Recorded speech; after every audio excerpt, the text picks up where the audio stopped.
it just me?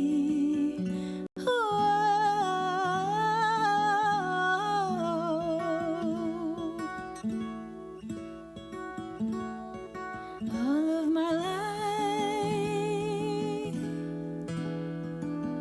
waited for a sign to arrive.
Sometimes the world moves too quickly, and I know it's not like the earth is turning slow. I'm already gone, but we both know I can't sleep alone, or at least I won't.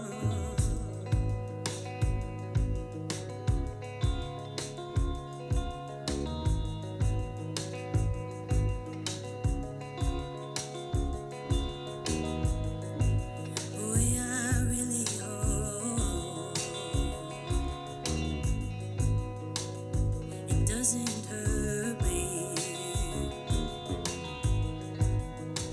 even though I know where I'm gonna go. I hope that you take me seriously. I hope that nobody stays mad at me. Oh,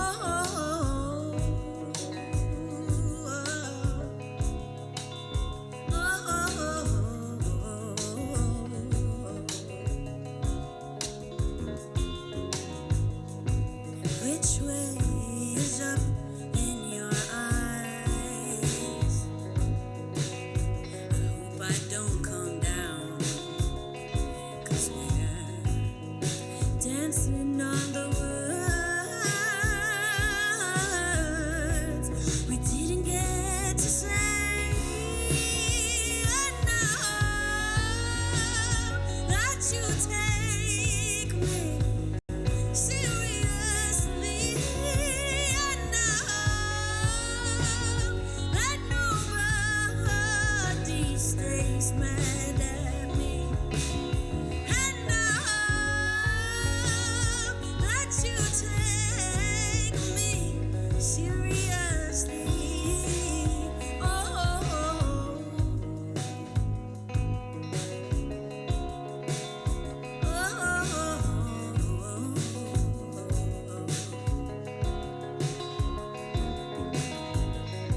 sometimes the world moves too quickly, and I know it's not like the earth is turning slow. I'm already gone, but we both know I can't sleep alone. And now that you take me seriously,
Well, I know I ain't a superhero. My eyes are laser beams, and I can't jump over buildings, and I'm afraid of everything.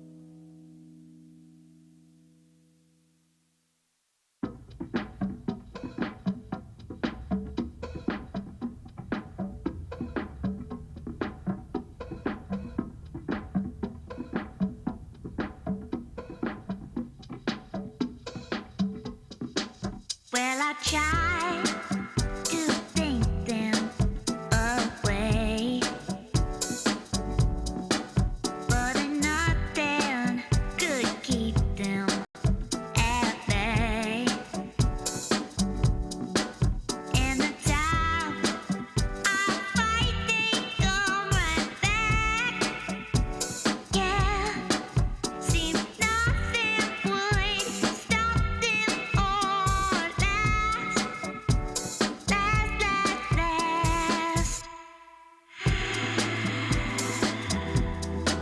You can look back, you can choose and accept it all. Try to feel it, don't try to fool it. You can do and accept it all. Your fear is bound to fall.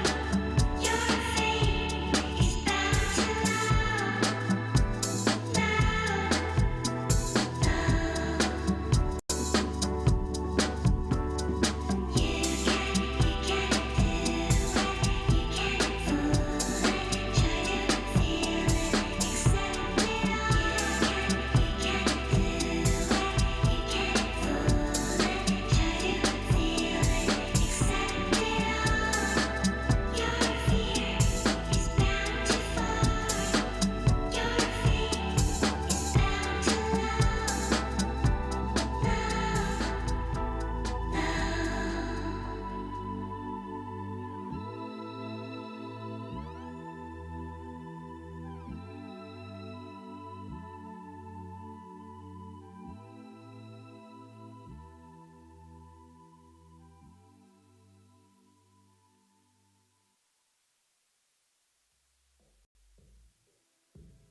The sun is setting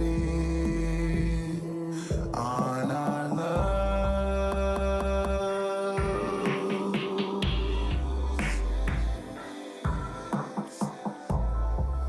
Somehow you kept me.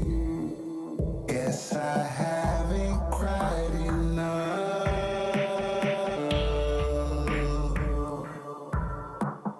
Let me love.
Lightning strikes and diamond mines.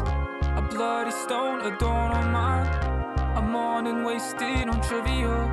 An evening wasted on primitive things. Around here everybody knows everybody. Their past lives documented to the closest topic. At what time does the conversation start and end?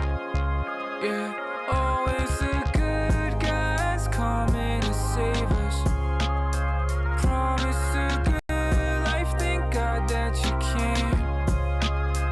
Always got Uncle Sam ready to save us. Thank God you came, thank God you came, thank God you came. We want, thank God. We want, thank God. We want, thank God. We want, thank God. The red sun, now we working for the past. Spent a whole damn house on your wrist to praise God. Spent like 15 work a salary on your wrist. A place of chasing what you want, when you want, if you want, till it's up in dust. Billions burning in the clubs. Oh Father, please, no chasing peace. I must chase green, but honestly, I feel a breach. We want, thank God. We want, thank God. We want, thank God. Always the good guys coming to save us. Promise a good life, thank God that you came. Always got Uncle Sam ready to save us. Thank God you came, thank God you came, thank God you came. Be a friend till the end, we'll fight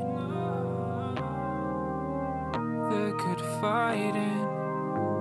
And the lives you've changed, the effects you've made. Is this the life you made for me? Always the good guys coming to save us. Promise a good life, thank God that you came. Always got Uncle Sam ready to save us. Thank God you came, thank God you came, thank God you came. Always the good guys coming to save us. Promise a good life, thank God that you came. Always got Uncle Sam ready to save us. Thank God you came, thank God you came, thank God you came.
Hey everyone, we will get started in 2 minutes.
All right, I'm going to call this meeting to order.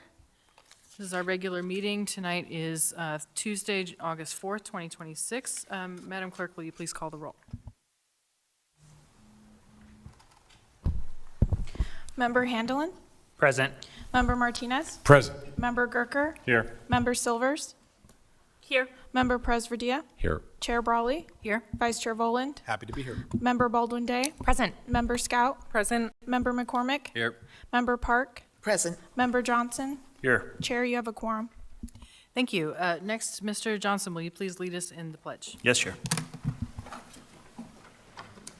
I pledge allegiance to the flag of the United States of America, and to the republic for which it stands, one nation, under God, indivisible, with liberty and justice for all. Thank you. Next, Mr. Vice Chair, would you please read the land acknowledgement? Yes, Madam Chair. A land acknowledgement is a formal statement recognizing the indigenous people of a place. It is a public gesture of appreciation for the past and present indigenous stewardship of the lands that we now occupy. It is an actionable statement that marks our collective movement towards decolonization and equity. The Anchorage Assembly would like to acknowledge that we gather today on the traditional lands of the Dena'ina Athabascans. For thousands of years, the Dena'ina have been and continue to be the stewards of this land. It is with gratitude and respect that we recognize the contributions, innovations, and contemporary perspectives of the Upper Cook Inlet Dena'ina. Thank you. Next, we have our minutes of previous meetings. We have one set of minutes from the regular meeting of July 7th, 2026. Looking for a move to approve those. Move to approve the minutes from July 7th, 2026. Second. Motion by Mr. Voland to approve the minutes, second by Ms. Baldwin Day. Any changes to the minutes? Any objection to adoption? Hearing and seeing none, the meeting minutes from July 7th have been adopted. Next, we'll turn to Madam Mayor for your report. Please go ahead. Thank you, Chair, and good evening, everyone. Before we get into tonight's agenda, I want to take a moment to acknowledge a few heavy losses and notable events in our community over the past week or so. First, we were all deeply saddened to learn of the tragic passing of former Assemblymember Karen Bronca in a collision on the Sterling Highway. Karen was a dedicated public servant, educator, and an advocate who cared deeply about our community, our parks and our trails, and our people. Our hearts go out to her family, friends, and everyone who had the privilege of working alongside her. We also mourn the passing of longtime Anchorage Daily News photographer Bob Hallinan. For decades, Bob captured the spirit, the stories, and the everyday moments of Anchorage through his lens. His work left an indelible mark on our local history. Also, I want to address the incident at the Mountain View Library early Saturday morning where 2 vehicles struck and damaged the building. We are so fortunate that no one was inside the library at the time. Sincere thanks to our municipal teams who responded immediately in the middle of the night to secure the building and assess the damage. The building remains closed while we assess and repair damage. However, the mobile library will be there starting Thursday. On a brighter note, this past weekend was full of wonderful community gatherings. On Friday, I was glad to join the Hugs Back to School giveaway at Begich Middle School. And on Saturday, the Anchorage Cops for Community Clothesline Project at Clark Middle School. Thank you to the Anchorage Police Department, the school district, and our amazing community partners for organizing these important clothing and supply drives for our families. It was also an honor to travel out to the native village of Eklutna on Saturday for their powwow and potlatch. What a wonderful day of connection, culture, and celebration, and I'm grateful for their hospitality.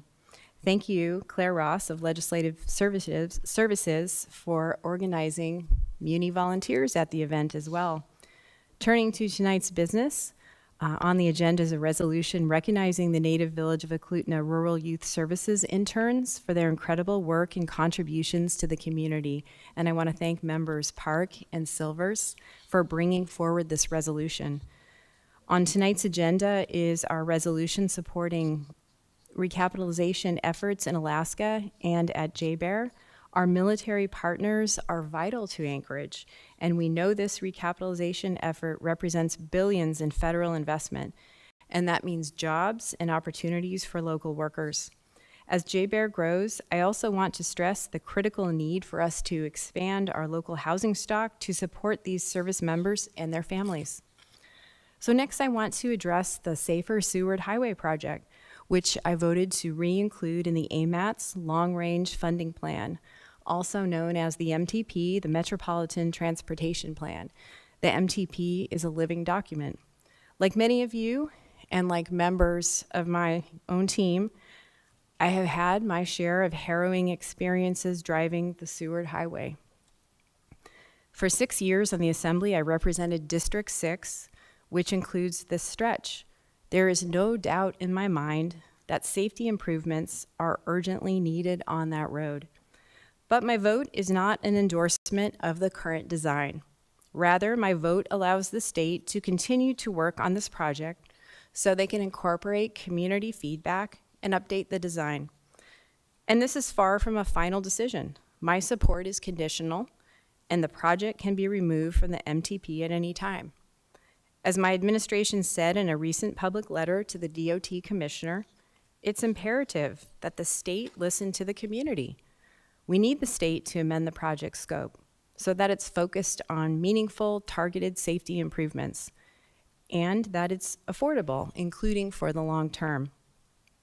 The Seward Highway is one of many safety priorities in the municipality that needs attention. As you know, the most dangerous roads in Anchorage are owned and maintained by the state. We need the state to contribute more to safety improvements in Anchorage. And so far, the state is coming to the table. In the last year, they've committed more resources to critical safety projects in Anchorage. For example, later this week, Chugach Electric is scheduled to begin undergrounding utilities on Gamble through a state DOT project. This will be a big step to improve the sidewalks and facilitate more traffic calming improvements in Fairview, fulfilling a long-standing request from the community. Finally, while this isn't an agenda item tonight, I'm excited to share that we've been working with DOT to direct $260 million of additional federal funds for the 5th and 6th Avenue reconstruction projects. This major investment will fully reconstruct 5th and 6th Avenues, making them into safe and welcoming main streets. This project will allow the roads to be transferred to the municipality for local ownership, and it will help revitalize downtown Anchorage in a big way. Beyond replacing aging transportation and utility infrastructure beneath the street, this project will majorly improve safety and accessibility. It'll support new downtown housing and economic growth and create a flexible public space that aligns directly with our downtown revitalization goals.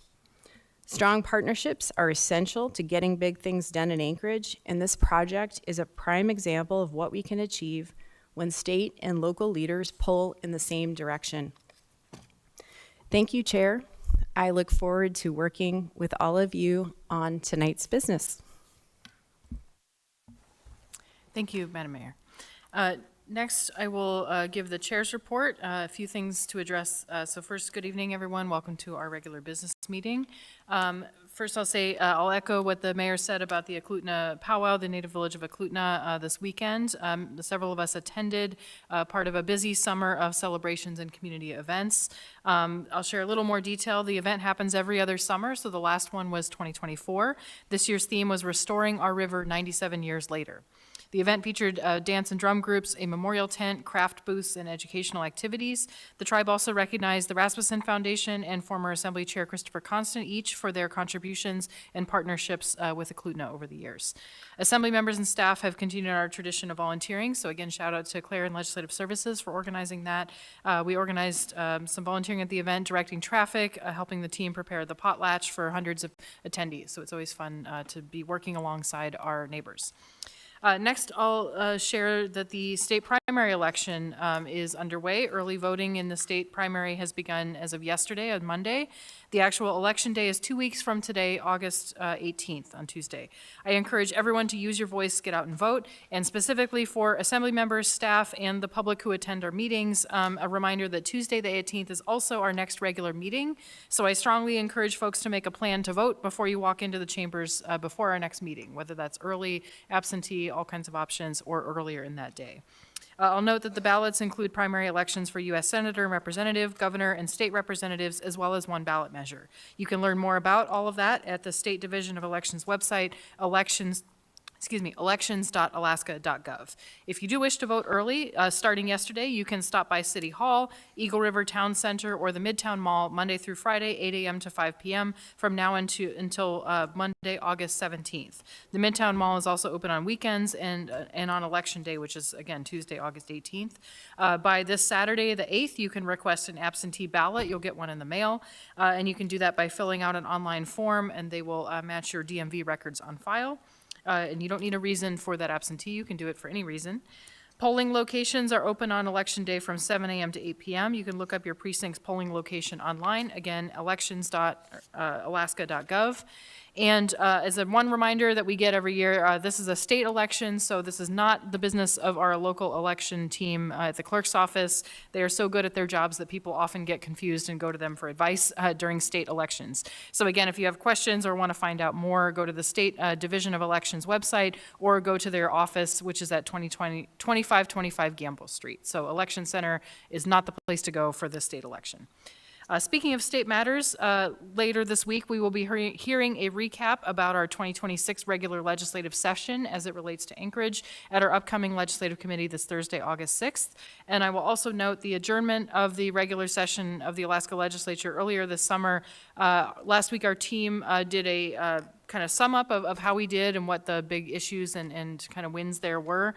There's a snapshot of how Anchorage's priorities fared this past year, which you can find in our deep dive section on the Civic Anchor website, so muni.org/civic anchor, CIVICANCOR. Or HOR, sorry. Many thanks to Mayor LaFrance's Policy Director Nolan Clauda for his ongoing legislative advocacy, as well as the whole team at the Muni doing that work, and also for providing the information that is the basis of that deep dive. So take a look if you want to get more details. So while not every priority has advanced, of course, that's, we don't get 100% win rate at the legislature. The 2026 session produced meaningful progress on several issues important to Anchorage, including investment at the port, municipal funding, housing, and education funding. We laid a strong foundation for next year's priorities, which we will begin developing this fall as we look ahead to a new governor, a new legislature, and continuing work on our priorities. Next, I'll say, and again echoing, thank you to the mayor for highlighting the passing of recent passing of former Assembly colleague and East Anchorage member Karen Bronga. It's been heartwarming to see the outpouring of support for her family and the community remembering her great legacy. So last year we celebrated the 50th anniversary of the municipality. Part of that was a reunion of former and current Assembly members, mayors, and school board members. It was apparent at that event that in many ways the Assembly is a family.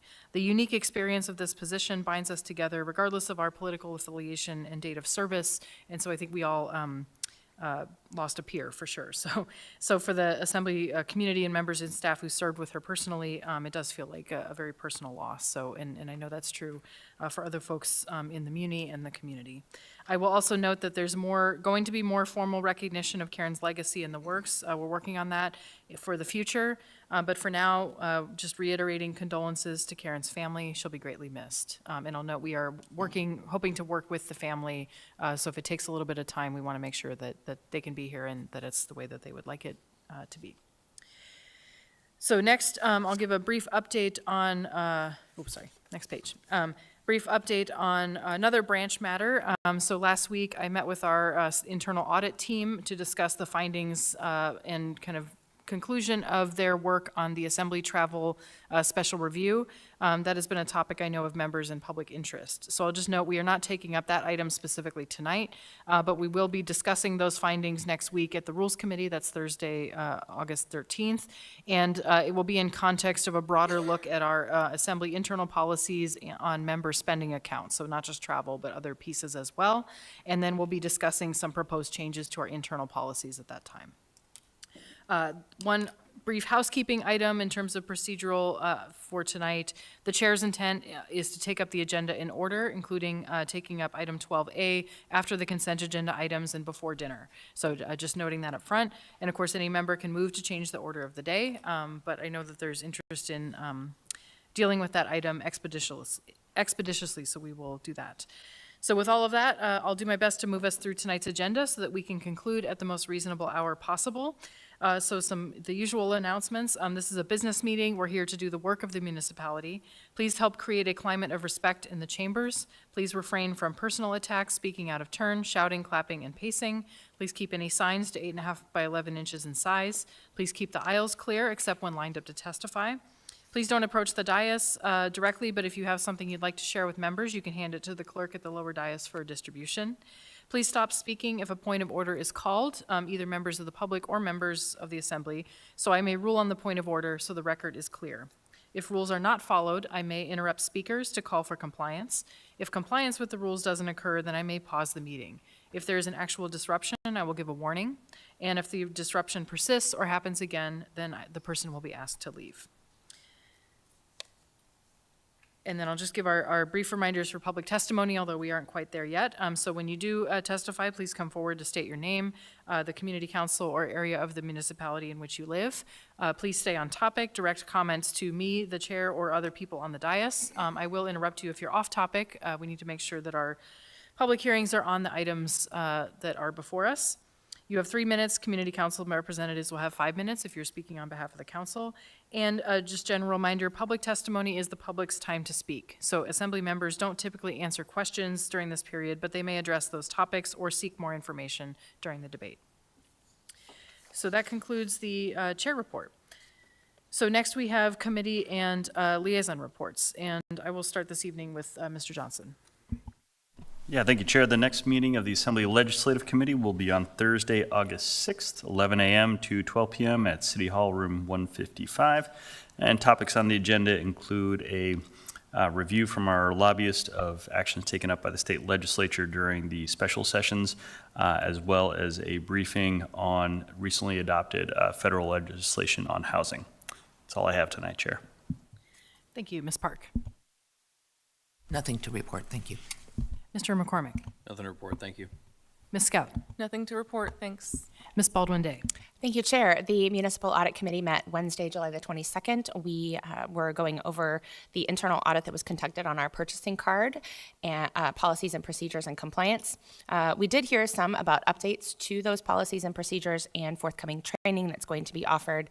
We also discussed potentially a reevaluation of P-card purchasing limits, changes to gratuity limits for payments. We talked about some objective criteria potentially for removal of P-card privileges when those are abused, and also potential clawback of funds from employees who make improper purchases using purchasing cards. We also discussed the potential of earlier identification of problematic transactions, like split transactions by the bank that actually does the issuance of our purchasing cards. There's an item on the agenda tonight that is also an internal audit that is related to the P-card audit. It is controls on our non-purchase order payments. Now, that was actually requested by the controller and the purchasing officer, so it's important to note that our internal audits aren't always requested by the assembly. Frequently, members of the administration will also request audits of individual departments or policies and procedures. That will come to the audit committee at some point in the second quarter of 2027, giving some time for some of the recommendations in that audit to be implemented and for us to do a check-in on how that's going. I think that's all of my report tonight, Chair. Thank you very much. Okay, next, Mr. Voland. No committee report from me. Thank you, Chair. Mr. Perez-Padilla. Thank you, Chair. I have two quick updates. One is that the next meeting of the Public Health and Safety Committee will be on August 6th at 3 p.m. This is a different date than we would normally have it on. And then and at that meeting, we're going to have an update from the Emergency Operations Center, talking about a new emergency operations plan. APD will discuss the impact team. The Health Department will be talking about measles, and we'll have a presentation by South Central Foundation on their Crisis Stabilization Center. So it should be a really informative meeting. I encourage you to attend. The second is the next meeting of the Housing and Homeless Committee will be on August 19th. The agenda for that will be out soon. Thank you. Next, Ms. Silvers. Nothing to report, thank you. Mr. Gerker. Nothing to report. Thank you, Chair. Mr. Martinez. Nothing to report. Mr. Handelin. Nothing to report. Okay, that concludes our committee and liaison reports. Next, we'll move to the addendum to the agenda. Before we address that, we will address the laid on the table items tonight. There are several. They are, let me check one more time. They are all supplemental items, so I will just read them into the record. The first one is information memorandum, unnumbered AIM, answers to assembly questions. The next one is supplemental to item 12A, information memorandum AIM, unnumbered 2026. One second.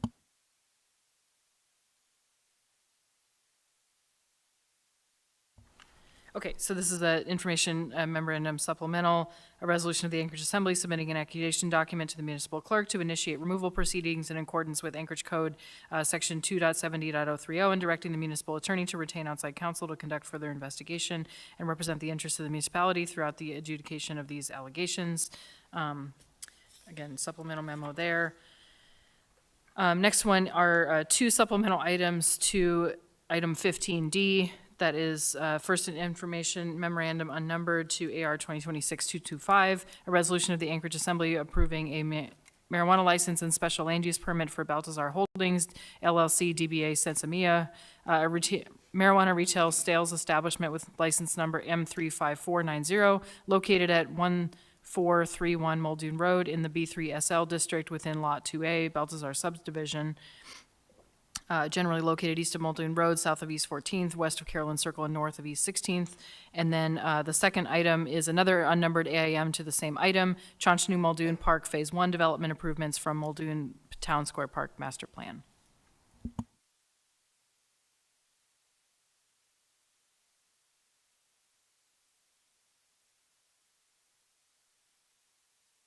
Okay, thank you. So that concludes the laid on the table items at this time.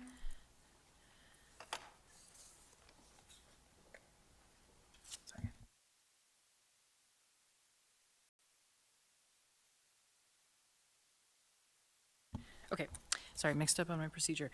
So next, we just need a motion to incorporate the addendum into the agenda, including the laid-on-the-table items I just read. So moved. Second. Motion by Mr. Voland to incorporate the addendum and laid-on-the-table items into the agenda, second by Ms. Baldwin-Day. Any objection? Okay, seeing and hearing none, then the addendum has been incorporated into the agenda, including those supplemental laid-on-the-table items. So next, we will move on, and we'll come back to the agenda for the consent agenda. Next, we'll move on to appearance requests. We have one appearance request this evening. I will ask Mr. Christopher Constant to come forward.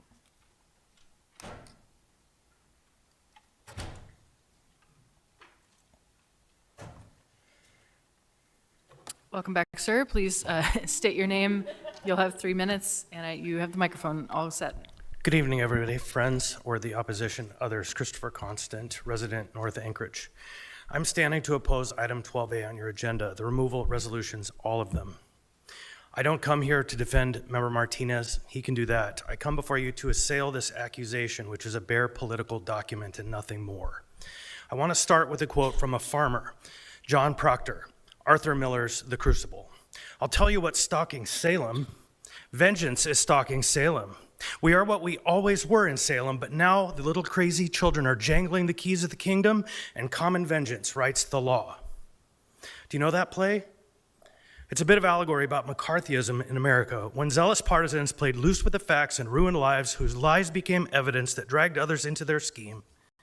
Where personal and professional grievances dressed up as principle in drag, and zeal replaced reason and truth. Sound familiar? I've provided for you a detailed memorandum and exhibits to underscore my comments. First, the campaign finance allegations that were listed as fraud and perjury can't even be used under AMC 2.30.070, and you knew that. It's a lie. The official travel was all approved in writing. I signed them myself. The allegations are false and do not support removal. Why was Member Martinez even going on these trips? What was the public purpose? In AR 2021-167S, the Assembly funded a study to rebuild Anchorage's creative economy after the pandemic, and in 2025, the Assembly adopted AR 2025-157, authored by Member Martinez, to implement strategies from the study and to fix our broken night economy. Now, the accusation suggested that Mr. Martinez, leaving off Consoch LLC, 2 business interests, committed fraud and perjury, but Mr. Handelin's candidate, Treg Taylor, in complaint 25-28, POFD, has done exactly the same thing, and his attorneys say it's nominal. And Mr. Martinez corrected it before you called it fraud and perjury. It wasn't concealment, it was corrected on honest error. The only thing in the complaint is the Facebook posting about his business interests. You know where you could have fixed that? The Rules Committee, and say, hey, I'm uncomfortable with this, but instead you allege a capital offense and removal is in order. It's nonsense. I stand before you in opposition to all of these items. I understand that there may be some amendments to make it less egregious. I think some of your reputations will be scarred from this action that you have done because your accusations are lies. And I would note that the videos that have been circulating with Live in La Vida Loca and videos of BIPOC people dancing underscore there are members of this community who see it for what it is. Beyond hypocrisy, it has a name. Thank you. There's one member in the queue, Mr. Handeland. Thank you. Thank you. I've got a couple questions. So you signed off on the travel authorization to attend the conference for extreme tourism, correct? Actually, no. That's one of your lies. If you actually look at the record, you will see that the travel was authorized for meeting with the nightmare. So there was a conference on there that is in the emails called extreme tourism. Yes. And you signed off on that, correct? It's a yes or no question. The travel It's a yes or no question. Madam Chair, I'm going to call a point of order. If the members are going to ask questions, I'd like to hear the answers, not have crosstalk. Thank you. The travel authorization was for meeting with the nightmare. The conference was secondary. And travel was approved after the conference was shut down because of the meeting. Okay. So on the expense report that came across your desk, seeing more than $4,000 in travel for New York travel for a virtual conference. that did not mention anywhere in this expense report extreme or tourism. Instead, it featured presentations on all of pumice biscuits, pupil diameter changes in badminton players, and sleep habits among Swedish children. You reviewed this expense report and approved it, correct? Yes. Okay, just curious on that, because when you look at the actual record here of you reviewing and approving it, from the time in which you received it to when you viewed it was 29 seconds. From when you viewed it to signed it, it was 9 seconds. And so are you saying that that is an appropriate amount of time to review this expense report and give it a thorough examination? Can you imagine if all the job was to look at the computer and check the boxes? Much of the work that you do occurs in conversation between members. When you have an item that's coming up before you want to present it, the presentation happens verbally, and then you follow through checking the boxes. So yes, it's quite easy to open and click the box quickly. And so you saw that with the presentation with those that were provided, and you thought that that was a good use of municipal funds to fund that conference? No, it wasn't to fund the conference. It was to fund we the paid for the visit conference. with the nightmare. It was to fund the visit with the nightmare. And that's the misrepresentation that you have done in the complaint that you have alleged. And ultimately, the bottom line is I maybe made an error here. Some people have said I'm coming here to cover my own tail. It's the opposite. I'm coming here to own responsibility. I signed the documents. They were approved, and the discussions were had.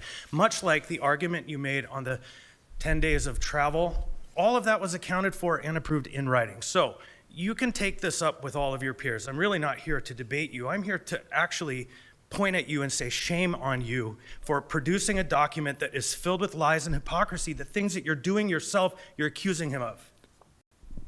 One final question. So it says on here for registration fees, $220.50. That was for this conference. So you're saying that there was that's incorrect. That was not part of any of the authorization. That's not what I'm talking about. The authorization that was approved was for the meeting with the nightmare. That's right. It says it right there. Errors do happen.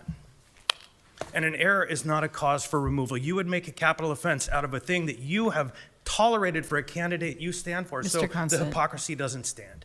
Thank you. I'm trying to keep order here. Do you have any further questions, Mr. Handeland? No. Next, I have Mr. Gerker in the queue.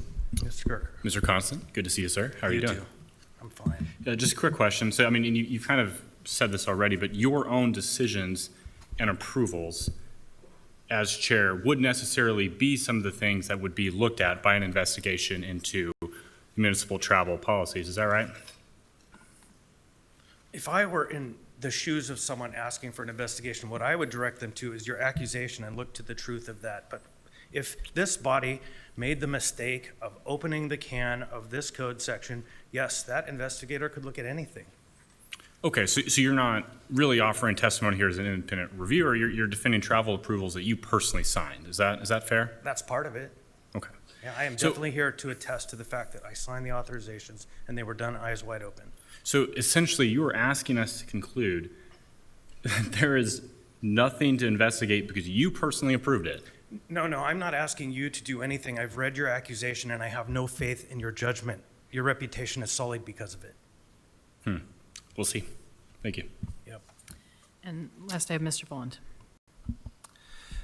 Thank you, Madam Chair. So, this is an interesting one, and I appreciate former Chair Constant for coming tonight and providing us some information. I will also, I'll just let you know and the public know that memo that you provided has been attached as supplementary to the item that we'll be taking up tonight, so folks who want to read it can do so.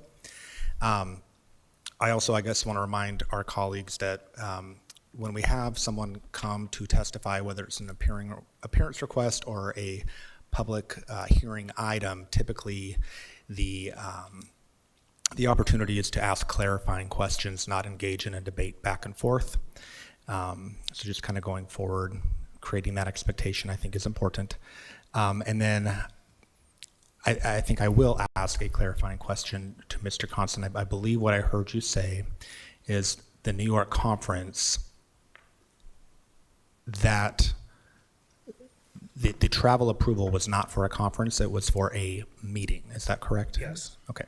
Thank you. Thank you, Madam Chair. In writing explicitly in advance. Thank you. No further members in the queue. So, Thanks. Madam Chair, I would offer that I am creating an actual disturbance and must be removed. Please feel free to remove yourself, sir.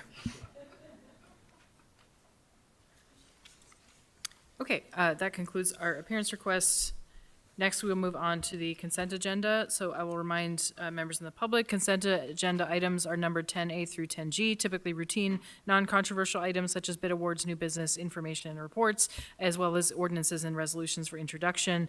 Items on the consent agenda may be approved by the Assembly on a single vote or a single motion to approve the consent agenda. Prior to approval, items may be pulled by an Assembly member for discussion and separate vote on those items.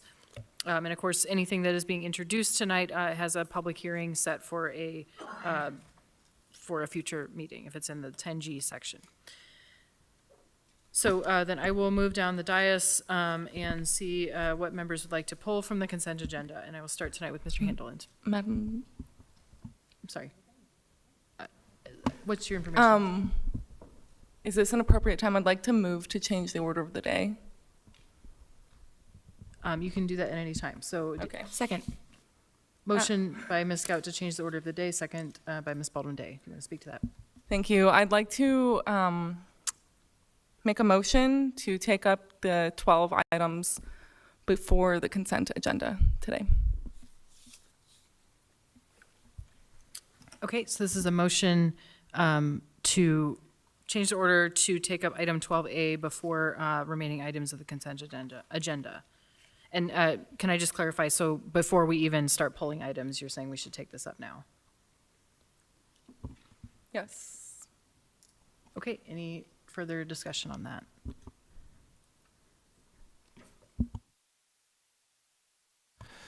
Ms. Brawley. Thank you. So I guess I will suggest, we do have one recognition resolution, and I know there's folks here from Native Village of Eklutna to do that. So I think I am open to taking this up earlier in the meeting. I would also suggest that it may be proper for us to do that first and then let those folks go, because I think that's the only item with kind of external parties at the moment. Can I respond to that? Or? I have a queue, so I need to move Okay. back through that. So Ms. Silvers, go next. I was just going to say the same thing. We have a resolution, a recognition resolution, so I wouldn't support having them wait. Okay, thank you. Mr. Perez-Rodilla? Thank you, Chair. I didn't hear a reason for why we wanted to change the order of the day, and I think it needs to be a pretty substantial reason, as people have seen this agenda and their expectation is that we follow the agenda. So if the mover could give us an explanation as to why this change, why that they're recommending this change. Thanks. Thanks. Yeah, so I'll turn to Ms. Scout. I know you're next in the queue, but just to note, that way Mr. Perez-Rodilla has the floor if you would like to respond. But go ahead, Ms. Scout. Thank you. To get to the first piece, I'd love to amend the motion to take up item 12A after item 10A1, recognition resolution. So, point of order, Madam Chair. I think what you just said was to have that member Perez-Rodilla has the floor. Okay. He has a question addressed to Ms. Okay. Scout, but then Ms. Scout could make the amendment potentially when she's next in the I'm queue. happy to answer the question first and then discuss the amendment. I feel strongly that we need to take this item up before we move on to other business tonight.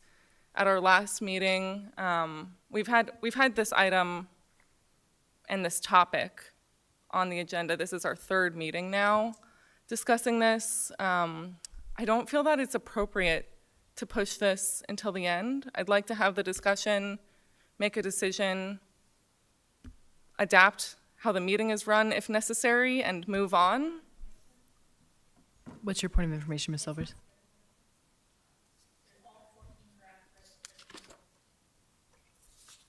Okay, near the end. The last two meetings, it was at the end. our last meeting, the discussion ran until midnight, and we weren't able to continue that discussion. To me, it feels appropriate to finish a discussion that we left off mid-conversation first before getting to the rest of our new business tonight. Thank you. Thanks. And I'll just briefly interject. Ms. Silvers, your mic was not on. You don't need to restate it, so I'll just say that she noted that the item is not at the end of the agenda. There is the 13s and 14s and 15s after it. So just so the record was clear in case the recording didn't pick that up. Thank you. And then back to Mr. Perez. Thank you. I appreciate the answer. Appreciate the sense of urgency to get through the item based on the past meetings. We have a number of items on the agenda tonight that I'm anxious to get through. So I'm not inclined to support the motion to rearrange our schedule. I think we need to keep it where it is. It's relatively soon after the consent agenda, so I think it's reasonable to keep the agenda the way it is. So I would encourage my colleagues to vote no on this, and let's continue with the agenda as it's been presented to the public. So I will also note, this is just a procedural consideration for members. So the question of when we want to take this up is a valid question, because right now where we are is we have not taken up the consent agenda, we have not pulled individual items, and so none of those individual items are actually agenda items that we can move around. And so I think, I guess what I would suggest in consultation with the clerk is we take up the consent agenda, meaning what we pull and then passing the rest of it, and then that makes it procedurally easier to move individual items around, and then we could take up the question, because it sounds like there's disagreement, but we could take up the question of whether to change the order further. But I think either if there's not enough interest in doing it now, then we can't move it after any item on the consent agenda at this point, if that makes sense. So essentially, regardless of what we do, we need to pull the items out of the consent agenda that we want to, and then we can reorder them. Mr. Vaughan, I don't know if you spoke on this item. I think it goes back to Sid. I have not. Okay. But I'm actually. Okay, well then I'll go to Ms. Scout. Yeah, I consider that a friendly change and will withdraw my motion, and we can take it up after we pull our consent items. Okay, thank you. Yeah, so what I would suggest for members then is we come back to this question. Certainly folks can make a motion. And so at this time, we would pull items from the consent agenda as needed. And then when we see that list, then we can pause and take up the question of changing the order. Thank you. Okay, thank you. Okay, so so let's go through, we'll go down the dais, items that we will be pulling from the consent agenda, and I will start tonight with Mr. Handeland.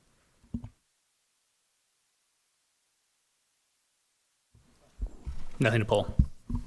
Mr. Martinez? No items. Mr. Gerker? No items, Chair. Ms. Silvers? No items? Mr. Perez-Redia? No items, Chair. Mr. Voland? Thank you, Madam Chair. I'd like to pull 10B3, 10B4, and 10C4. Okay, I have 10 Bravo 3 and 4 and 10, I don't remember what the call sign is for C, so 10 C4 by Mr. Voland. Next, Ms. Baldwin Day. Thank you, Chair. 10 Delta 11, 10 Foxtrot 6.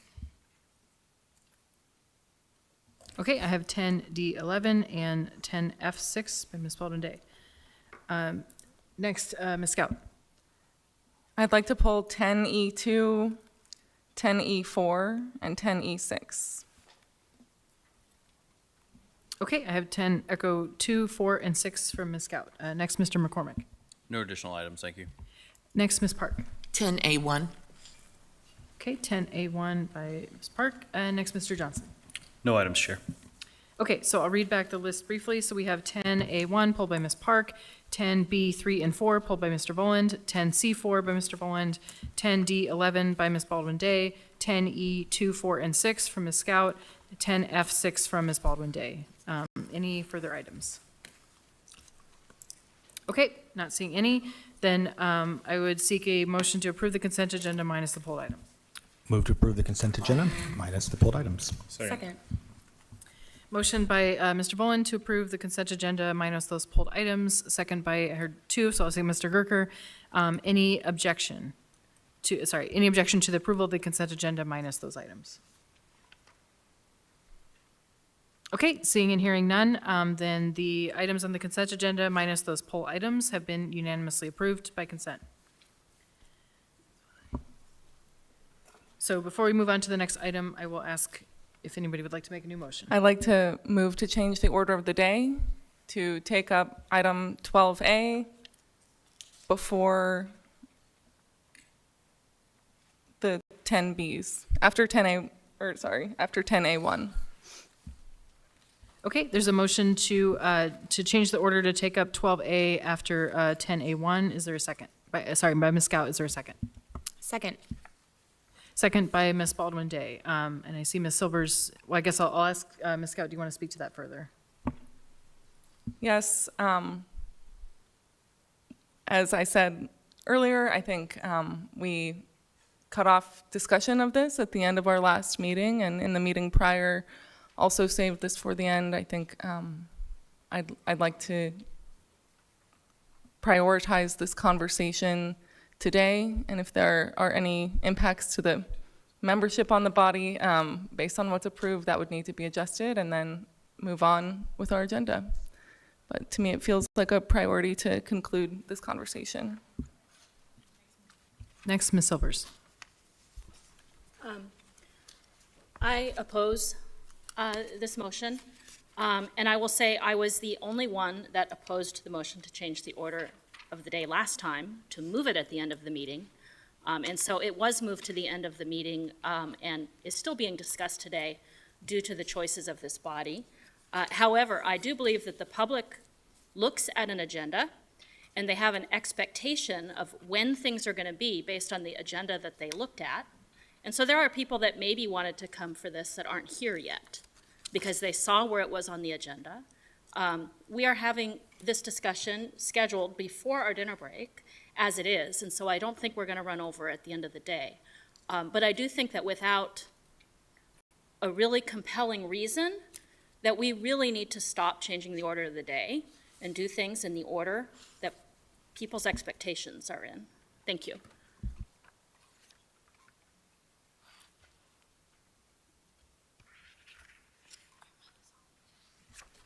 Okay, Ms. Baldwin Day, next. Yeah, thank you. I'd like to offer an alternative interpretation here. And some of this is moot because we've just dispatched with the consent agenda, which is a significant volume of our work. But I want to point out that if we are contemplating something as serious as a removal proceeding, and we are encouraging or, in fact, like putting that after some of the business that we have to work on, which does in fact include financial decisions, appropriations, things like that, we are sending a mixed message to the public. And candidly, I regret that we moved this item to the end of last meeting's agenda. I think that that is a vote that I regret taking. I would have liked to have seen us take this up earlier in the meeting. So I think for that reason, I find it appropriate to take this item up and dispatch with it before we continue on with our consent agenda. I understand my colleagues may feel differently, but this is an item of significant import to the community. There is no public hearing on this, and so folks who might be arriving later they also have the ability to tune in and to be present here with us online.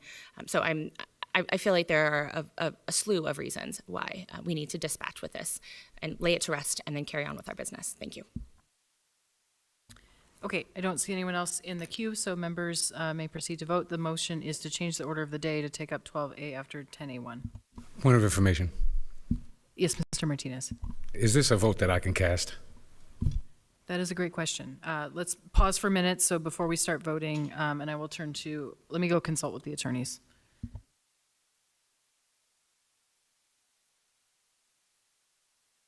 Here, we'll be on break for just a second.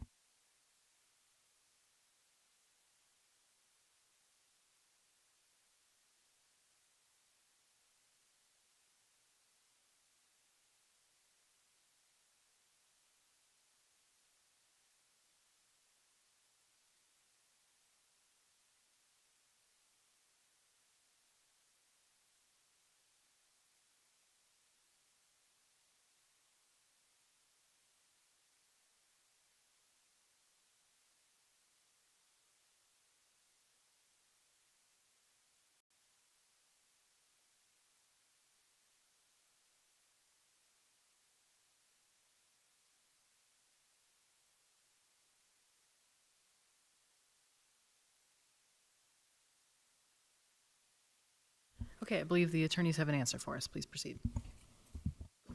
After some quick discussion, we think it would be proper for Member Martinez to vote on changing the order of the day. Thank you. Yeah, and I'll note this is a procedural motion. We are not discussing the substance of these items. So, okay, so all members may proceed to vote. Thank you.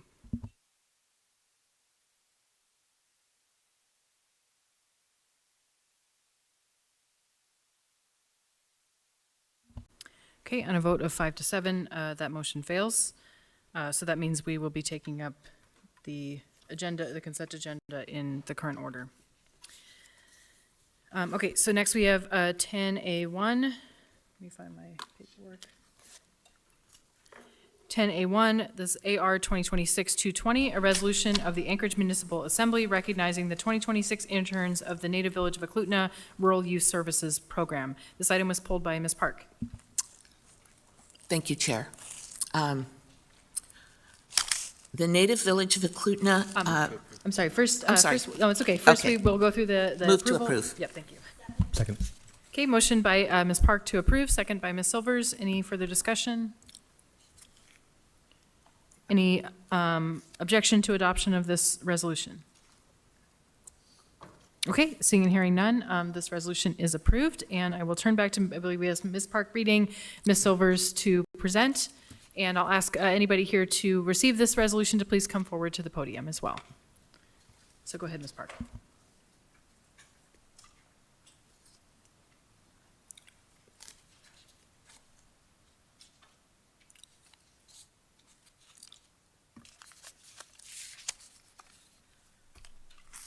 A resolution of the Anchorage Municipal Assembly recognizing the 2026 interns of the Native Village of Eklutna Rural Youth Services Program.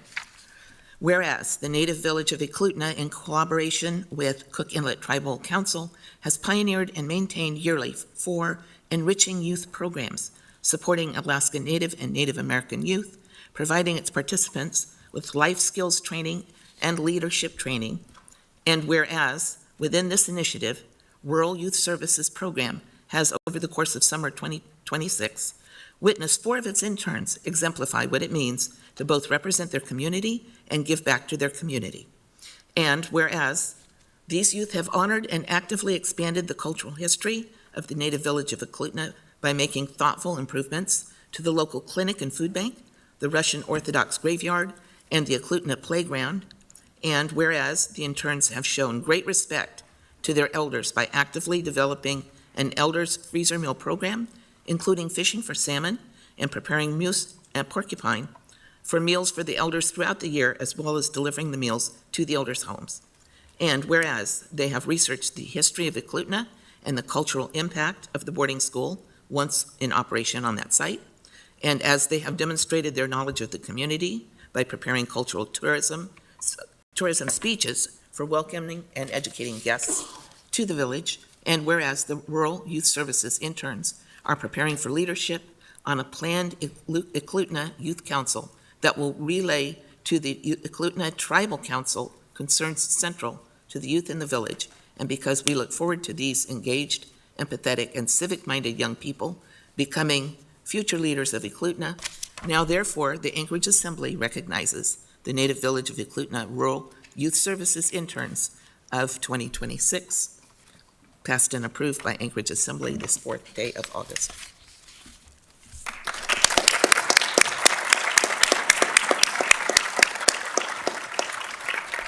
Thank you, and I'll note, you're not required to, but we'd love to hear your names, and if you'd like to say any words about the program or anything to share. And I'll note that the microphone is off, so please press the green button on the bottom if anybody up there would like to speak. Hello, my name is Haley Adams.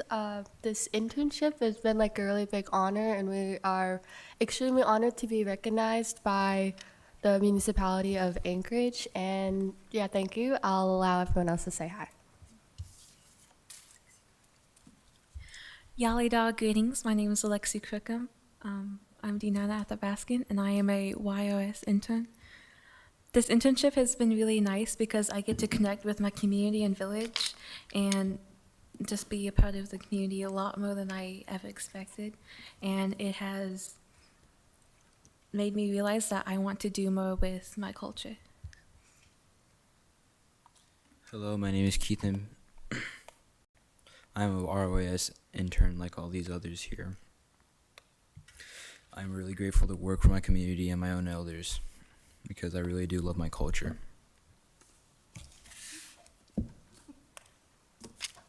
Hi, I'm Amanda Adams. I'm the youth group coordinator out at Native Village of Eklutna, also tribal council secretary. I helped run this program with them throughout the years, and we are just grateful and thankful for the opportunities that they're able to partake in. Like this last, over the weekend, we had our biannual powwow, and we had over 1,000 people, a lot of people from the community, and it was just awesome. I'm sure you'll see a lot of posts and stuff, videos, photos, and everything, but we just really appreciate your partnership and your support and all that we're trying to do and get out into the community and just the education of our cultures. And we appreciate you, and thank you so much for the recognition. It really warms my heart. Thanks.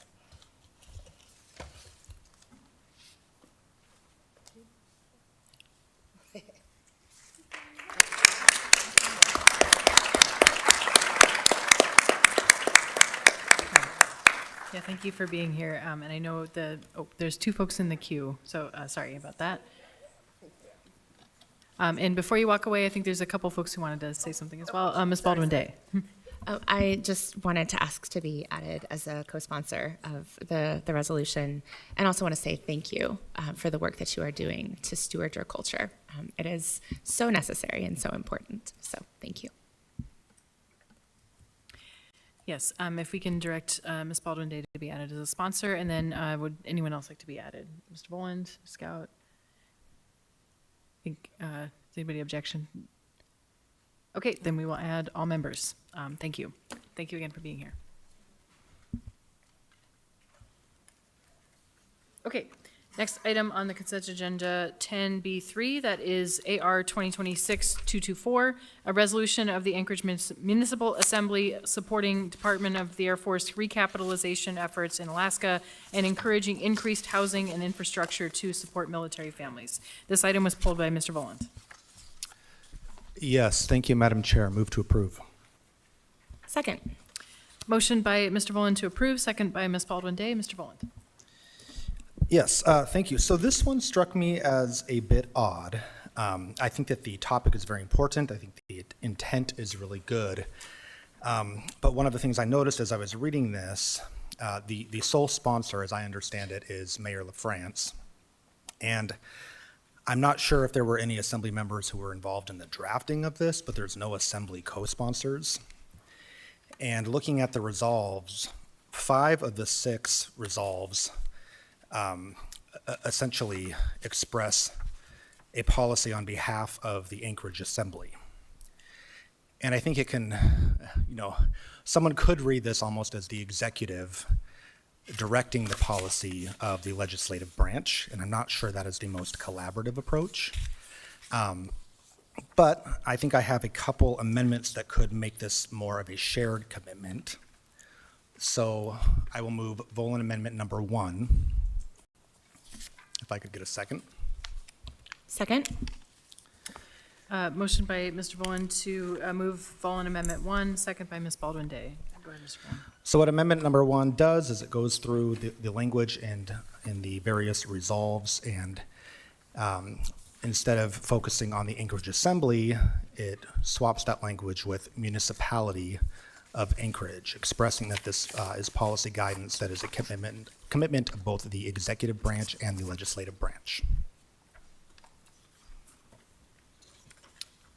Okay, I don't see any further members in the queue, so members may proceed to vote on that amendment.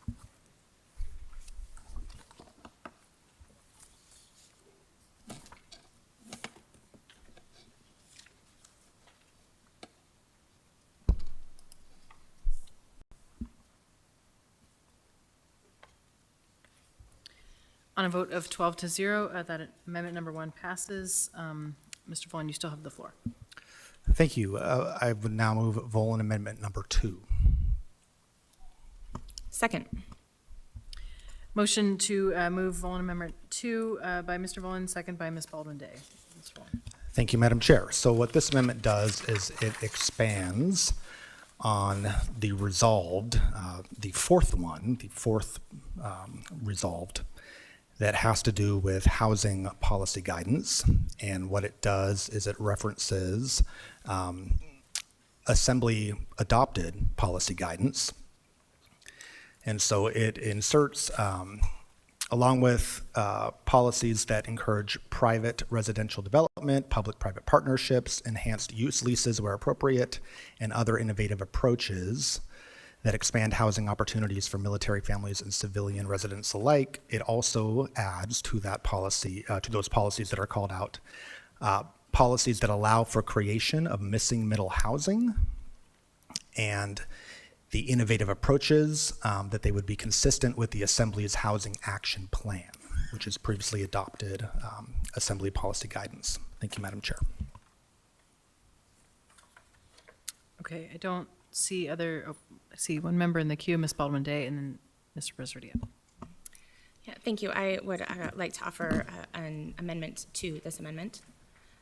I'd like to insert the language following policies that encourage private residential development, a phrase that says leverage municipally owned land for multifamily housing construction. Second.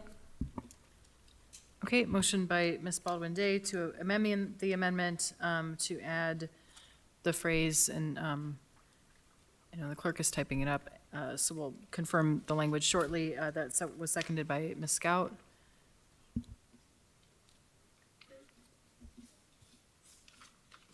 One second while we get that on the board.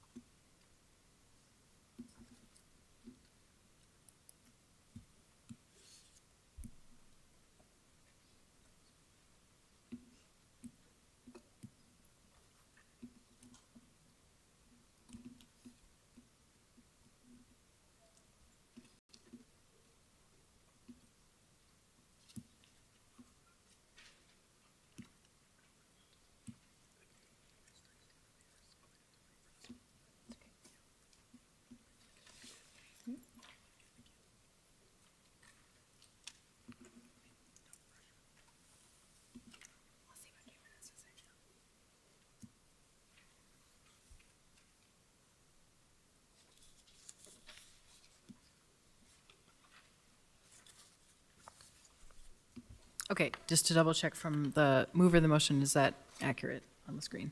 Correct. Okay, so Mr. Presverdia, do you want to speak to the amendment Sure. I understand Mr. Volin's initial intent, and potentially Ms. Baldwin Day's intent is to make this more collaborative. I'm curious if the administration has a reaction or comment to these amendments in terms of their intent for this item. I'll turn to Madam Mayor. Through the chair to Member Presverdia, no reaction. This is something that we brought forward, we believe is important, and for the Assembly's consideration. So if I could just do a follow-up, the changed language stays within the intent that you had hoped for, it doesn't change it? Absolutely. The bottom line is to support the recapitalization of JBEAR and our military and family personnel who are here and will be here. And so, of course, we welcome the feedback and collaboration of the Assembly. Okay, thank you. Thank you, Chair. Okay, Mr. Volin on the amendment to the amendment. Thank you, Madam Chair. To save us a little bit of time, I'm wondering if I could just, if my second agrees, fold that into the amendment here so we don't have to take two separate votes. Okay, the clerk is saying that's in order. Okay, I'd like to do that if my second agrees. And I believe. Yes. I was like, why are you looking at me? Great. Okay. So we can take that up as just the one amendment. Thank you, Madam Chair. Okay, so just for procedural clarity, then, the motion to amend the amendment is essentially withdrawn, and the original amender is supportive of and including that same language in. So we're on the underlying amendment, number 2. I don't see anyone else in the queue. So members may proceed to vote on this amendment as amended.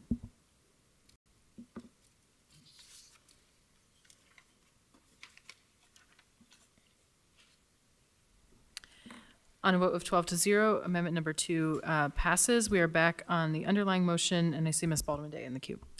Yes, thank you, Chair. I think there might be a scrivener's error on page 3, line 5, where it says further resolved that, I believe now it reads, the municipality of Anchorage recognized the importance of continued supporting investments. I think that is intended to be in present tense, unless I'm very much mistaken. I will defer to the mayor's team as to whether that is the case. Through the chair, thank you to Member Baldwin-Day for identifying a scrivener's error. Okay, yes, so we will direct that as a scrivener's error. Page 3, line 5 will be changed to recognizes present tense. Okay, I don't see anyone else in the queue, so members may proceed to vote on AR 2026-224 as amended.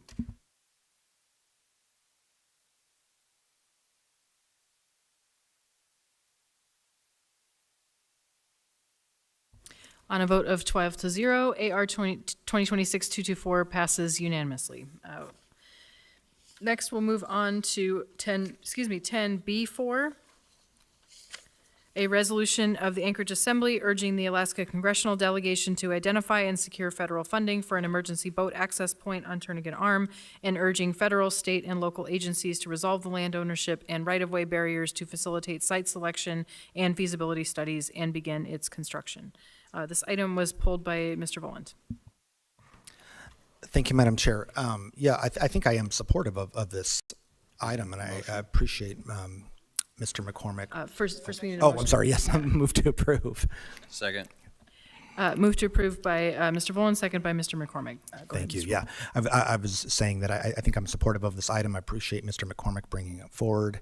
I pulled it for a couple reasons. Number one, I want to hear Mr. McCormick maybe speak to it a little bit and why he's bringing it forward, and maybe detail some of the background. But before that, I also wanted to extend an opportunity to Representative Holland, who's here, to maybe speak to his understanding of the background or suggestions that he might have pertaining to this resolution. Okay, it sounds like requests for information from two different folks. So first we'll turn to the sponsor, Mr. McCormick, and then to Mr. Holland. Well, actually, Holland. Madam Chair, I think I would like to give the opportunity to the representative who's here with us tonight first, if that's okay. And I just assumed that Member McCormick, if he wants to get in the queue, could also speak to this a little bit. Okay, understood. So I saw Mr. McCormick give a thumbs up. So yeah, Mr. Holland, please come forward. I should say Representative Holland. And then I'll give our usual reminder, the microphone is off, so please turn the green button on. And yeah, Mr. Boland, I think your questions were self-explanatory, but if you want to add anything else.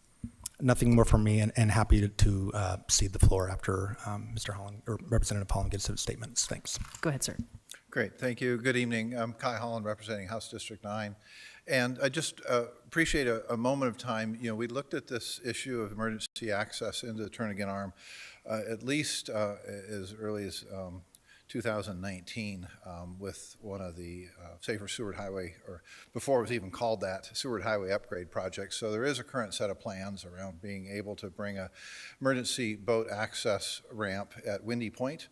And there's quite a bit of work that was done through the Rabbit Creek Community Council looking at that issue at that time, recognizing the important need for being able to get access into Turnagain Arm for rescue operations. So the history of this is long. This current need that was developed in this recent incident where we were not able to get satisfactory access quickly to be able to save someone has brought renewed attention to this urgent need on this. So I would support this resolution and this work. I would like to extend the scope of the notification of this, though, to recognize that perhaps the Alaska Railroad should be included in the notification, because if you were to use an access point prior to the railroad crossing the highway, you would also need to include the railroad in the discussion about the land rights and land access in there. I'd also include outreach to the Turnagain Arm Community Council, which has an issue in this area and how it's developed, as well as the Whittier city that provides a lot of the emergency response to different incidences that have occurred in this area.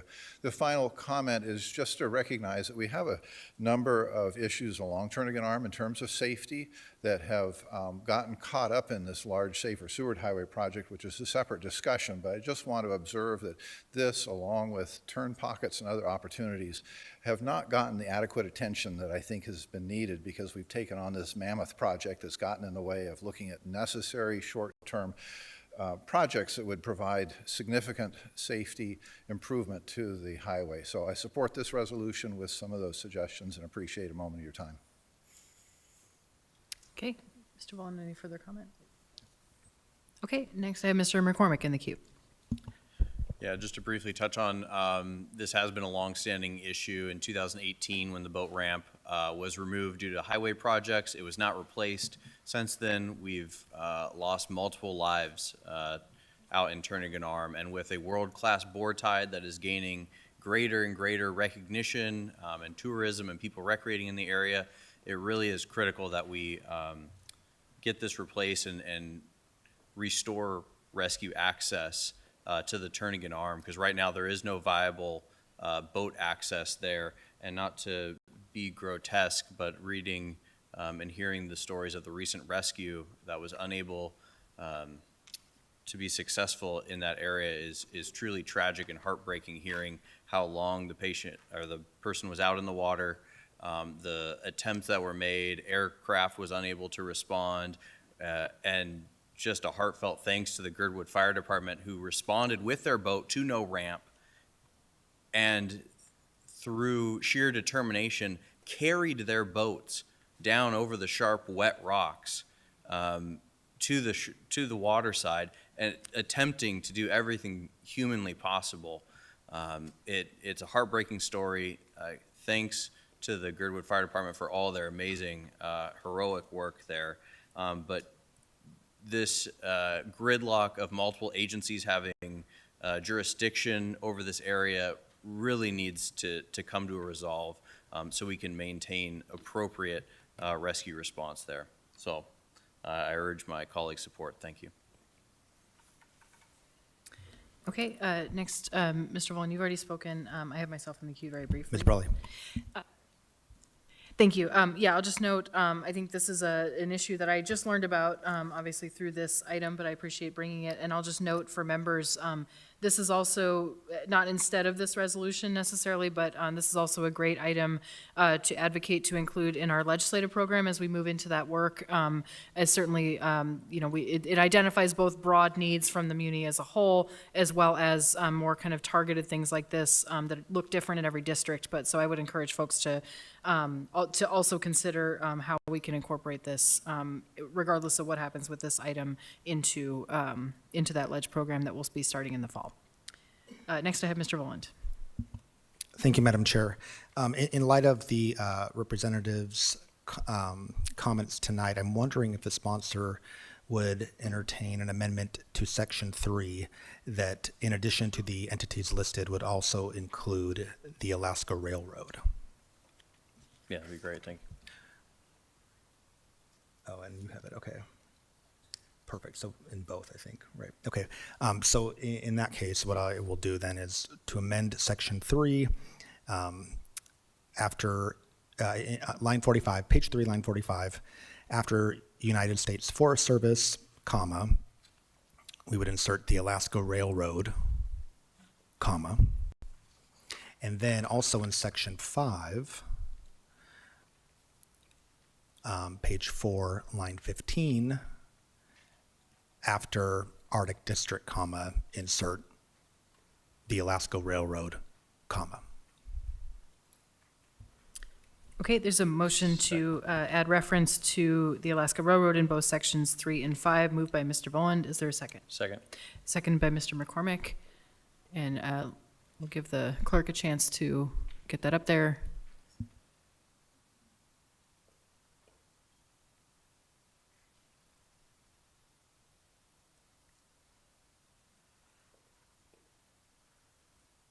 And 1 second, the clerk is correcting the first one to read United States Forest Service.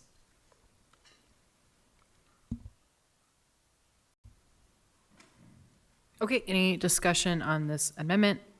Not seeing anyone in the queue. I guess I'll ask, is there any objection to adoption of this amendment?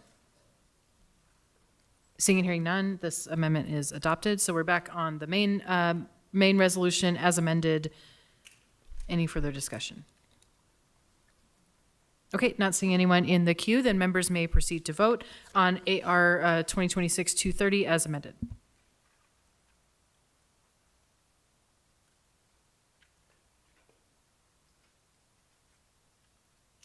On a vote of 12 to 0, AR 2026-230 passes the body unanimously.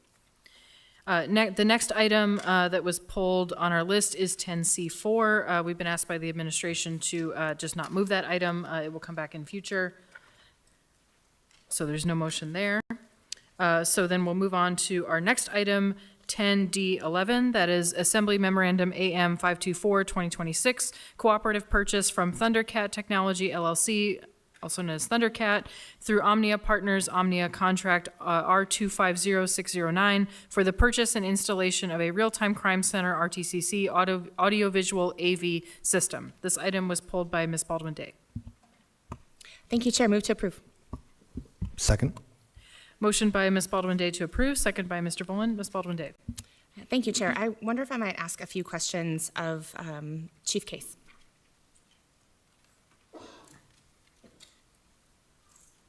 Okay, yeah, the chief is coming forward. I will also note that there were other items pulled, so I would suggest the chief don't go too far for future items too. Thank you. Okay, Ms. Baldwin-Day, go ahead. Thank you. Thank you, Chief, for being willing to answer some questions. So there's been a lot of chatter recently on social media about flock cameras and community surveillance. I'm wondering if you can share how this cooperative purchase for Real-Time Crime Center AV tech relates to some of those posts, particularly a social media post that was made by a member of this body in the last couple of days. Through the chair, Member Baldwin-Day, the flock system, first of all, is completely different from the system that we have. And unfortunately, some of the information that's been put out about the capabilities of the system that the Anchorage Police Department has is inaccurate from many different levels, not just what we currently have the capabilities to do, but also some of the limitations that we have here within the municipality in terms of being able to collect data through our infrastructure system. And, on top of that, all of the ways in which we're using our real-time crime center have not only been explained, with the body through policies, but as we add additional pieces to the real-time crime center and have technologies that come online, we make sure that we clear that information and present that to the body so that kind of each step of the way, even though we've already discussed the real-time crime center and all of its components, that as we start to turn pieces of this on, the body's well aware of how we're using that particular technology, particularly as it relates to privacy, as it relates to the use of artificial intelligence within the real-time crime center, as it relates to any sort of recognition. So obviously facial recognition is not allowed within the municipality, but object recognition is a different kind of related to. And so some of those types of technologies come with the equipment that we have. And prior to using any of those sorts of pieces of the technology, we'll come to the body, generally in the form of the Public Health and Safety Committee, so that the body is aware of what we're doing as one mechanism of informing the public, as well as giving you the opportunity to weigh in on some of those things. Thank you. So just to maybe put a slightly finer point on this, so when you say object recognition, we're talking about license plate readers, is that correct? So there's a couple different ways that object recognition can be in play. License plate readers are, so again, let me separate kind of what we do here versus what is done in a lot of different jurisdictions. Our license plate readers are activated through our dash cameras, and the data that they collect is license plates and locations where those license plate are read, and they compare those license plate to stolen vehicle lists and then anything else that we put in the system that we want a license plate to hit off of. So the cameras that we use, different from cameras that you see posted or mounted that are in fixed locations. Those cameras generally around the country can have object recognition looking for certain objects or clothing descriptions. Our license plate readers are just merely connected to license plates, so there's no object recognition within our license plate reader system. Now, with our drones first responders, if a operator actually identifies a vehicle, let's say, that is a vehicle that matches the description in a crime, the operator can tell the drone to lock onto that object. So the drone technically is using object recognition to lock onto that object and then not follow that car, so that the operator of the drone doesn't have to manually try to fly that drone. That's one way that object recognition potentially will be used as we get drones as first responders online. We aren't there yet. We will come back and talk about that when we get closer. And then there is some capability to use object recognition in cameras that we ingest into the real-time crime center through what's the title is Fusus cores. The challenge with doing that in our city is that that does require an AI component. And when you use the AI component within Fusus, you significantly reduce the number of feeds you can take. And then transmitting that data through our system is unknown if it's even possible. We haven't even tested it. It's kind of further down the road. And if that is something that we are going to turn on someplace down the road, that's going to be a little more lengthy discussion, but I don't really think it's possible right now. Thank you, that's helpful. So do we have the capacity to surveil the public in the manner that was represented by the social media post? No, I don't know where that social media post actually came from. It's not a video that is owned by the municipality or the Anchorage Police Department. That video is, I have no idea where the video came from. Okay, so is it fair to say that the technology that was represented as active in the municipality by that social media post is in fact a misrepresentation of APD's current tech capacity? It's factually incorrect, yes, a misrepresentation, yes, that's accurate. And so the real-time crime center AV equipment is intended to allow us to offer the option to members of the public who have cameras at a business or at their home to selectively allow APD to access that footage within very specific parameters that are set by the owner of that camera. Is that correct? That's correct. Okay. Is there any technology currently at work in the municipality that allows us to, say, lock on to a human being who is wearing a certain outfit or carrying a certain object? No. Okay. Thank you. I think I have no further questions. Next, I have Mr. McCormick. Yeah, I'd start by saying I have never voted to withhold funds from the police. I've been very supportive of the police department. But I think I'm going to have to change my tune a little bit on this one, as my constituents are raising privacy concerns, and I'm tending to agree with them. And I appreciate Chief Case's email to all the members today saying the capabilities and clarifying those.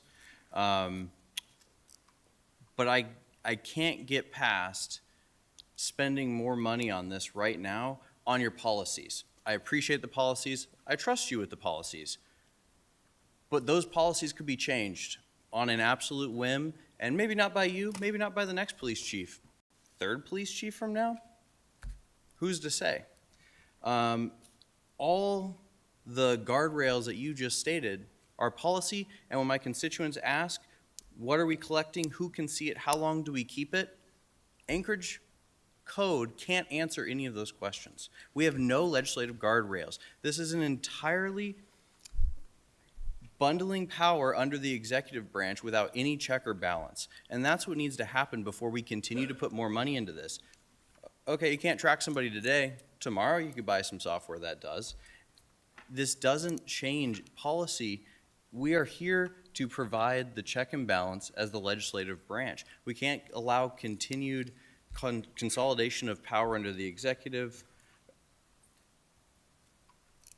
If we're trying to earn people's trust, we need to to show them that we're willing to put in the guardrails and we're willing to sit here and talk about the ideas. Otherwise, this money keeps going and going, and before you know it, we look back and we have a system that we don't recognize and that we don't want, because first of all, the Anchorage voters in 1997 voted that we didn't want red light cameras. That was the voters, that wasn't this body. The voters said they don't want that. Our Alaska State Constitution, the right to privacy, shall not be infringed. It's like one sentence.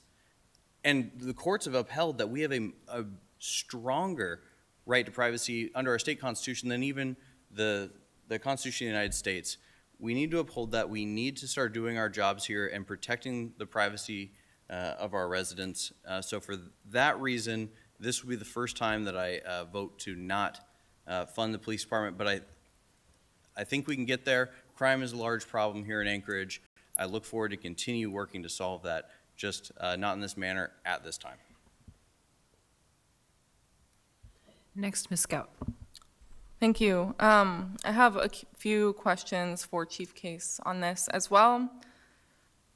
First is, will these videos be used to dispatch officers, or is this just review?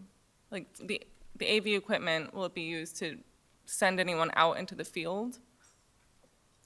Through the chair, member Scout, no. The videos won't be used to well, you're going to have to be specific on which videos specifically you're talking about. There's license plate readers, there's cameras that, let's say, a business allows us access to through a Fusus core. Yeah. Which one are you talking about? Both. I think any of the material being collected by this AV system. Yes, ma'am. The dispatch center is going to be monitoring any of this information. Okay. The real-time crime center is a separate entity from dispatch. And so what they're going to use is, once a call comes into dispatch center, then they're going to utilize these resources to help officers to respond to the call. So they're going to be the one that launches, let's say, a drone as first responder to hopefully get to the call before an officer, or they will be the ones that takes the information on alert from a license plate reader and look at the information that's coming in to ensure the officers have the information on that alert.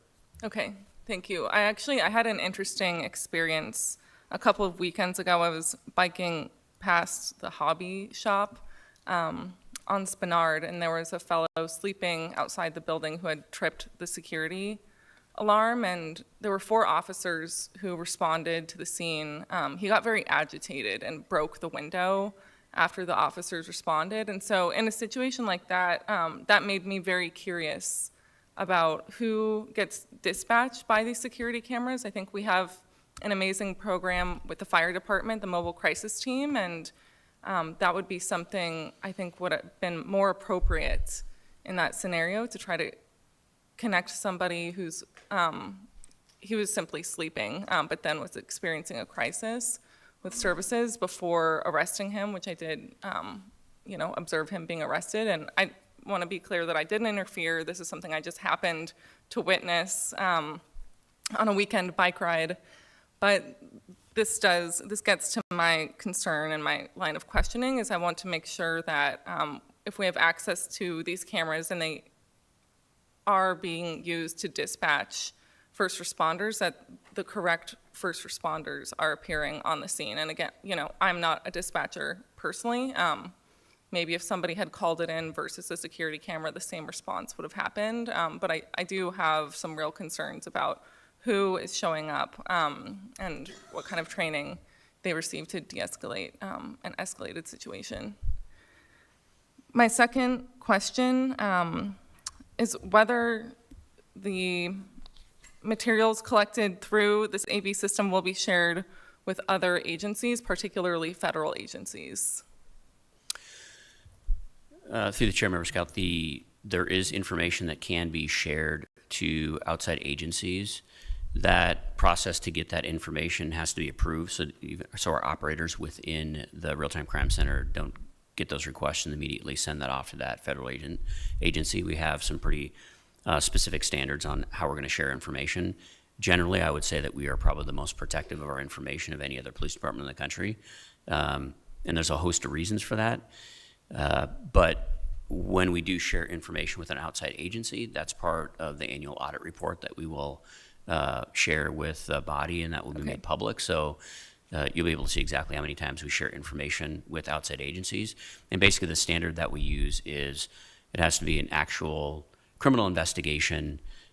So we've had one recently where there was somebody with an outstanding felony federal criminal warrant that one of the federal agencies says, hey, we need a little bit of help with. That's, I think, a legitimate crime we're all concerned about. And so we provided them with some information that we had access to through some of the systems that we currently have. Okay, thank you. Final question, and I'm not sure actually if this is for Chief Case or for the administration. Are records produced or like kept by this system included in the records retention policy before us today? Does that make sense? Jenny, I think the answer to that question is yes. Okay. So they are retained and available for at least us to. Yes, I mean, No. I think it ultimately will depend on the type of record that you're referring to, and there will be a schedule in the municipal records retention schedule that is published with the document that I think we should be able to decode. I think the chief had some additional color he'd like to add. So additionally, there's a 14-day retention. So if it's not maintained as a criminal part of an investigation, we have a destruction period after 14 days. So if anyone puts in a record request on day 15 to try to get access to a piece of that information, it's gone. Like, there's nothing we can do to recover it.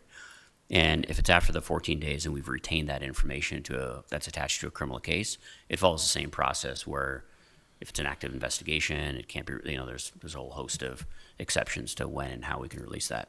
Okay. Thank you very much for answering my questions. No more questions, just one final comment that I think I'll be agreeing with Member McCormick on this one. We need to increase trust before we increase the power of this surveillance system. So, it's not personal. I hope to work with you on increasing that trust, but I think I'll be a no vote today. Next Brawley. item myself in the queue. Thank you. I have a question, Chief Case. So if this item was postponed to a future meeting, say the meeting of the 18th, what would be the impact of that? Is this a must-pass timely? Obviously, I'm sure your intent is to see it passed, but what does that look like? You are correct, Madam Chair. I would love it to be passed tonight, but I think part of this entire process, we've been, very clear that if we're not comfortable moving forward, we have extra questions, we need extra explanations. Like, that's what this process is about. We realize that this technology package that was passed by the body in September is a very significant move for the municipality. It's our response to crime. We think it's going to have a significant impact, but we are not going to outrun our coverage on this. And that's the commitment that we made. So yes, I would love it to be voted on tonight so we can move forward and start building this out. But if we need to take a little extra time, I wouldn't put it on the must-pass list. Okay, thank you. I'll make one brief comment. There was a statement that there's nothing in code that is protections. I think there's plenty of things that protect the public in code, but specifically I want to point out something that happened before I was on the body. I think Mr. Volin and Mr. Perez-Verdia were the only ones here at that point. And that was the passage of a ban on facial recognition technology from use of the municipality. I haven't seen anyone say that in public, and I think we need to remind folks that exists.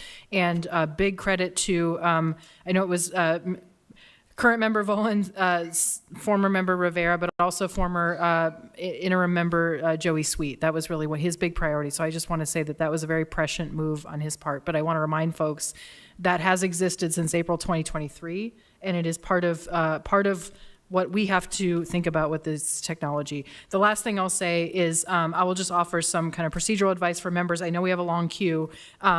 I think an option is that we work through that queue tonight, we take a vote. Another option is that a person moves to postpone this to the meeting of the 18th. And then I will also offer that there's this and several other items related to this, maybe not the Real-Time Crime Center, but related to investments in APD. And so another option is that we hold a work session on this and other topics on Friday the 7th. We have time. And so I just want to offer that as people move through. I am not telling you to do that, but that is an option that we have. Thanks. I'll yield the floor. Next, we have Mr. Gerker. Thank you, Madam Chair. Since we do have, I think, about 300 people in the queue, and I see that the Chair of Public Safety is a few members down lower than me, I'm actually going to make that motion that we postpone this to the meeting of October 18th, so that way it can go Second. to, thank you. I'll just check, did you mean August and not October? Yes. Yeah, okay, Yes. good. Sorry, Chief. Meant August. Second. October means the 8th month, but not Yes, since the Roman yes. calendar, so yes, thank you. Yes. Somebody should. Okay, yeah. so a motion by Mr. Gerker to postpone this item to the meeting of August 18th. Is there a second? Second. Second by Ms. Baldwin Day. I think Member Presverdia might have also seconded. Oh, I'm sorry. Yes, he did. Okay, sorry. Well, we will correct the record. Mr. Presverdia was the second. And then I guess I'll run through the queue to see if there's any comments on postponement. Ms. Park? Thank you, Chair. I think postponement is a good idea, but also my question to Chief Case is, we have recently seen the Point of order. Lieutenant Governor give our voter registration. Sorry, there's a point of order from Mr. Gerker. Yeah, is this regarding the postponement or is this on the main motion? It's regarding the motion. Okay, yeah, this, Or the- right now, because we're in the postponement motion. Okay. Yeah. I'll save it. Okay, thanks. Yeah, I would suggest, sometimes I know we blur the lines on, procedural with postponement versus substance, but for this one, I think if members' intent is to take up the substance later, then I'll just run through and see if there's comments on postponement. Mr. Handelin? Yeah, my main thing was on the main motion there, but I think I can kind of tailor it towards this. My question was, are there any members that are working on legislation and stuff in regards to this currently? Just kind of curious on that. Thanks. Yeah, I would say, I guess, Chief Case, you're free to answer that question if you're aware. Otherwise, I think generally it's legislative prerogative whether people want to say what they're working on or not. So members can certainly offer that, but. I'm working on a piece of legislation.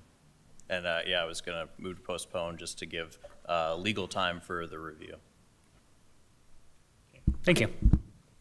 Okay, I'll keep running through the queue briefly. Mr. Bresverdia. Yeah, just to encourage my colleagues to move to postpone. There's a lot of components here that have been discussed over a long period of time, and so it's really it's an opportunity, I think, for us to sort of reground ourselves in what is the real time center and how this was related to that. And so I think it's a good idea to have a work session and or committee meeting, however we want us to structure it, but I think it's a good opportunity for us to really understand what this is and how it's related to the other things that we've already put in place. Thanks. Thanks. Mr. McCormick next. Oh, out of the queue. Okay. Then, yeah, I'll just note, I hear, we'll see how the vote plays. Obviously, certainly I am happy to schedule a work session, and I will also consult with Public Safety Committee folks just to make sure if a special meeting is more in order. Either way, we will find an opportunity, if this motion passes, to postpone this item and find an opportunity to discuss it in a public meeting before that. So I don't see anyone else in the queue, so members may proceed to vote. The motion is to postpone this item to the meeting of August 18th.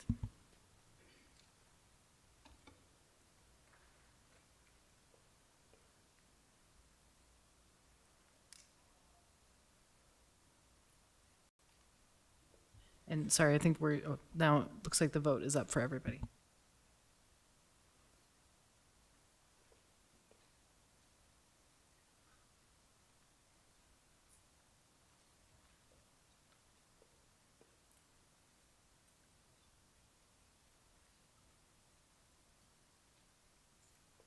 Yeah, so the clerk has advised we are yet again having tech issues, so the clerk is going to run through and do a quick verbal vote.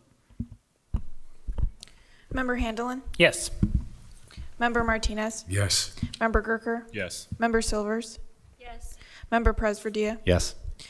Chair Brawley? Yes. Vice Chair Voland? Yes. Member Baldwin Day? Yes. Member Scout? Yes. Member McCormick? Yes. Member Park? Yes. Member Johnson? Yes.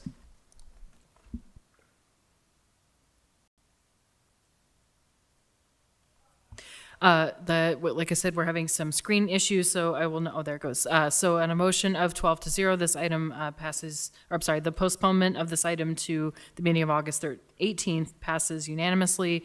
And as was stated, we will work on scheduling either a work session or special committee meeting. And I will also note that there is a Public Health and Safety Committee meeting this Thursday, but I know those are always full agendas, and so we will find another opportunity to make sufficient time to discuss this. So next we'll move on to item 10E2.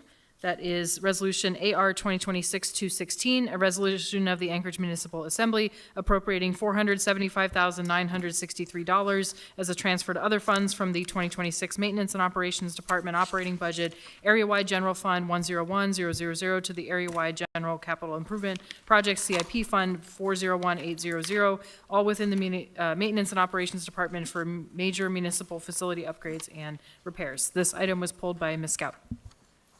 Move to approve. Second.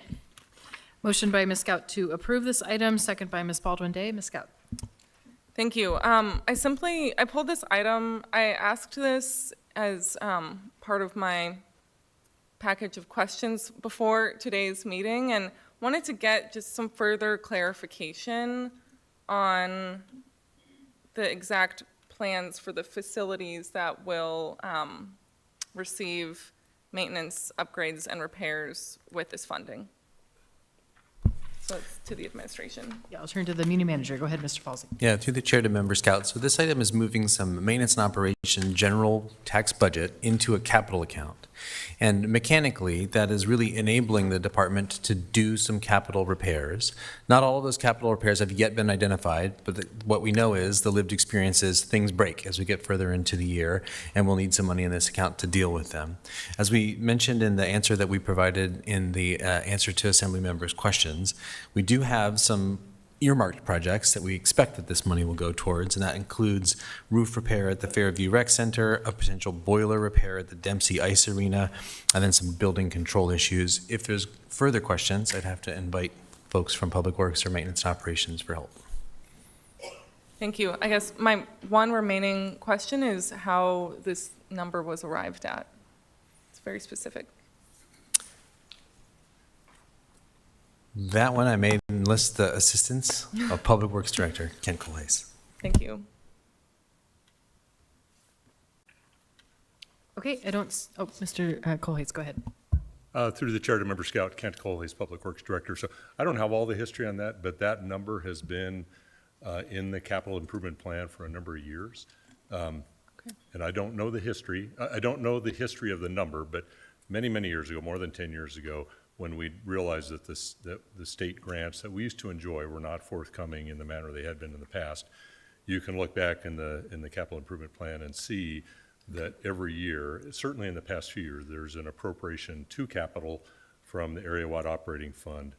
And I believe attached to the assembly item is the page from that budget item, from the budget document that generally talks about what Mr. Falsey referenced, and that is that because of the funds that we no longer receive from the state, we appropriate funds to capital. So that number was established several years ago, and from what I've seen recently, it hasn't been adjusted for inflation, but that's where that number came from. And we can get more information if you need more specifics. Okay. Thank you. No further questions. Just wanted to get some additional information. Okay, thank you. I don't see anyone else in the queue, so members may proceed to vote on this item, AR 2026-216.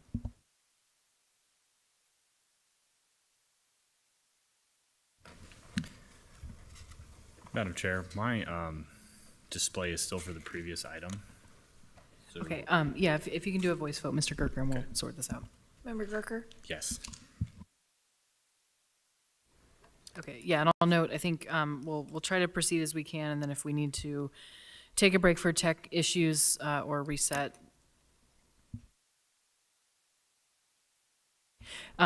Anyway, we'll see what we need to do. On a vote of 12-0, item AR 2026-216 passes the body unanimously.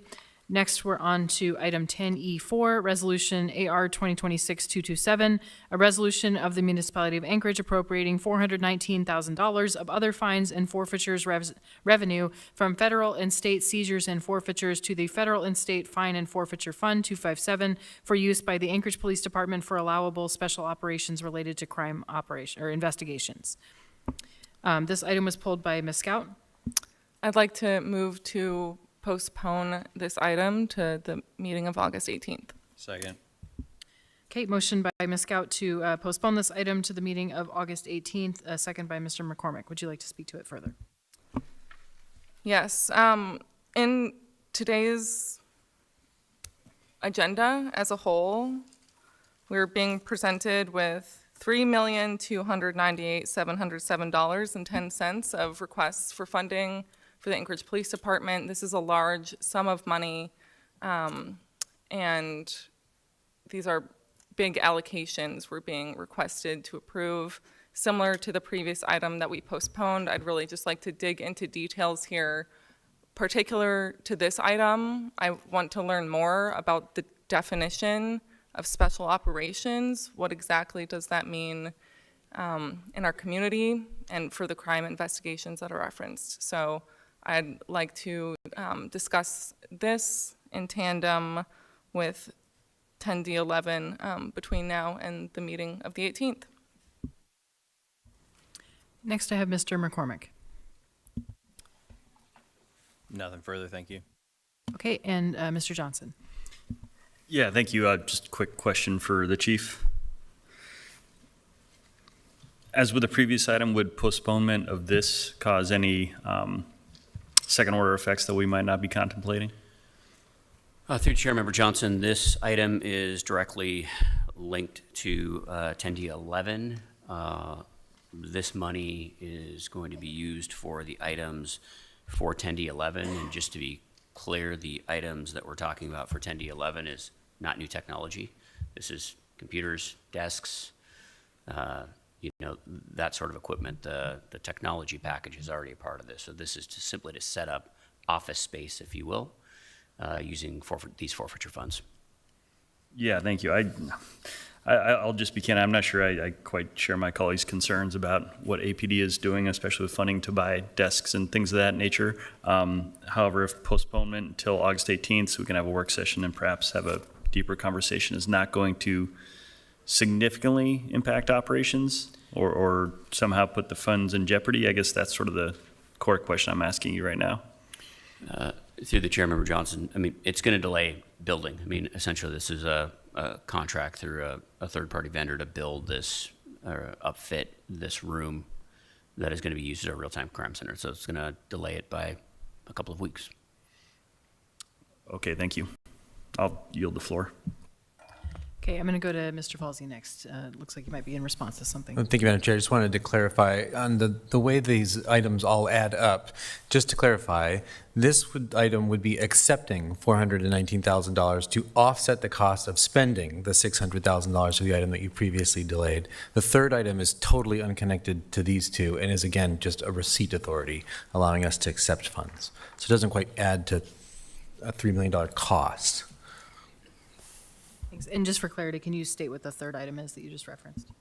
Through the chair, to the chair, the member previously referred to another item which has also been pulled from the consent agenda, which I think we're going to come to next.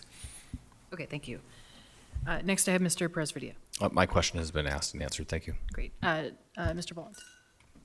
Yeah, thank you, Madam Chair. I just will support the motion to postpone. It seems, if members have questions on the prior item pertaining to the real-time crime center and how that's going to be utilized, then we would also wrap into that conversation this item and hold off on setting up the real-time crime center until those questions are answered and those details explored. So I'll be a yes vote to postpone. Thank you. Thanks. And just for procedural clarity, if this postponement passes, of course, they would be on the same meeting, and it is would be the intent to notice them together so that they can be discussed in whatever venue that happens. Ms. Silvers. Chief Case, can I ask you a question, please? What are the public safety ramifications of postponement of these items? And, like for how long? Through the chair, Member Silver, so the real-time crime center, just so we're clear, is functional right now. Expanding the real-time crime center to add some of the elements that we're currently paying for the technologies are really tied into the expansion of this these two particular items. So For instance, drones as first responders. That's part of the build out of using this money and building out the real-time crime center. We can't really pull it into where we have the operations kind of confined to a very small space. So the expansion of the technology that we're currently paying for, some of it we can't use it because we just don't have the infrastructure set up to utilize some of that technology. So when you talk about what's the impact, it's just delaying the use of technology that was designed to respond to violent crime and to provide safer response for officers when they respond to some of these violent offenses. Thank you. Okay, and I'll just note for members, if you saw this, the system was rebooting. Next, Mr. Johnson in the queue. Yeah, thanks. Just very briefly, I was willing to support postponing the previous items so that we can dig into maybe some deeper questions. But this, to me, looks like, one, it's accepting funding that we should be accepting. And second, from what I've heard from the chief, sounds like it is more or less to provide very, for the most part at least, basic and non-controversial tools to support the work of our police department. And so I personally see no need for postponement. I'd rather just take the action tonight to move forward with these projects so that our department may be well-equipped and well prepared to do their job. And for the previous item, I think there's a contrast there that I think was willing to provide us a little bit more time to contemplate, but this seems pretty straightforward to me. So I will be opposed to postponement. Thank you. Okay, I don't see any other members in the queue, so members may proceed to vote. The motion is to postpone this item, AR 2026-227, to the meeting of August 18th. And I will also note, if we don't see the vote buttons show, then we will do another voice vote.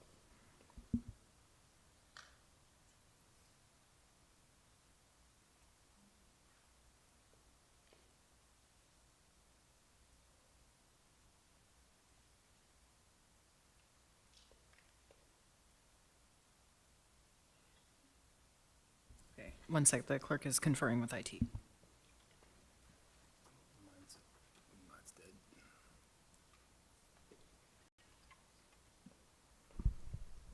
Member Handelin?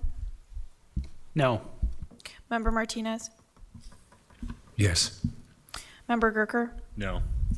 Member Silvers? No. Member Presverdia? No. Chair Brawley? Yes. Vice Chair Voland? Yes. Member Baldwin Day? No. Member Scout? Yes. Member McCormick? Yes. Member Park? No. Member Johnson? No. That fails 5-7. Okay, on a vote of 5-7, the motion to postpone has failed, so we are now on the underlying item. Sorry, and our queue is not working properly at the moment. I will just visually scan my peers to see if there's anybody who would like to speak. Point of information, Chair. Yes, go ahead, Mr. Johnson. We do have the motion before us now is a motion to approve, correct? That's been Yes. moved and seconded. Thank you. Yeah, and I'll just note for folks who can see the screens, you can see that there's a vote basically pending on something we just voted on, so disregard that. And I think probably fastest is to do another voice vote, so I don't see anybody. Oh, Mr. Martinez, go ahead. Question to the chief. Thank you, Chief. Can you just give us a sense of the limitations of these funds? Are they only able to be available to APD? Or funds in this category are able to be used for other categories? Like, what are the limitations of these particular types of funds? Thank you. Through the chair, Member Martinez. So these funds, I'll back up just a couple steps so that we're kind of on the same, because we get these questions every time we have these forfeiture funds. So the federal forfeiture funds, the way that the police department gets access to these is we have task force officers that are assigned to a couple of our federal agencies, primarily FBI, DEA, ATF, and U.S. Marshal Services are the primary. And when they work federal criminal cases where there's asset forfeitures, the agencies that are assisting the federal agencies, like, for example, the FBI, when the case is completely resolved, the FBI gets forfeiture funds or property or equipment, and some of that money comes back to the supporting agencies. That money can be used, and I'll probably refer to some of my help over to my right, but generally that money can't be used to supplant. We can't pay for current operations. So there's very specific things that it can be used for. In this particular case, the reason why it can be used for this is Real-Time Crime Center doesn't exist. We haven't stood up the new technology. We haven't bought anything for the Real-Time Crime Center. And of course, the purpose of the Real-Time Crime Center is responding to criminal activity to help us make cases and prosecute cases and collect evidence, have safer response for officers and the public. And so that falls under the funding structure for using asset forfeitures. Technically, what the Anchorage Police Department historically has used these funds for is for equipment. So things that we put inside vehicles, or in this case, computers, and that type of technology. There's been at times in the past, although it's been a little bit, several years, where we have used this to buy helmets, ballistic helmets, let's say, for our tactical teams. Things like that that's not supported with the budget. We can use the forfeiture funds for that. And this money doesn't go outside the police department to fund other things. So it's new money as well. It's coming from an outside source, so it's new money to us for things that we use to do our job. Thank you for your explanation. I appreciate that. Okay, and so the clerk has reminded me that we actually do need a motion to approve this item. So we can get back to. Move to approve. Second. Okay, motion by Mr. Gerker to approve this item, second by Ms. Silvers. And it looks like our system is slowly catching up to us. Any further members in the queue that I missed? Ms. Park. Thank you, Chair. I just wanted to say this morning I attended a federal court hearing on an individual who was dispensing improper narcotics to this city and most of Alaska, and in the course of her prosecution forfeited a significant piece of property. I think it's only fitting that that kind of property return to the city to try to mitigate some of the damage that's been done. And I'll be supporting this. Okay, any other discussion? Okay, not seeing any members may proceed to vote. I hope, looks like it came up. The motion is to approve AR 2026-227.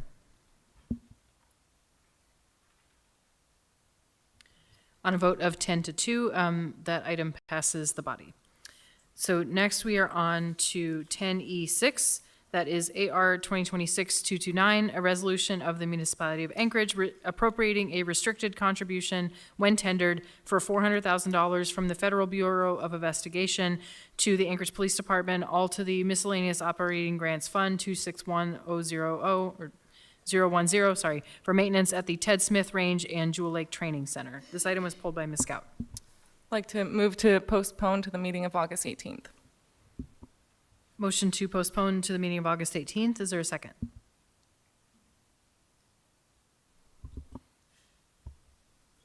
Second for purposes of discussion. Okay, there's a motion by Ms. Scout to postpone to the meeting of August 18th, second by Ms. Baldwin Day. Ms. Scout. Thank you. My rationale for postponing this item is similar to the past two conversations we've had about postponement. Particular to this item, I'd like to learn more about the rest of the revenue that comes into this training center. I think this is also a great opportunity to learn more about how APD trains their officers. So I'd love to learn about that in a committee meeting or work session with this item included.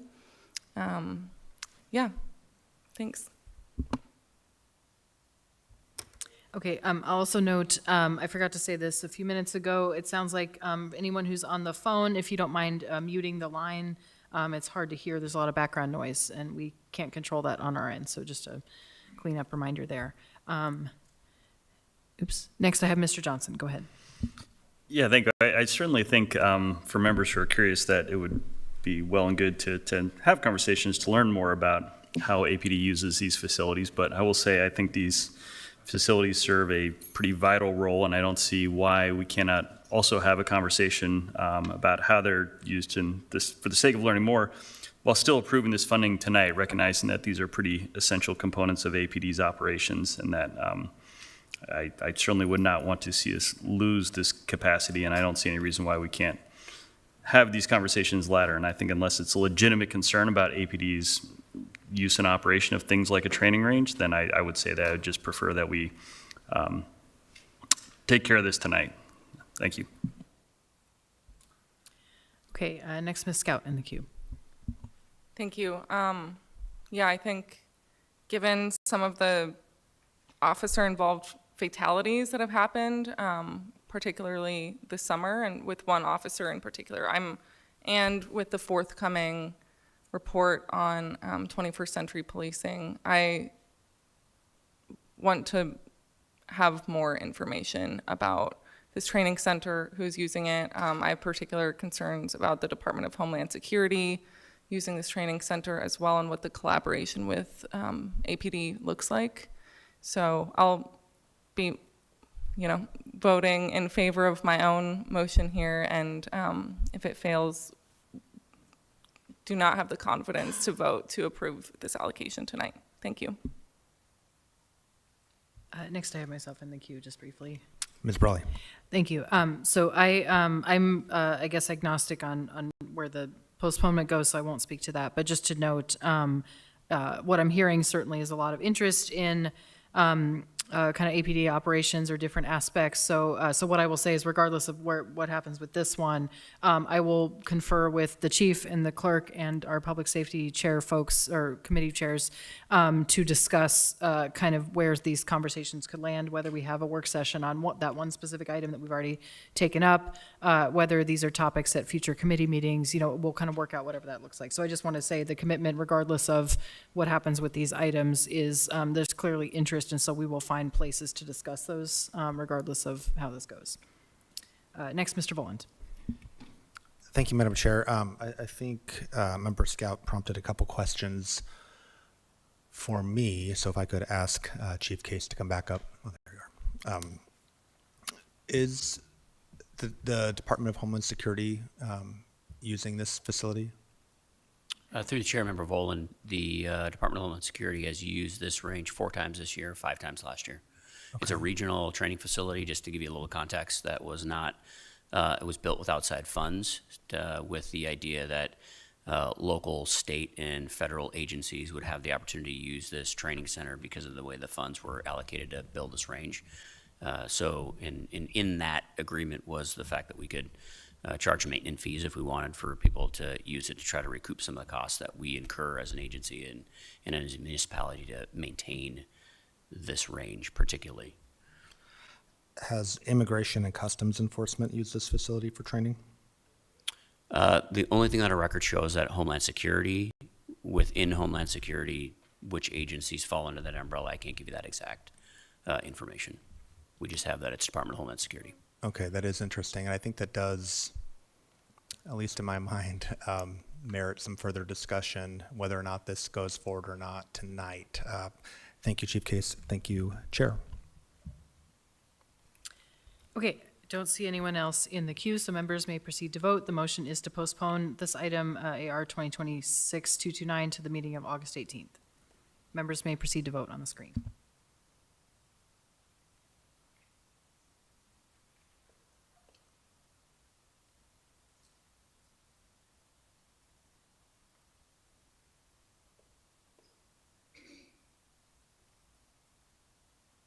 On a vote of 3 to 9, the motion to postpone fails, and I will not repeat the mistake last time that I made, which is to, first I need to ask for a motion.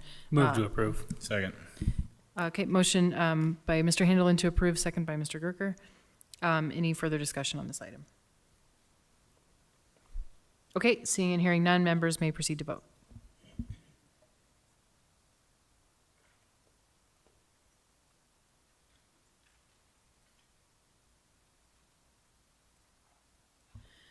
Okay, on a vote of 11 to 1, AR 2026-229 passes the body. So that then we have one more consent agenda item, that is 10F6. Let me turn briefly to that. That is Information Memorandum AIM 123-2026, community feedback regarding the inclusion of the Safe Seward Highway SSH within the approved project list for the 2052 AMATS Transportation Plan MTP for the Anchorage Bowl and Eagle River. This item was pulled by Ms. Baldwin Day. Thank you, Chair. Move to accept. Second. Motion by Ms. Baldwin Day to accept, second by Mr. Vaughan. Ms. Baldwin Day. Thank you, Chair. So I wanted to call my colleagues' attention to this item as it dovetails with some of the remarks that we heard from the mayor today in her report at the beginning of the meeting. So Member Volland and I, as the two assembly representatives on the AMATS policy committee, put this together really as a mechanism for illustrating the enduring public opposition to the Safer Seward Highway project. And I particularly would like for my colleagues to take a look at attachment 6. It is from the Planning and Zoning Commission. It's their meeting minutes from September the 8th, 2025. So this is 10 months ago now. On page 5 out of the 10 in that particular document. And the reason I'd like my colleagues to pay attention to this is because in this document, the Planning and Zoning Commission functionally says to the Safer Seward Highway project team, please take this back and do more homework, make some changes. And this is in the context of a site plan review for this particular transportation project. And the reason that this is germane is because Member Volland and I do not share the mayor's optimism with respect to the Department of Transportation's willingness to change the scope and the scale of this project. And we have, from September, material that states public opposition and in fact commission opposition to the project as it is currently designed. And functionally, nothing about that has changed in the 10 months since. And so we remain unconvinced that DOT intends to make any adjustments whatsoever to the 4-lane divided highway design that they have put forward, which is why we also opposed the re-inclusion of this project in our Metropolitan Transportation Plan. I hope that members of the public will pay close attention to the next steps that are taken by the Alaska Department of Transportation. They have publicly committed to further engagement with the public.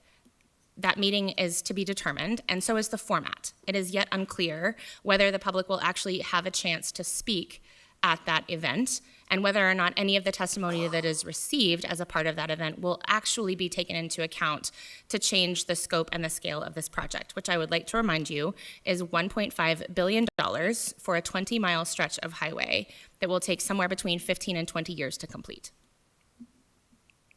I don't think anyone is suggesting that this section of highway does not merit safety improvement. No one is suggesting that that stretch of the highway between milepost 98 and 118 is safe. However, it is the contention of myself and Member Volland that this particular stretch of highway could be improved, the safety could be improved with far less invasive and more cost-effective measures that do not, in fact, spend at minimum $1.5 billion in taxpayer funds.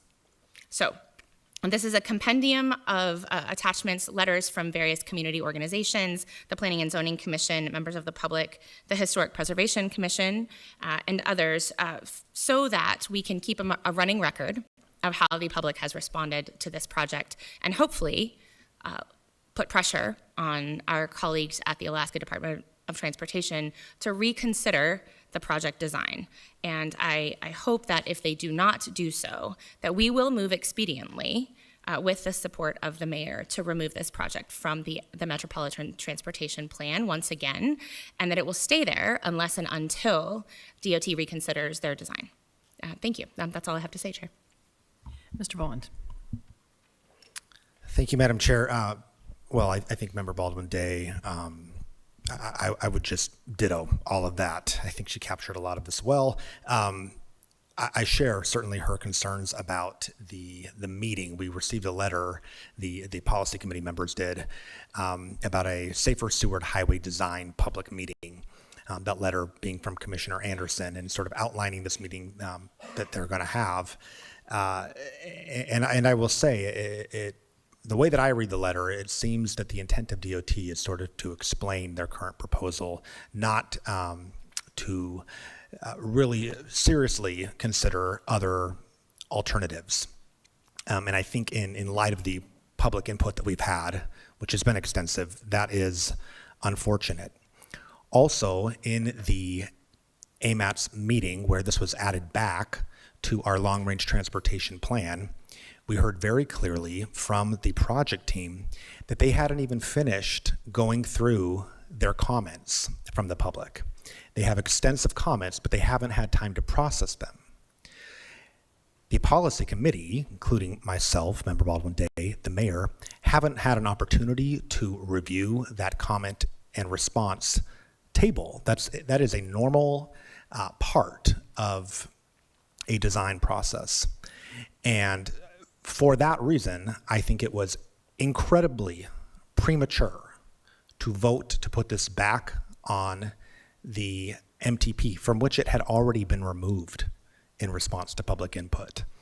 I tried first to postpone this to a later meeting of the policy committee so that DOT would have the opportunity to go through those comments and to actually treat the public process seriously and to listen to what people are saying, members of the community, our own boards and commissions.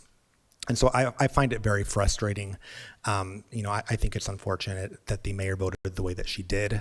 And I hope that we can really make progress on this. And additionally, I think it's very important when it comes to saving lives in Anchorage that we are prioritizing the most dangerous roads in Anchorage. And many of those state-owned dangerous roads are within the urban core of Anchorage. They're in my district, North Anchorage. They are in Midtown. They're in East Anchorage. And so we have limited funds. AMATS operates within a fiscally constrained environment. And we really need to do the most good, have the maximum impact that we can with fiscal constraint, and that means prioritizing those more dangerous roads.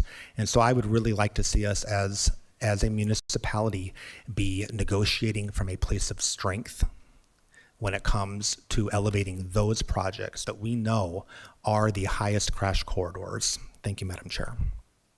Next, I have Mayor LaFrance in the queue. Thank you so much, Chair Brawley, and thank you all for this conversation. I just want to stress, as I did in my opening remarks, that work on this highway, safety work, is super important. And I don't want to accept no progress.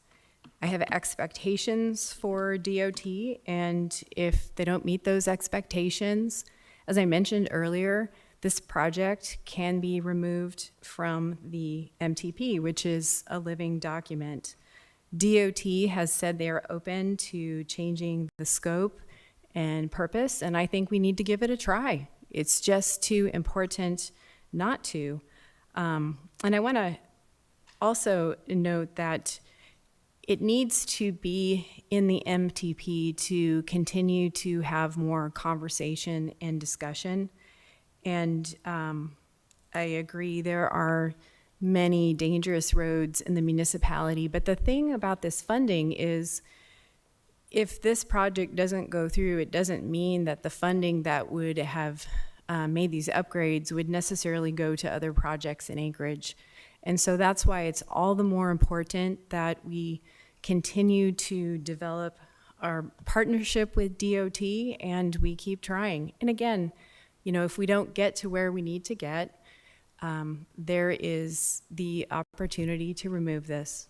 But I think it's worth a shot, and I enter this, continue to work in good faith with all. So thank you for this conversation.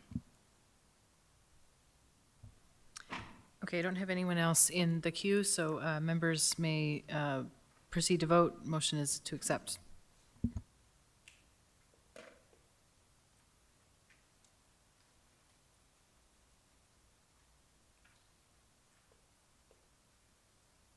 Okay, on a vote of 12 to 0, this item AIM 123-2026 was accepted into the record. So that concludes our consent agenda items. So as noted, I know we're getting a little bit later, but I think there's certainly interest from members to take this up. So we will move to item 12A. I will read the title and then I will remind, I have a few things before we proceed after that. Actually, before I do that, I will note procedurally, so at prior meetings, Mr. Martinez, you were determined to have a conflict, and so again, you are welcome to stay in the audience, and so I'll ask you to step down from the dais at this time.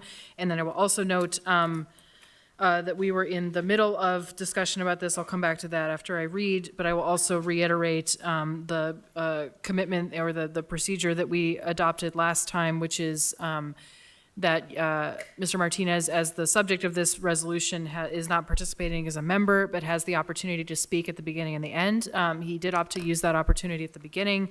And then I will also note that the opportunity he would have at the end, if he chooses to exercise that, would be after debate before we take a vote. So I will also note just ahead of time, if there are, I know call the question may occur, so just to be clear, that ends member debate. And so the intent would be to provide an opportunity to speak after that point before a vote is taken. So I just want to be clear up front, regardless of what happens as we move forward. So then next I will read the item and remind us where we are in the debate at the moment. AR 2026-192, a resolution of the Anchorage Assembly submitting an accusation document to the municipal clerk to initiate removal proceedings in accordance with Anchorage Municipal Code Section 2.70.030 and directing the municipal attorney to retain outside counsel to conduct further investigation and represent the interests of the municipality throughout the adjudication of these allegations. I will note there are 3 S versions noted with changes to their titles that are documented in our agenda. Currently, we have a motion on the floor to approve the S version, so that is where we are starting. And then I will also note, and that was moved by Member Silver, second by Vice Chair Boland at our last meeting. I will also note, just to be clear, that, and I've consulted with the chair, we do track debate and when people speak and how often they speak, and that is within a session or within a meeting. And so basically the queue has reset. That does mean everybody has 2 opportunities to speak if they choose to exercise it, depending on where the rest of this goes. But just to note that we are starting over and that the clerk does track that. So if I pause, I am making sure that we are keeping order.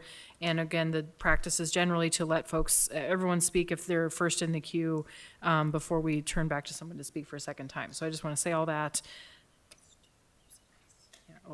Just to be clear for the record, we are on the S2 version, substitute version 2. And yeah, so, and then I see we have folks lining up in the queue, so I think I said all of the pre-things that I need to say. So next, looks like Ms. Silvers is in the queue. Go ahead, Ms. Silvers.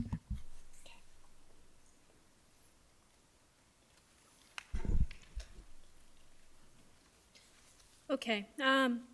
First, I want to say I'm not here to defend Member Martinez, but I do believe that we have a duty to ensure that a complete and accurate record is presented to the public. On June 30th and July 1st, Member Handeland received a full set of documents regarding the New York and Puerto Rico trips. I have also received these documents, and I would like to share more fully what they say and what has been omitted in the public and policy statements regarding this matter.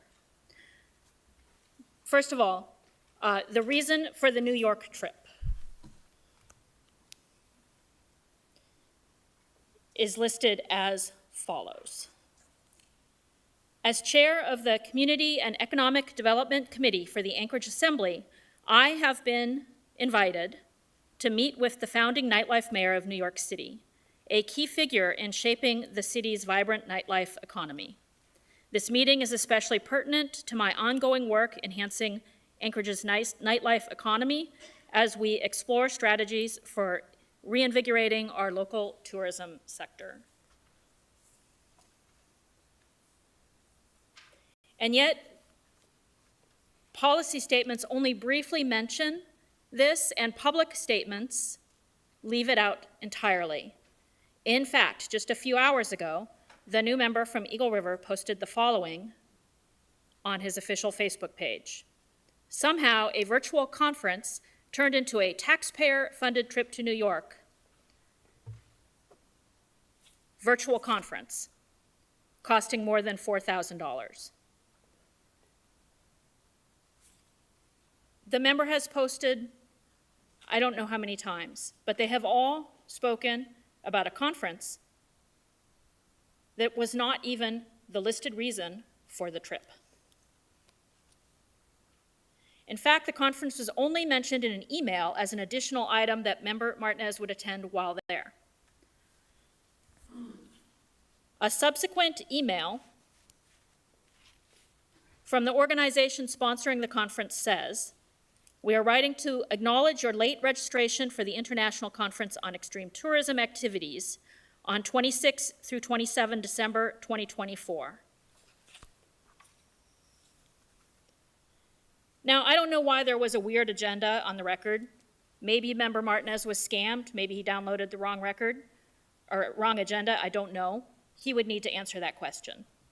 The record is clear, however, that the recorded reason for the trip was a meeting with the Nightmare and that he at least intended to attend this other conference during the trip. The next item that has been continuously called into question is the 3 extra days of per diem. There is also a full accounting in the records received by Member Handeland for the extra days of per diem. On arriving, it was a 2-day flight. On leaving, it was a 20-hour flight, and the email states, "Leaving on 11/11 or 11/12 gets me home at the same time." Leaving on 11/12 would avoid a 7-hour overnight layover.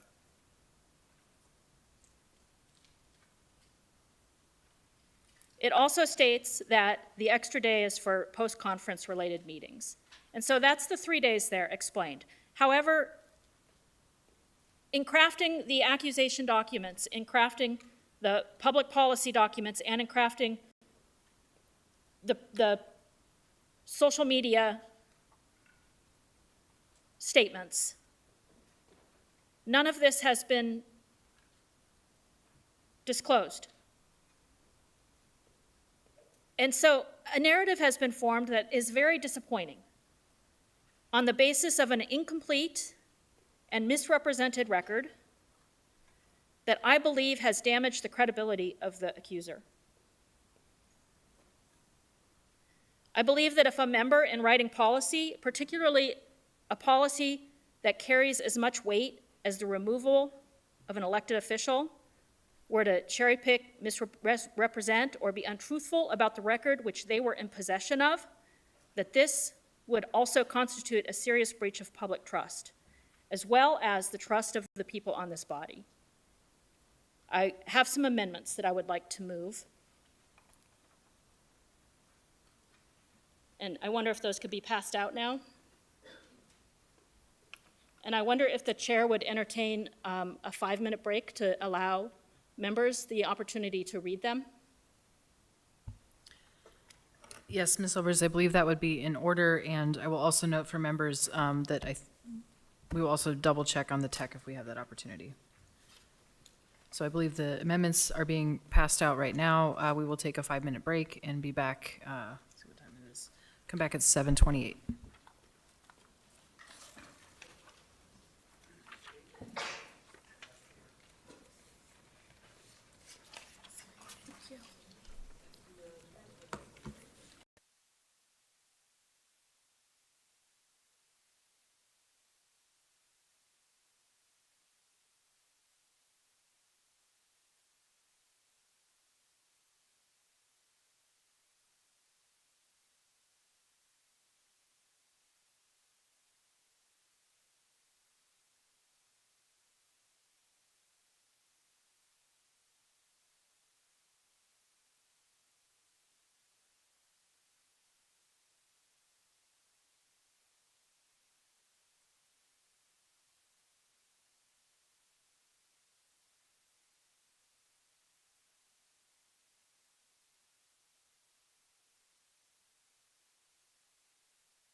Okay, everyone, I'm going to call the meeting back to order. So I'll ask everybody in the audience to please either sit down and or continue your conversations outside. We do need to continue with our meeting. I'll ask anybody who would like to continue a conversation to please take it outside so that we can start our meeting. And we will be, after this, we'll be taking our dinner break, but we need to get through this item first.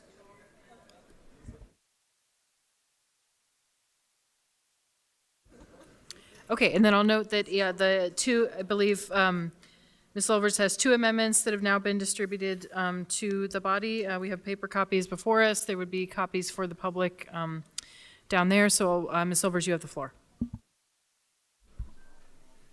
Thank you. So I would like to move amendment number 1. Second. Motion by Ms. Silvers to move Silvers Amendment number 1, second by Mr. Voland. Ms. Silvers.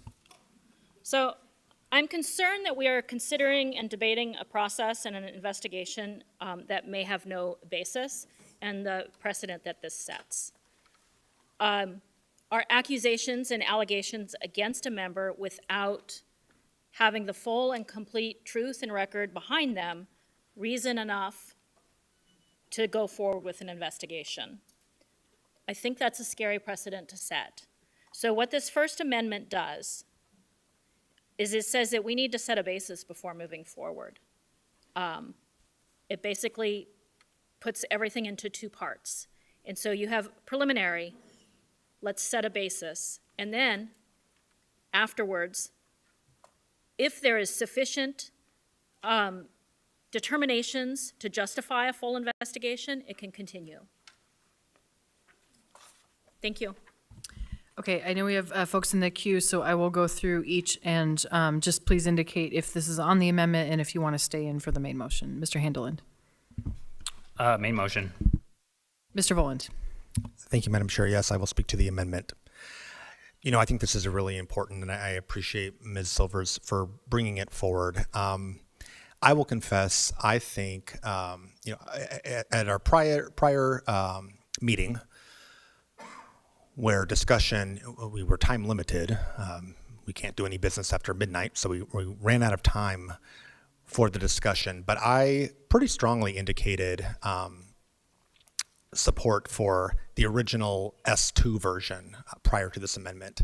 Because what I wanted a platform for us to be all operating from the same set of facts. And I don't think we've had that opportunity. We've seen social media accusations. We've seen an accusation document, part of which we heard from an appearance request tonight, and I feel strongly to be true, has to do with private activity, and it isn't even within the scope of what code addresses. But I think we need to take a step back. I think we need to have the municipal attorney first review the accusation document before we even move forward into an investigation to see, is there any there? I am, I'm pretty concerned. I feel like I got a little bit, because the narrative that has been put out there about this New York trip specifically, when we look at the actual record and why the travel was approved by the former chair, it has to do with the meeting, not this conference that has been talked about on social media. So I would really like the opportunity for the municipal attorney just to do a preliminary review and report back to us before we launch into this investigation that's going to be pretty intensive in terms of time and resources. I'm also concerned. So I have a couple questions for the attorneys.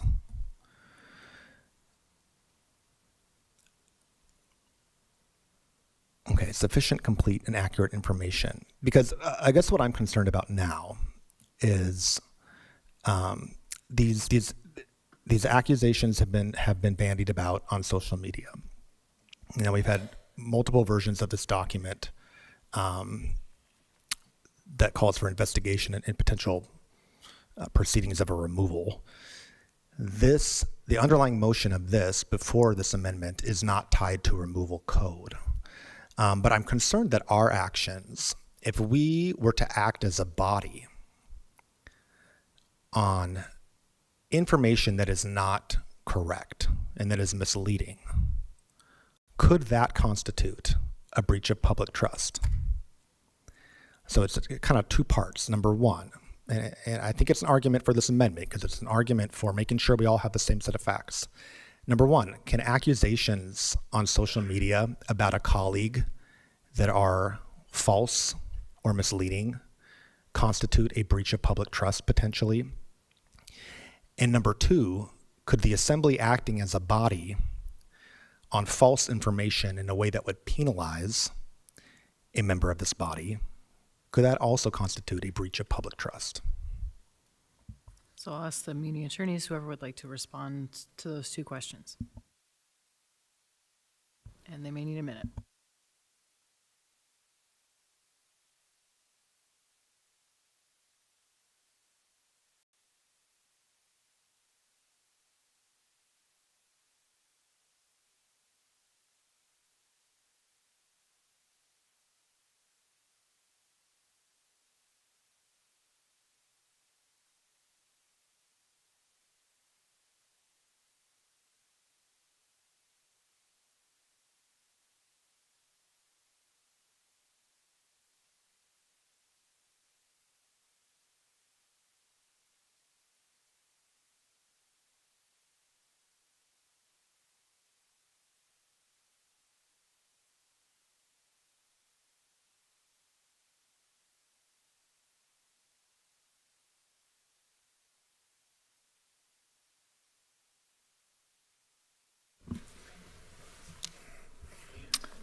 Through the chair to Member Voland, we've been conferring over here, and I think some folks are going to do some additional thinking, but our preliminary answers are as follows. We don't think there's any legal problem with proceeding with an investigation if this body directs it on the basis of what's been publicly said and publicly stated. That wouldn't violate anyone's rights. Two, you asked whether elected officials, such as all of yourselves, whether any public statements you make, if they're false or misleading in any way, is that a breach of the public trust subject to the removal code? I believe that was your question. And we're debating that right now. I think our preliminary answer is no, for a lot of important reasons. I think that assembly members have wide latitude in how they communicate with the public, and using the removal procedures to launch investigations into each other about how you're conducting those public communications could lead down some difficult paths that might in the end bump up against some freedom of speech questions. And also, it's not clear to us that the removal code intended to take into account those sorts of public-facing communications on social media, and seems more likely to be focused on official actions on the assembly. That said, it's a question asked in real time, and we're three people sort of thinking it over. I'm not sure we could give you a definitive answer off the cuff. Okay, thank you. So for the lack of definitive answer, I'm going to really urge caution. I think if I'm an assembly member, I'm an elected official, and I have a document that says one thing, but I make an accusation that asserts another, that's a problem. That is lying to the public. So I would just say that is my perspective. I do appreciate the answer from the attorneys, though. One more question, then I will cede the floor. Question for the municipal attorney. Something of this nature, a review and report on the accusation document as described in this amendment. Do you have any idea, ballpark, of the capacity and the resources of your office to conduct that versus a full investigation? I do. I think just as a preliminary matter, I want to flag for everyone's attention that in any investigation, an investigator is going to have inherent discretion to determine as to any given line of inquiry how far to push, how many resources to devote, and when to decide the juice isn't worth the squeeze on this question, let's re-devote our resources to another issue inside of the same investigation, right? That's just part of what any investigator always does. And as part of that inquiry, you ask yourself, am I getting good information from this particular source versus another source? And you would weigh that in the balance of how much time you have left on your deadline and your other office resources to decide where to put your investigative efforts. Now, I think that Amendment 1 here is meant to recognize that discretion, and if that's all it's doing, I don't think it sort of adds or detracts from what's already inherently in the discretion of an investigator. I don't personally read this as first doing a report on the accusation document and then coming back to the body. Maybe I'm misreading the amendment writer's intent, but I take it as saying to the investigator, go and investigate. And if you don't think that there's enough there, you can just stop. But if you think there's enough there, you can keep going with the investigation. Again, I think that is discretion inherent in any investigation. So I think, if I could, sorry to cut you off, but I think I read it differently, because the text here says conduct a preliminary review. And so I think that the word preliminary is important.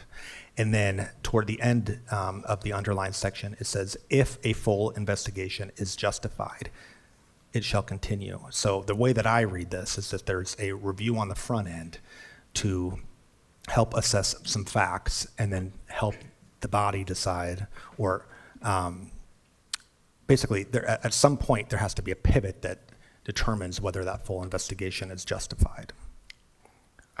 With respect, Member Volin, I don't see a decision for the body to make here at all. I see a decision for the municipal attorney's office to make. But again, I would defer to the member offering the amendments, legislative intent, and then I might have further thoughts depending on what the intent here really is.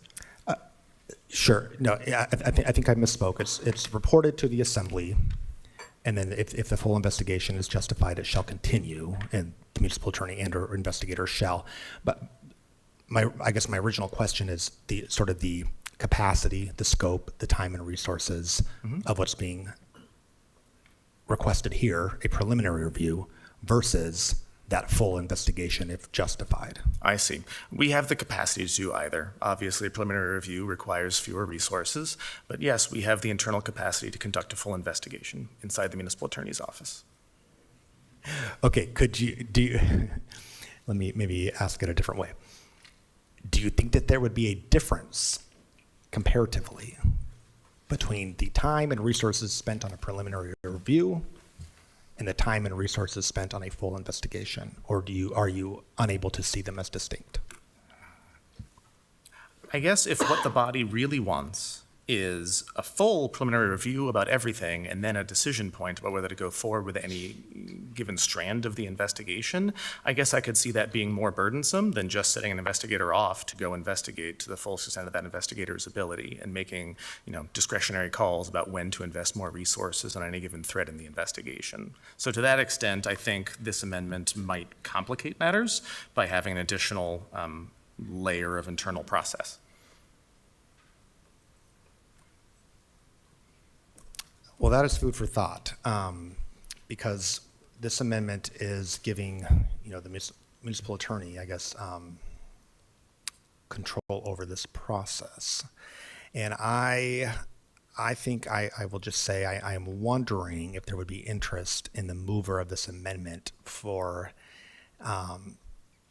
adding a step here where the assembly could potentially respond or consider this preliminary review and then decide subsequently whether we feel that there are enough facts in the allegations that could determine whether or not that full investigation is justified.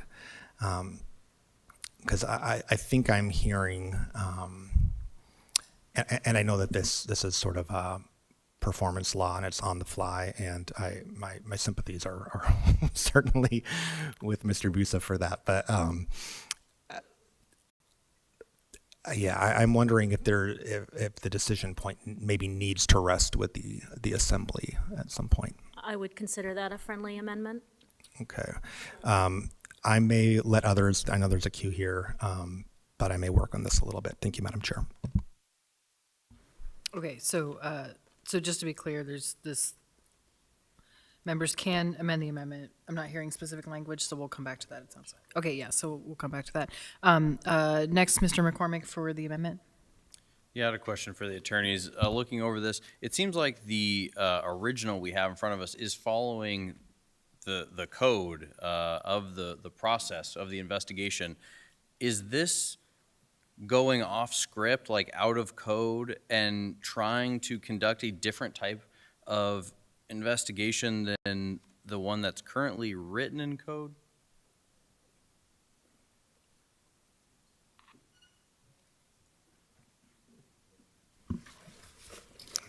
Through the chair to Member McCormick, the code provision on removal doesn't actually address the investigation step at all. It's sort of silent as to it. Now, in that silence, it's appropriate for the body to request such an investigation to help you decide whether to vote on an accusation document or not. And that's what the underlying S2 allows for. And I guess I'm hearing that Member Silvers would like to, and Member Volan with the friendly amendment, are proposing to have a sort of preliminary check halfway through the investigation or after a preliminary step for this body to I suppose, hear from the investigators and decide whether to continue the investigation. I was asked whether that would be more burdensome or less burdensome on our office. That would certainly be more burdensome on our office. Okay. I'm still figuring out where I'm at on this, as we just found it interested to hear other members' thoughts on it. Where I would advise caution is in having a different perspective than someone, saying that that is misclassifying or misinformation and a lie that is up to the standard of being recalled. I would say have some courage, get out behind the dais and engage people where they're at. Talk with people, share an idea. People are going to disagree with you, sure. But that is not mischaracterization, misinformation, lies worthy of recall. That is disgraceful. Trying to limit someone's freedom of speech is absolutely disgraceful, and it's one of the most absurd things I've heard on this dais, and I've heard a lot of absurd things. Next, Mr. Presverdia on the amendment. So I think, like many of us, I'm trying to catch up a bit. My understanding about this amendment is indeed trying to separate this into verifying that the complaint itself is factual, and that we're not launching an investigation based on information that's not correct. And so that seems pretty prudent to me. And I don't even understand if we need assembly action in order to verify the facts of this, if that's something that can be asked by the chair.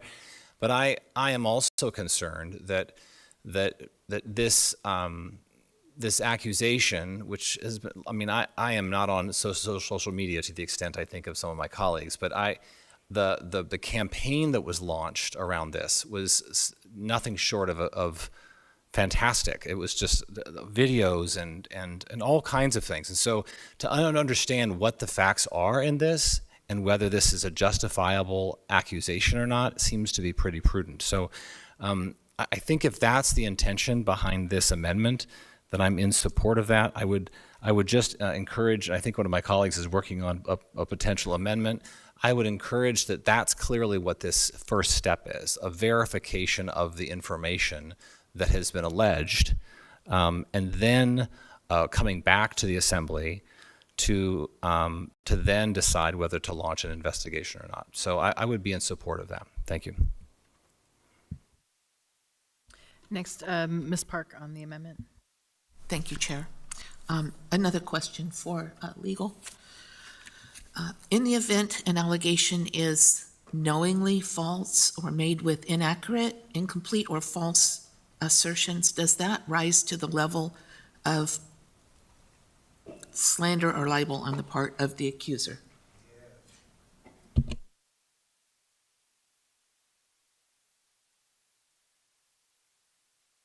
I'll note the attorneys are conferring.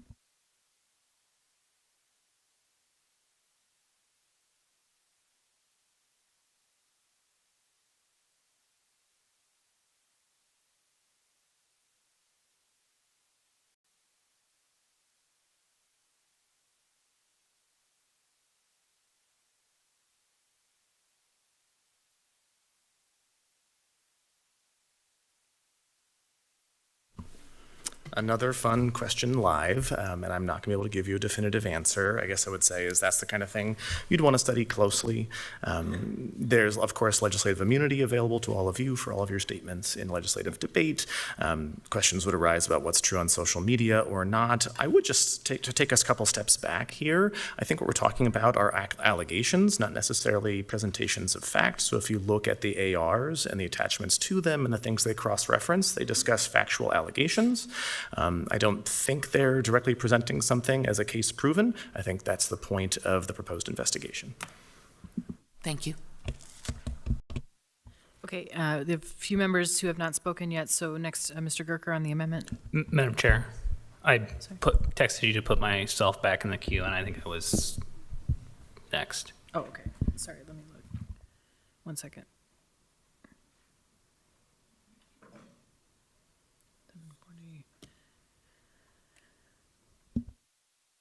One second, I just need to check.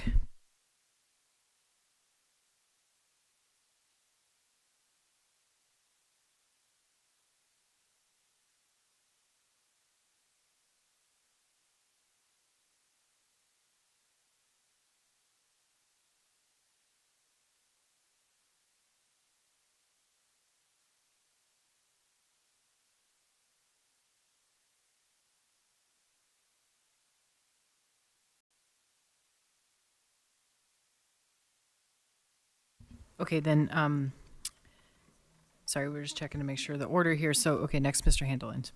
Thank you, Madam Chair.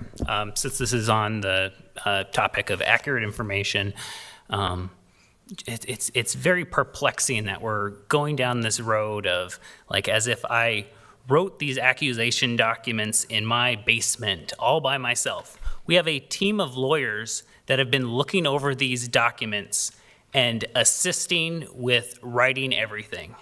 And so some idea of, oh, hey, we're trying to slip something by, we're telling the lawyers here, oh, hey, take that out, that's not accurate.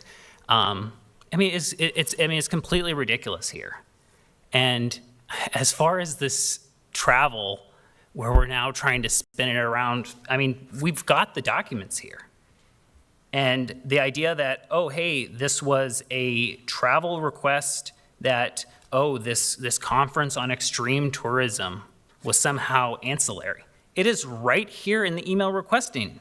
Additionally, I would like to attend the International Conference on Extreme Tourism Activities on December 27th, providing insights to the latest trends in extreme tourism, destination tourism, and how creative economies can be leveraged for economic development. That is what the request was.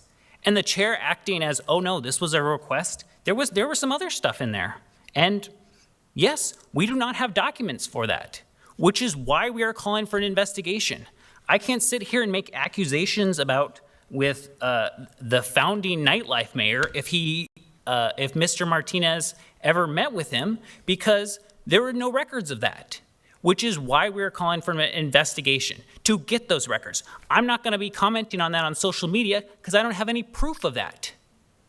But here is what the proof is. He said that on December 27th, he was attending this conference. We have verified proof that that conference did not occur on the 27th.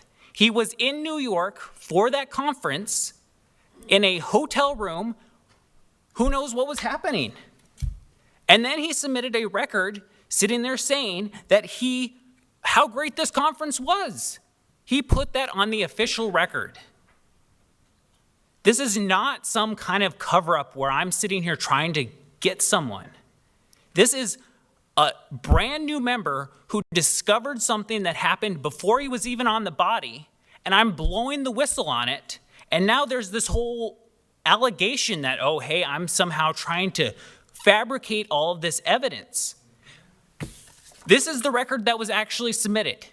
You look through the conference, the actual things that were provided on this, and we have $220 that was paid for by the municipality for that, a night in New York for that, and this was the justification. And then the former chair acting as if, well, no, I had nothing to know about this. Here is his full response to the email requesting it. I know this is a short turnaround team. Can we get this book for George? I want to go to this conference. Wow. That is it. There was no mention of, oh, hey, anything about the founding nightlife mayor. I want to go to this conference, and I will emphasize the wow. Because looking at that report, There's been a point of order called by Ms. Silvers. Can you ask the person in the audience to turn off the flashlight, please? Sorry, I don't know if there's a flashlight. Please turn it off if it's shining up here. Thank you. Please go ahead, Mr. Handelman. and then we have the former chair come up and sit here and say, hey, all this was approved. I knew all about this. We have the records indicating how quickly he was looked at this. Anyone who would have reviewed this would have said, you know what? This is a red flag. I read this and this was a red flag. So you know what? I wanted to point it out. And we have to put pressure out there to get the investigation. And so my constituents are wondering what I'm doing. And that's how I choose to interact with them on social media. And I encourage other members to do as well. But this idea that somehow we're trying to fabricate something or do anything, read the records. But this has all been done through attorneys who have looked at this and say, this doesn't look good. This is not something that we're just willy-nilly pushing here. Thank you, Madam Chair. Okay, we have a few folks in the queue. The only one who has not spoken yet to this amendment is Ms. Baldwin Day, so I'm going to go to her and then move back. Madam Chair, I haven't spoken to it. I'm ahead of Ms. Baldwin Day in the queue. 1 sec, let me check out the clock.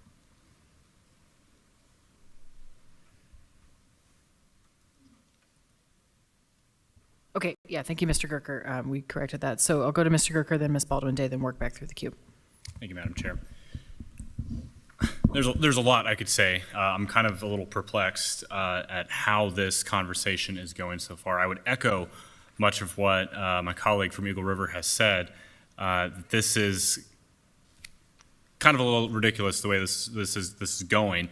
That being said, on this amendment, I have full faith and confidence in the work done by Mr. Handelman because he is a good, righteous man that I don't mind if this needs to take a little bit more time and if the attorneys want to take a little bit more time to do a preliminary investigation. Because I have full faith and confidence that in what Mr. Handelman has put out there and what he has said about these issues. There's smoke, folks. There's a lot of smoke. This deserves a thorough investigation. That is what Donald has said. That is what I have said. That is what I believe I've heard other members of this body have said. This deserves a thorough investigation. I don't think we need this amendment, but if I'm not going to, I guess I'm not going to fight too hard on it because I can see the tea leaves here.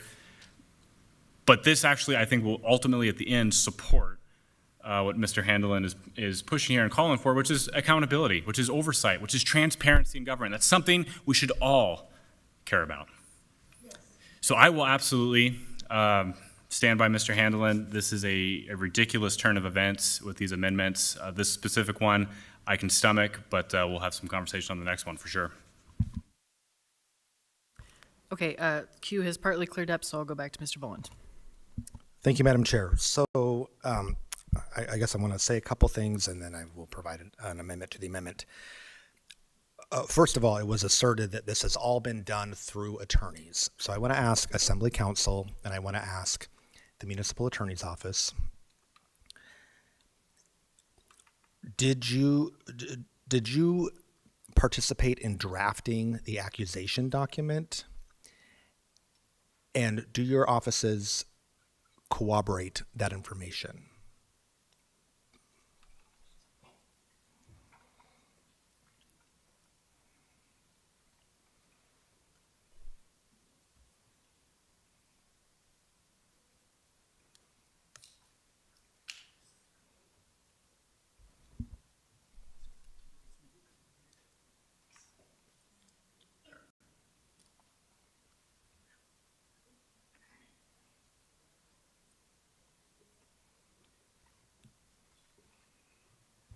So the attorneys are discussing, In the meantime, I do want to ask a clarifying question of Mr. Bowen, because I've heard, so multiple people have said the phrase accusation document. Can you be clear exactly which document you're talking about?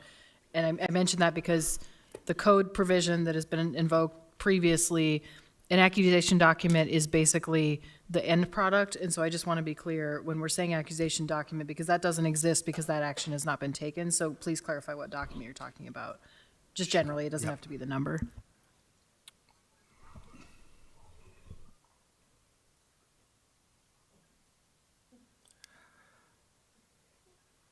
Let me find it.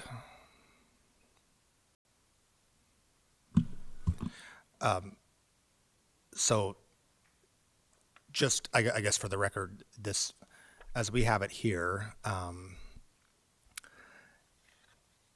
this attachment is titled accusation document, and it's from members Gerker and Handeland. And it is it's provided as an attachment to AR 2026-192. Yeah.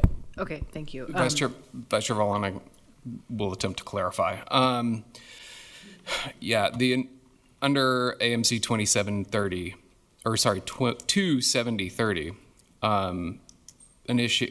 the proceedings for removal from office are only initiated by the delivery of an accusation document to the municipal clerk, at which point the municipal clerk, or it can be delivered to the ethics committee, but at this point it was delivered to the municipal clerk with direction for it to be brought before the assembly. That's where we are at this point. An accusation document was delivered by 2 members to the municipal clerk, who has then forwarded it to the assembly for you to decide whether or not to submit it back to the clerk to formally begin the process. Now, to answer your original question, I did draft the original accusation document. There's been a lot of documents submitted since I went on leave, so I don't know if there's been a subsequent accusation document submitted, but the original accusation document was submitted by me based off of evidence that was provided to me. To answer your question as to whether or not I conducted an independent investigation or attempted to corroborate any of the evidence, no, I did not. Okay, so you helped draft the document, but haven't done an assessment. I mean, it's a little bit concerning because there's a statement of facts that's provided. So those facts that are represented here are those as you received them from members Gerker and Handeland, or are those with any level of vetting from Assembly Council? Those statement of facts were written to be a dry statement based off of a document that I could cite to. I'd have to go back and reread, but the intent within statement of facts is to basically list out the items that at that point, based off the information available, was not in dispute. Could there be additional evidence or information out there that I was not privy to that might alter that statement of facts? Potentially, but it's not my role to conduct an investigation as I understand it. Okay, I think that helps. And then I guess I'll allow the municipal attorney's office have the information that's presented in that accusation document that was received by the municipal clerk on July 1st, stamped received. Has there been an assessment from your office that this is correct as presented here in this document? The first time we saw that document, I believe, was when it hit the agenda. So we didn't play a role in drafting it or reviewing it, which I think is appropriate. You also asked, I guess, if we have conducted any preliminary review of all of the records and whether we think there's more questions to be had there. And I'm authorized to say I conferred with the municipal attorney, and she's authorized me to say that we have done a preliminary review of a number of the documents. There are a lot of documents at this point publicly available, and the municipal attorney's office does have further questions. And I'm not going to get into specifics. Does have further Chair, questions. point of information. I didn't catch all that. Can you say that again, please? Yeah, please restate. Sure, happy to. Short version. Sure. I think a question from the vice chair directed to the attorneys, including the municipal attorney's office, was, has anyone done a preliminary look at any of the records that are publicly available regarding the official travel at issue here is, and the answer is yes, to a certain extent. And I've conferred with the municipal attorney, and she has authorized me to say that we have done a preliminary review of a number of the documents that are publicly available, and we do have further questions. But I would not feel comfortable getting into further details. Okay. And I apologize, Mr. Gates is also in the queue. I want to see if he's attempting to respond to your question. Yes, please. Thank you, Madam Chair. I think it's important to recognize here that what we're asking about is related to the attorney-client relationship that we have. And Assembly Council, Legislative Council, we have that with the body. We also have that relationship with individual members. When we recognize that members are going to be adverse to each other, we set up a screening so that the attorneys are separated and our work is separated from each other. And that's what we did early on in this specific instance and this specific matter. And I think it's important to recognize the attorney-client relationship is still privileged between this attorney and the member I'm assisting, and this attorney and the member he's assisting, the municipal attorney's office and their attorneys and who they're assisting. And so when you're asking questions about specifically what we did to advise and assist drafting and so forth, that we're asking about the privileged information between the attorney-client. But I think that what we've responded to is very fair. The role of the attorney so far in these stages that we've seen drafting these accusations and resolutions have been very preliminary and based on what has been presented to us. As far as, I guess, external investigation and thorough, I think what's on your mind is going out and finding records and doing interviews and so forth. That's not part of that role that we do in what we've done so far. Thank you, Mr. Gates. So I think that's very helpful. Okay, so with that, I'm going to move to amend the amendment. And what I will do, and apologies, this is a floor amendment, but after any recommendations for further action, so that's 1, 2, 3, 4, 5, 6, 7, line 7, I'm going to strike the remainder of the paragraph and insert in its place, the Assembly shall then decide via resolution if a full investigation is justified. Okay, there's been a motion to amend the amendment. We'll give the clerk a minute to get that up on the board. And in the meantime, I'll ask if there's a second. Second by Ms. Silvers. So let's make sure, is the language up there correct? Then decide via resolution if a full investigation is justified. And if I could just speak quickly to this. Okay, yeah, we have a motion and a second. Please speak to your amendment, Mr. Ball. Thanks. So, yeah, I think what we've heard from the attorneys is, you know, at least from our attorneys, that they put together this accusation document with the information that they were presented by the assembly members who they worked with and who wanted to bring this forward. They did not conduct their own independent investigation of these facts. So I still don't feel confident that we can receive these as facts. I think this is an accusation, and there is more to be explored. And I guess just one point, you know, for me, what really hinges on is that travel request being for a meeting, not for a conference. I think that is material. I think that's important. And I will just say there is a precedent of assembly travel funds being used for meetings. In fact, a former member of this body used assembly funds to travel to meet with the Housing and Urban Development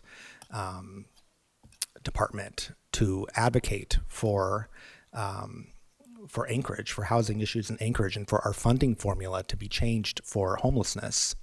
And so there should not be this expectation in the community, in the public, that assembly travel can only be used for conferences. No, it can be used for other things as well. Assembly members have traveled to go see a tiny home homelessness resource and to learn what that could look like in Anchorage. And now we have the Willow Commons, for instance. So just want to state that for the record as well.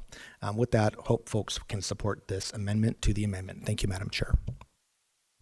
Okay, and I will just very briefly clarify, I misspoke in terms of the accusation document, so thank you for the clarification and where we were in the process. So there is a document called accusation document. Second, I will note we have about less than 20 minutes left in debate, so we don't need to extend, but just to note the timing there. Next in the queue, Ms. Silvers on the amendment to the amendment. Okay, so stay in the queue. Mr. McCormick, amendment to amendment. Yeah, just clarification on this amendment to the amendment.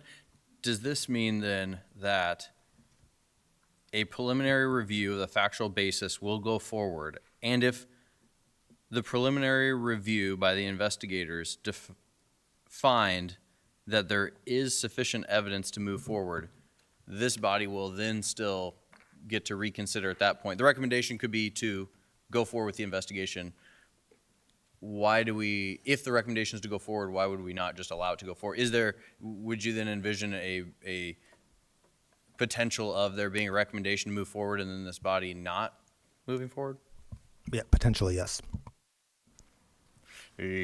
I don't think if the investigators find that there's enough information to move forward, that there would be more information that somehow would compel me to disagree with the investigators who went through all of the information. So for that reason, I'll be a no. Okay, Mr. Handelin, amendment to the amendment. Yes, on the amendment to the amendment. No, let's start this investigation. I feel like we've kicked the can down the road a whole bunch. We wanted to do a work session. That was fine, so we could get members fully acquainted on all of the procedures, and then we hit the time limit at the last meeting. I think that we should get this investigation rolling. And as far as Member Volan's point about, oh, hey, we're sitting there saying that certain travel is authorized, other travel is not, or any kind of characterization of that, like, no, nobody is saying that, oh, hey, you can't go and do a meetings. No one's saying that. What I am saying is it raises a lot of concern when you're going to a conference on olive pumice in biscuits. And these are the kind of things that were in that document. And when we have a member who is essentially putting forward into the assembly record of, here is the conference on extreme tourism that I put out there, and we have this, like we can look at these documents and we can all, as 11 rational members up here, look at this and say, hey, this is what the conference said it was supposed to be for. This is what the conference, what the member is saying happened at the conference and how great it was. They don't align. Let's get some, I have a significant amount of questions on that, and I think we should investigate. And so I will be a no vote on that. Mr. Persvidia, amendment to the amendment. Yeah, I really want to encourage my colleagues to proceed with caution here. We are entering new territory, and it's really important that we do it right. And so it appears that there are members that have already concluded that the wrongdoing has happened. And I want to make sure that we have the facts first. I want to make sure that we understand whether there is a justification to actually do an investigation. It's worth our time to slow down and do this right and ensure that we're setting a precedent that is healthy and not unhealthy. So I would really encourage my colleagues to approve this amendment and allow us to get some facts on the table first before we proceed with an investigation. Ms. Baldwin-Day, on amendment to the amendment. Yes, I have a question, an additional question for the Department of Law. Does anything about this, I'm going to call it bifurcation of the process that's outlined in code, constitute or call into question the due process rights of Member Martinez?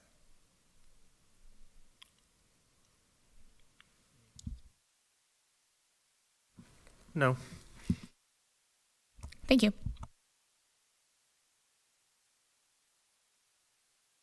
Okay, Mr. McCormick, amendment to the amendment again? Yeah, I would just press back slightly on what Member Perez Verdilla said. I have no thoughts whether, he did misuse funds or not. I would caution that there's members here saying he didn't do anything wrong, because we're trying to amend the amendment to say that even if the independent investigators find enough to say to move forward, that we would somehow, with less information than they had, not move forward. I want this out of our hands. Let's get this to independent investigators. I don't want to do any more digging. I thank Member Hanlon for doing the preliminary search there and finding some red flags. Let's get this out of our hands. Let's get this to investigators to go over, and I am totally happy to abide by whatever outcome they recommend.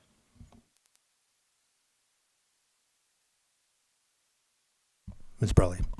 Thank you. I'm speaking to the amendment, but also my purpose really is to remind members we are about over 40 minutes into a debate on something that we've already probably taken a couple hours on in our meetings.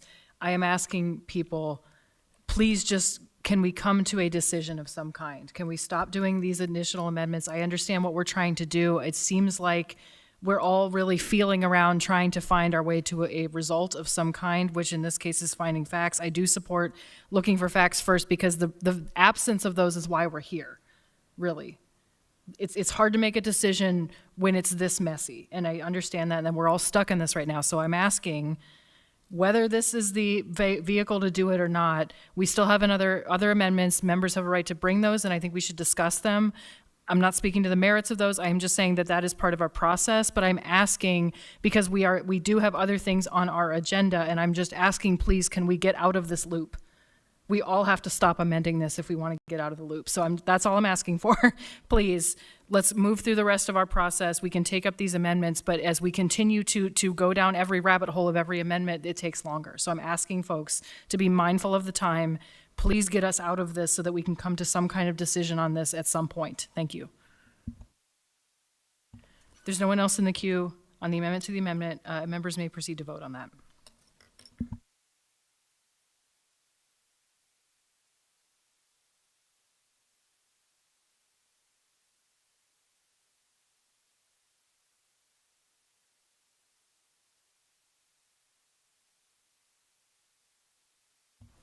On a vote of 6 to 5, the amendment to the amendment has failed. We're back on amendment number 1. Any further discussion? Okay, seeing no one in the queue, members may proceed to vote. This is on amendment number 1. Silver's amendment number 1.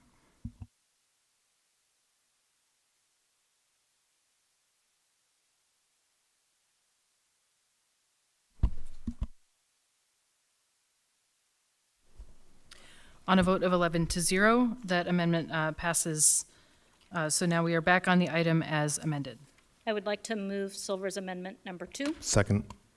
Motion by Ms. Silvers to move Silver's amendment number 2, second by Mr. Boland. Ms. Silvers.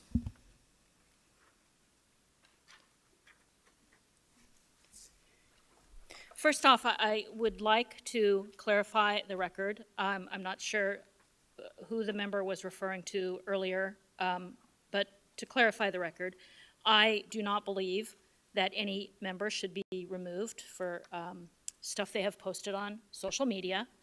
I have mentioned public trust, and when I say public trust, I'm not actually meaning the legal definition of public trust to the degree of removal. What I am saying is I believe that the public wants to trust their representatives, and that what their representatives say is true.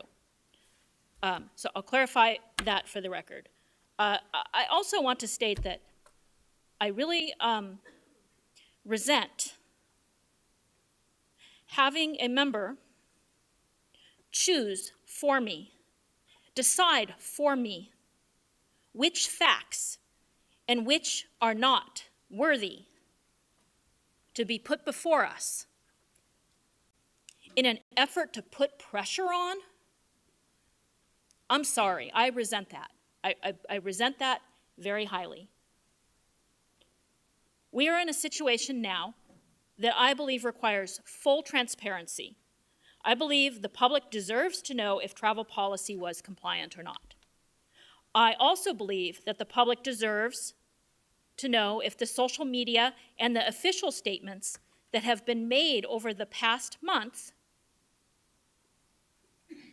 fully and honestly reflect what the records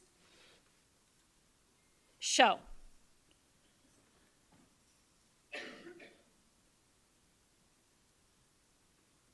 I also believe that Member Martinez deserves the opportunity to have the record cleared with an independent look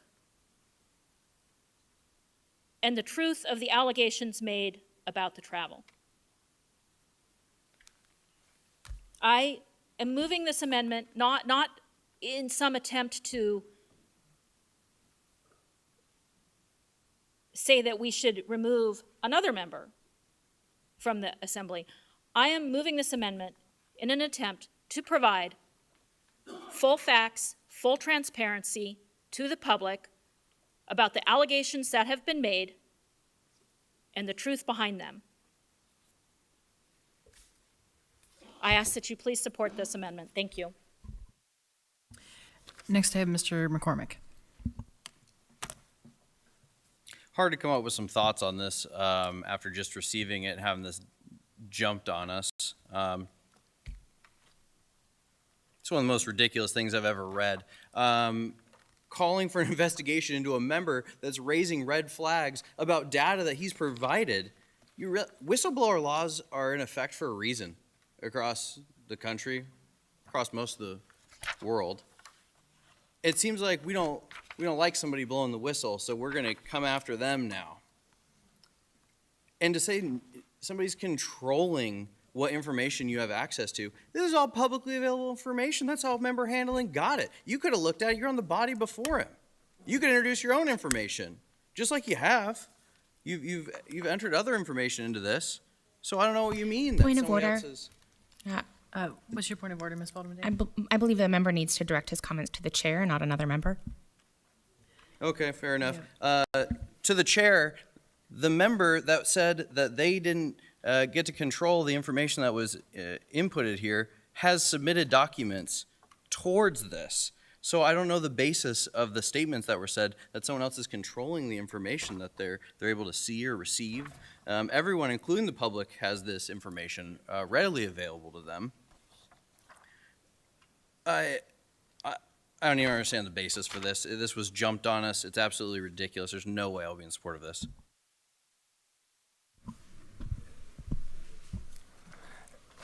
Madam Chair, I move to extend debate by 15 minutes. Thank you. There's a motion to extend debate, which will otherwise end at 8:26 by Mr. Boland. Is there a second? Second. And second by Ms. Baldwin Day. Is there any objection? Okay, not seeing here any. We're extended by 15 minutes, whatever that is up to. And I believe, Mr. Cormack, are you done? Or did you have more to?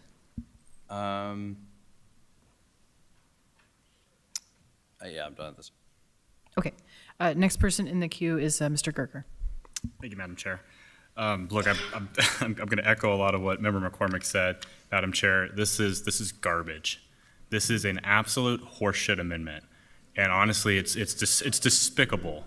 You have somebody who came onto this body, saw obvious red flags, and is trying to call attention to it, is trying to say, hey, there is a potential misuse of public funds here. This concerns me. As a member of an elected body, he said, this concerns me. And this should concern everybody else on this body. This is public record. Everything that Mr. Handelin has submitted, everything that we've submitted has all been public record. And then you have this amendment trying to turn this around on Mr. Handelin and subject him to an investigation for saying, hey, this is concerning. What about the chilling effect this is going to have on other whistleblowers here in the city? What about that? What about people watching this and saying, if they can get away with doing this to an assembly member, maybe I shouldn't call out wrongdoing in my workplace? What about that? This is such a disgusting turn of events. if you can't tell, I will be a no on this amendment. This is one of the worst things I've seen on this body. And like Member McCormick, I've seen a lot of really terrible things here so far. I am a no on this. This is shameful. The public deserves better than this. Come on, man. Next, Mr. Johnson, and I know I'll ask members in the audience. I know this is a very emotional, charged topic. Please refrain from making comments. If you would like to have conversation, you can do so outside. Mr. Johnson. Yeah, thank you. I have two thoughts on this. First, I'm not sure I see the benefit or necessity of this amendment. I mean, in terms of if there's an investigation, if the underlying resolution is adopted, to investigate the circumstances surrounding the allegations. I mean, they'll be based on the facts and the records as they are, right? Not so much the source, but just sort of what the investigator determines is appropriate to consider. And I think that is the core question that we were trying to get at. And then this, for one, seems to kind of muddy the water in that respect, in that it seems to suggest the source of the facts is more important than what the facts themselves are, and whether a member accurately stated them or not, I'm not sure is necessarily germane. I have confidence the investigator will consider carefully whether or not any accusations are backed by facts. I also, in reading this, I'm not sure I'm quite as incensed as my colleagues, but I do have some concerns here about where this could be interpreted very broadly. As I look, it says whether or not, just to pick out some pieces of it, whether or not member Hanlon omitted some facts in social media statements. I mean, that's incredibly broad. I mean, to simply say that omitting information when we make a statement in social media is somehow cause for concern, I think would be a frightening precedent to set for this body. I mean, I go further down to where we see we should preserve and consider drafts of public statements. As I read this here and the breadth of it, I struggle with the fact that, one, it doesn't seem germane to really the underlying question we're contemplating here, and two, starts in my mind to bump up against some potential First Amendment rights in a way that I think are not really part of the core argument we're trying to consider here, and also I think, if read broadly, could create jeopardy for many members of this body. So I have some serious misgivings about this amendment as it's written. Okay, next I have Mr. Boland. Thank you, Madam Chair. So I think this gets back to us all being on the same wavelength, evaluating the same set of facts. So I guess in response to Member Johnson's comments, so this is basically, this amendment does two things. It tries to get at the facts. We want to know whether what is listed as a statement of facts in the accusation document, whether those things are even true, or are we missing context? Is there documentation that a preliminary evaluation, preliminary review of that document could say, hey, actually, you know what? Here's the email where the travel request was made. That refutes what was put forward in the accusation document. Okay, so that's number one. Number two, the second thing that it does is it calls on Member Hanlon to preserve his records. So I guess I have a question for Mr. Johnson, because you're a sponsor of the S1 version. The S1 version calls on Member Martinez to preserve any and all documentation, including but not limited to correspondence, communications, receipt itineraries, conference agendas, meeting notes, photographs. So I guess my questions are two. Number one, do you sign on to the accusation document as a sponsor of the S1 version? Do you assert that all of the things that are listed in the accusation document are true?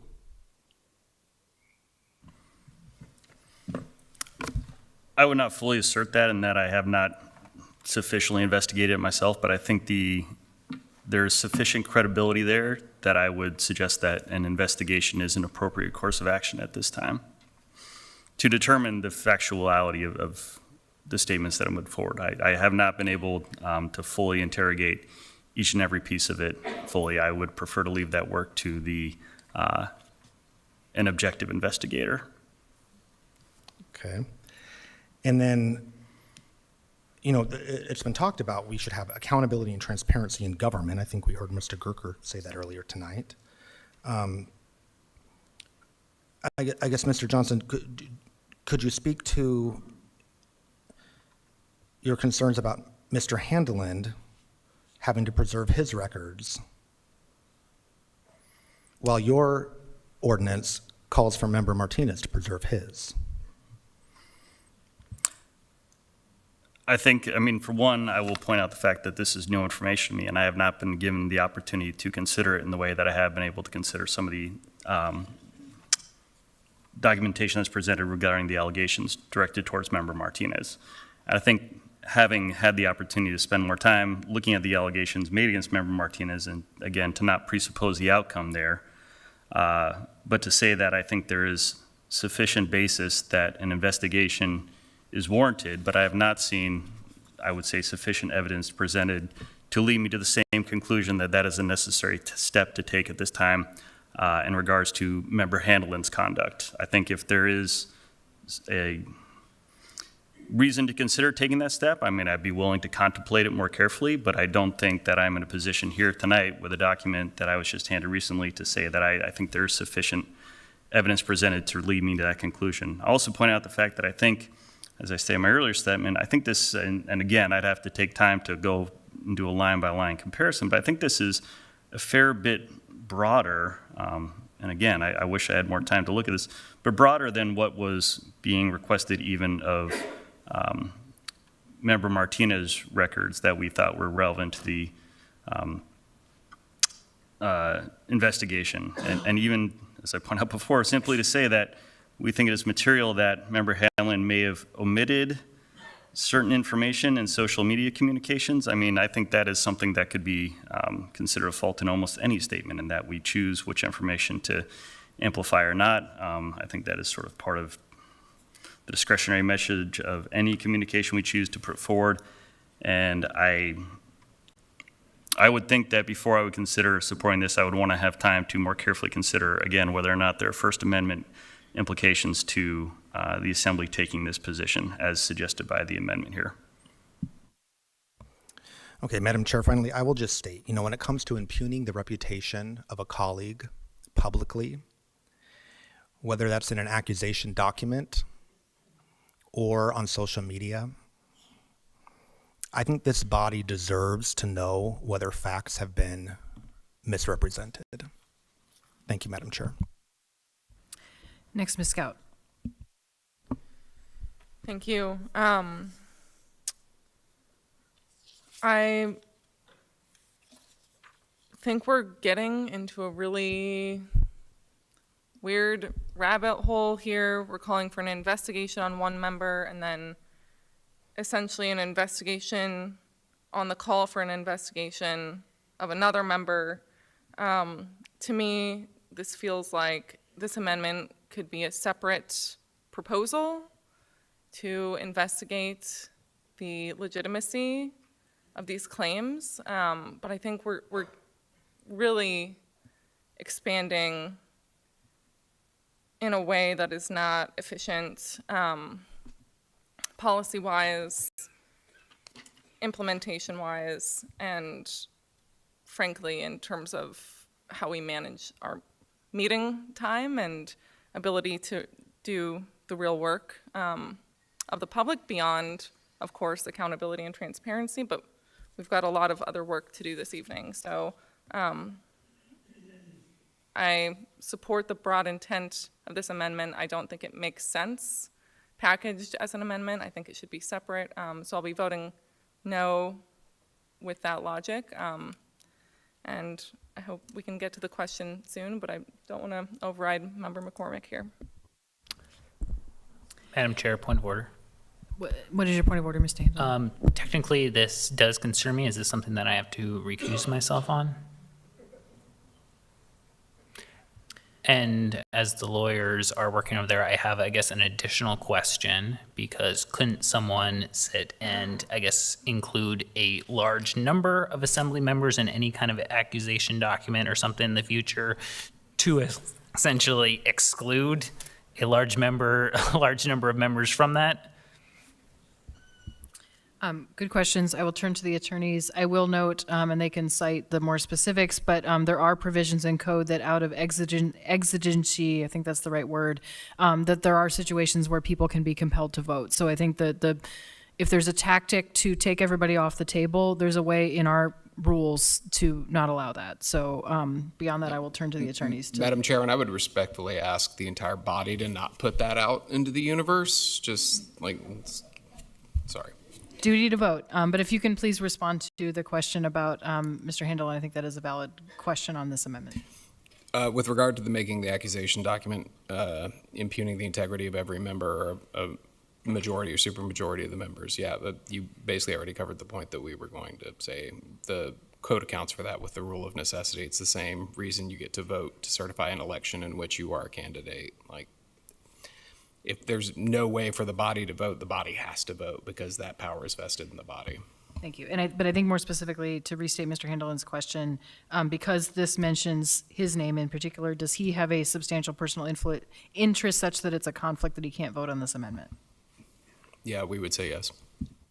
Okay. Well, in that case, then I would and just to be clear, only on this amendment as it is written. Is that right? Okay, I'm seeing a nod. So, yes. So, Mr. Handelin, you are do have a substantial interest in this. So, just for the purpose of this amendment, maybe step away from the dais briefly. I guess I got one more question on that. I guess, am I afforded the opportunity to make a statement before and after as well? I will turn to the attorneys. Yes. Okay. Well, we cannot turn back time, so then I would say that I would offer you the opportunity to speak at the end if you would like, of the discussion on this amendment, but I see you walking away. So I'll ask, do you intend to make a statement? Looks like yes. Okay, so 1 second. I'm going to recognize you as a member of the public, Mr. Handelin, just to note that you are not acting as a member and you are, I'm sorry. I'm in the queue.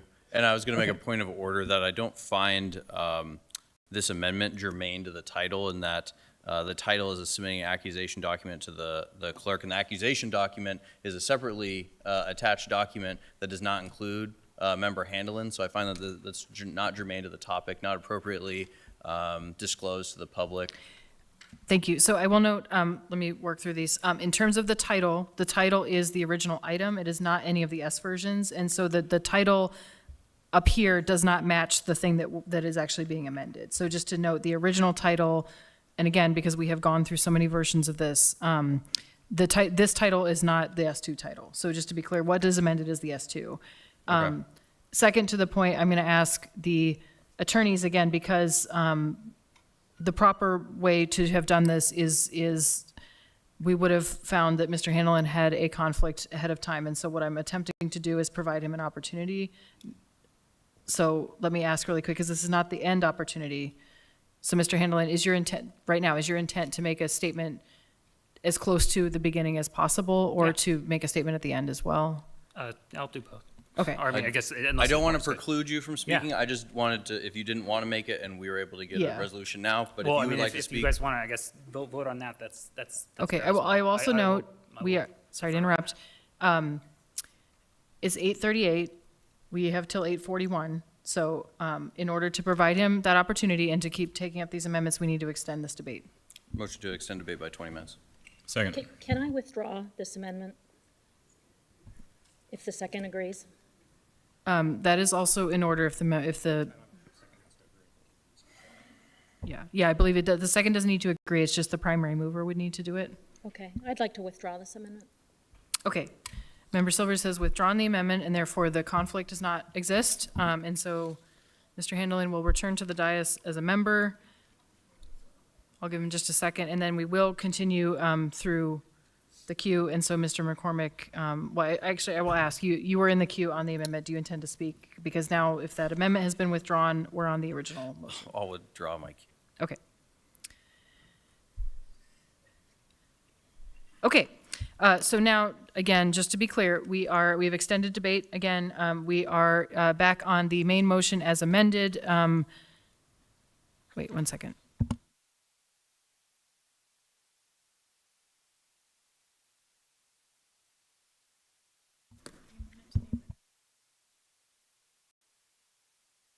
Okay, thank you. We're in amendmentception. So we are, again, back on the main motion as amended. Ms. Scout, you are in the queue. Thank you. You're next. I have some questions for you, Madam Chair.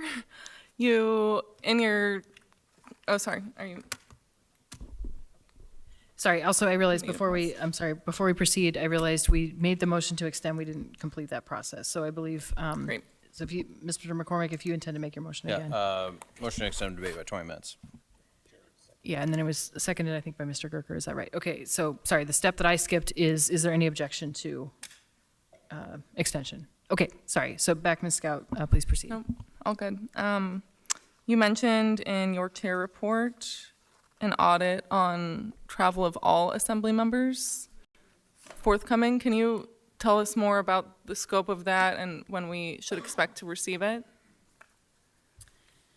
Yeah, I can clarify. So, because I want to also note that, so I'm going to give you an answer to that. I will also say that is a separate item from this particular item, but the information is that several weeks ago, I asked internal audit to do a special review, which is not considered a full audit. It was an expedited review for basically a department head, that's the equivalent, to look at the approval process and the policies in place and whether those policies for approval were followed for assembly member travel. So it was between January 2025 and April 2026. It looked at members, all members who were serving in that time period. It did not include members who were just elected after April 28th. And the scope of that was really, again, where our processes followed. So it does not do any kind of evaluation of the quality of the event, the results of the event. It really is looking at that. And so my intent, as I said, was to take that discussion up at the Rules Committee meeting to provide that to members. But again, I will assert that that is a separate question. The information in it may be relevant to this discussion, but that particular discussion is about our approval policies. And so, Okay. so yeah, so that's why I've not brought it into this discussion at this time. Thank you. It certainly helps my decision-making here. I have a follow-up question to that, which is, what would it take to do that kind of analysis of all member travel dating back further, perhaps looking to early 2023 as is the timeframe referenced in this ordinance or resolution? Yeah, I can add a, I guess, preliminary answer, and then I would look to others to answer that question. But what I was told is considerably longer, only because it would just be that many more instances to go through. Okay. So, I mean, the records are there. It would be a Yes. question of how long it would take. Okay. Thank you. I'll share for the record that I'm having challenges concerns related to every version of this resolution. I believe that we took appropriate action at our last meeting, delivering a censure to Member Martinez. I know that the voters have the opportunity to recall him if they wish, beginning later this month. We also have the ability to do analysis and review of all member travel, focusing on just one member who, based on the facts presented to me, was following internal policy about traveling feels very concerning, particularly when that one member is the only person of color on this body. And so, Thank you. Point of order. Point of order. Madam. I want to Madam please Chair, ask point the of order. audience moving to into keep very order. dangerous. Madam Chair, point of order. What is your point of order, Mr. Speaking to Gerker? motive. No, I'm not. I'm explaining my decision-making process. So I will ask all members, please confine your comments to not the motive of the person, but the fact. Okay, yes, I'm genuinely not speaking to the motive of anybody else other than myself and the logic that I'm using in deciding how I'll vote on this S2 version and any other version of this policy.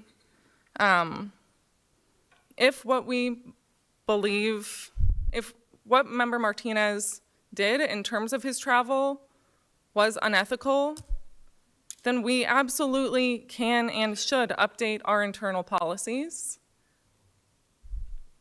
I don't believe that this is the appropriate solution. At this time, I'll be voting no for that reason on every version of this policy. Thank you. Next, Ms. Baldwin-Day. Thank you, Chair. I am going to endeavor to do what you asked us to do about half an hour ago and get this moving. So I think we may have lost sight of the big picture here, and I want to remind us what it is that we're actually discussing. So every member on this dais has $24,000 earmarked for expenditures related to the discharge of our duties as local legislators. These are called individual spending accounts, or ISAs. We have broad latitude in how we apply these funds, and we have to apply to use them. They are not given to us in cash. There are parameters about what we can and cannot pay for. They are subject to the approval of the chair, and this includes individual travel arrangements. I'm not talking about the conferences and the things where we have formal delegates to a different body. I'm talking about discretionary individual travel related to our work as legislators. I want to remind the public and remind everyone on this dais that those are the funds we are talking about. Those are the funds that Member Martinez chose to use in a fashion that he saw fit, which is the purview of every single person sitting on this dais. For the record, I frequently disagree with how other members use their ISAs, but that's none of my business. I also want to remind my colleagues that you can disagree with another member's choices with respect to the use of their ISA, or with respect to our policies and procedures about member travel, or even with the approval decisions of the previous chair without invoking removal of that member. I will say that none of what we are actually factually talking about here tonight rises to a threshold that I would consider egregious enough to warrant removing, actively deciding as a body that we would remove a sitting member. And I want to remind us that the path that we are on right now, this investigatory path, ultimately means a functional override of the will of the voting public, which is, I believe, absolutely fundamental to our democracy. And I am really unwilling to tread down that road when what this boils down to is a set of facts that are publicly available and verifiable. Member Martinez engaged in discretionary travel with funds that were allocated for that purpose. He followed the proper procedures when it came to getting that travel approved. His travel plans were vetted. There is back and forth documented communication about every bit of his travel. There was discussion, and then there was approval. Separately, also in this accusation document before us, he made a clerical error on an APOC filing with respect to a sole proprietorship that earns no profit. He corrected that error of his own volition. But the accusation document before us that is submitted lists perjury, violation of the ethics code, falsification of records, and substantial breach of statutory duty as grounds for this removal process. That is not the same as a disagreement over the necessity of travel, the results of that member travel, or the process by which that travel was approved. These are two different questions, and yet we have conflated them. If members don't like the travel policy, then change that. If members don't like the internal approvals process, change that. If members want more reporting and more particulars about the necessity of travel and the outcome of that travel and how it serves the municipal interest, great, require that. But let's dispense with this endless debate. I'm unwilling to continue dignifying this with conversation. We have the work of governance to attend to yet tonight, and it is almost 9 p.m. We're now on an S2 version of this resolution, and we still haven't come to any sort of meaningful consensus. Again, reading the tea leaves. And so I'm going to ask us to do the thing that we've already basically agreed on and direct the Department of Law to do the work of factual verification and then deliver to us a document that can inform whatever next steps we choose to take as a body.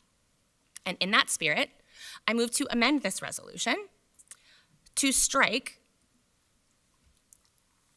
everything following page 2,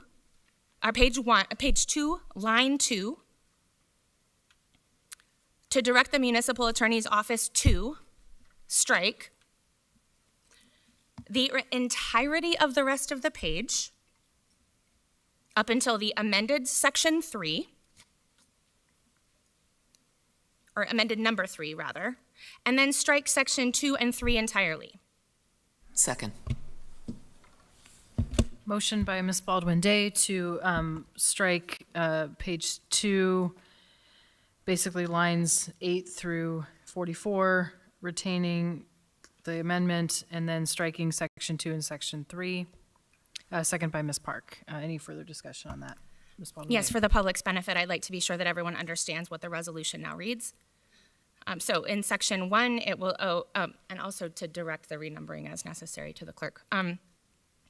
Section 1, to direct the municipal attorney's office to conduct a preliminary review of the factual basis for the allegations giving rise to this investigation, including whether the allegations are supported by sufficient, complete, and accurate information to warrant further investigation. If the municipal attorney determines that the allegations are materially incomplete, inaccurate, or otherwise insufficient to justify a full investigation, that shall be promptly reported to the Assembly, together with any recommendations for further action. If a full investigation is justified, it shall continue, and the municipal attorney and/or investigator shall submit a report or a request for additional time of the investigation to the Assembly via information memorandum within 60 days of the effective date of this resolution. This resolution shall be effective immediately upon passage and approval by the Assembly. Okay, and I see that the clerk has put that up there. Next in the queue on this amendment, Mr. Handeland. Sorry, I was on the motion and I'm still trying to figure out the amendment here. Okay, I can also come back to you. You can come back. Okay, Mr. Johnson on the amendment. Yes, and I think I'm just trying to make sure I'm following this correctly. This is an amendment to, let me back up. We're considering the S2 version. That is the version that is on the floor? Correct. We're considering the Okay. S2 version, and essentially what I have done, since we have chosen to now bifurcate this question and to say we would do a preliminary fact-finding mission in advance of any investigatory process, as I have struck all reference to the investigatory process itself, and now we are essentially considering a resolution that asks the Department of Law to do the work of fact-finding on our behalf and submit us a report. Okay, thanks for that clarification. I think I'm still reading through this, but thank you. Okay, next, Mr. Gerker on the amendment. Yes, Madam Chair. Actually, my question, I guess, is for our attorneys. Get ready for some more legal advice on the fly. Is there anything in eliminating any of the sections that's being proposed eliminating that would limit your ability to actually do an investigation? Is there anything taken from you in your ability to do this?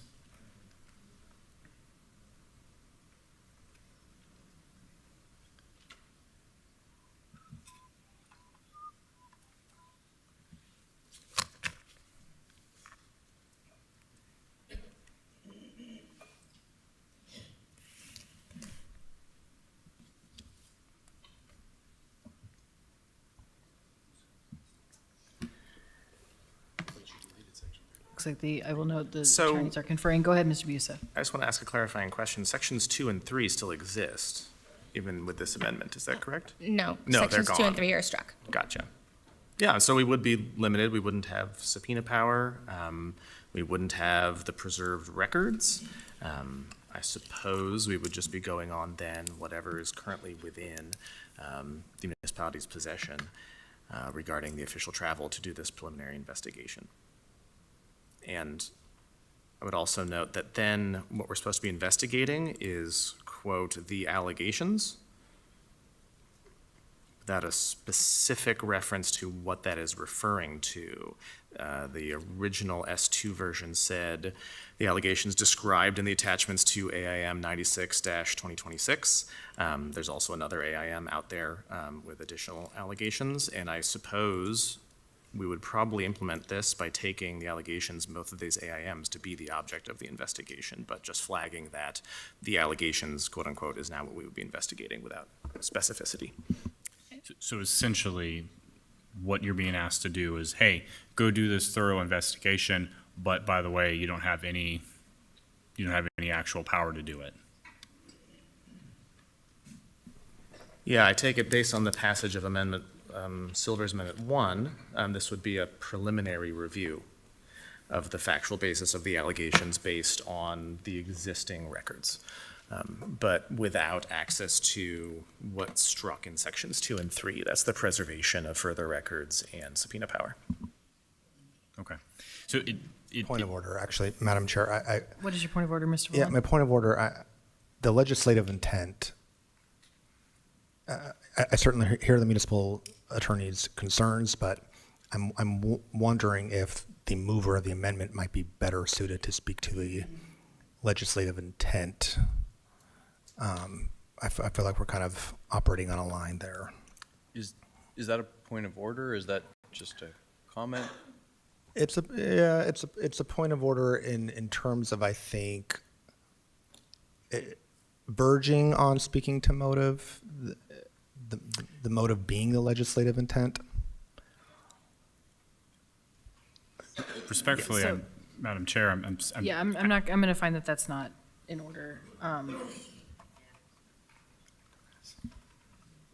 Yeah, back to you, Mr. Yeah, I would just say, look, if the goal here is to, and I agree, by the way, I want to be done with this. I am so tired of this whole thing. So if the goal is to do an investigation and get the investigation done, get it out of our hands, so we don't have to worry about us being involved in this anymore, then I don't think taking tools away from the attorneys and the investigators and their ability to actually investigate is the correct answer. I appreciate where Member Baldwin Day is coming from. I just don't think the actual result is actually what matches the stated intent. So I will be a no on this amendment because let's give them all the tools they need to be able to do this well. We don't need them to be coming back and saying, well, we asked, but we couldn't get any information and we didn't have any subpoena power, so whatever. That's not going to build public confidence. They've got to have all the tools necessary to do a thorough investigation where there's not going to be any lingering questions or doubts about the report and what they come back with. I will be a no on this amendment. Thank you. Thank you. I will note we have 3 minutes left in this debate. Next, we have Mr. Presverdia on this amendment. I just want to get clarification again from the municipal attorney that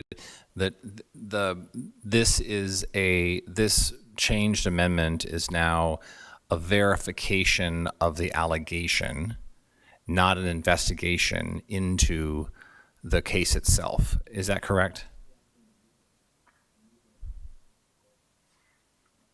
Well, they're going to be the ones who implement this. So whether it's the mover or the body that's going to actually conduct this, I want to make sure that that's clear of the wording as it stands now. Is it clear that this is a verification of the allegation and then a determination whether, based on your review of that, an investigation is necessary or not? Can I move to extend before they answer by 10 minutes? Yeah, motion Second. by Ms. Silvers, that would be in order. I mean, motion by Ms. Silvers to extend the debate by 10 minutes, second by Mr. Volin. Any objection? Okay, thank you. So we are extended to 9:11. And I'll turn back to the attorney. I'm asking the attorney because the attorney is the one that's going to actually do this. So through the chair to Member Perez-Verdia, in our view, verification of an allegation is an investigation. So I actually don't see a distinction that I take you to be drawing in your question. I think we would be conducting a preliminary investigation into the allegations regarding official travel. We would be doing that without, however, the tools available in sections 2 and 3, including the request that Mr.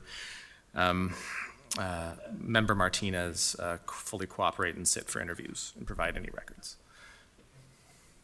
I see. And then just one other question. Based on the new language, does it require you to come back to the body before conducting a full investigation, or is it something that if based on what you've determined it's necessary, then you would do that?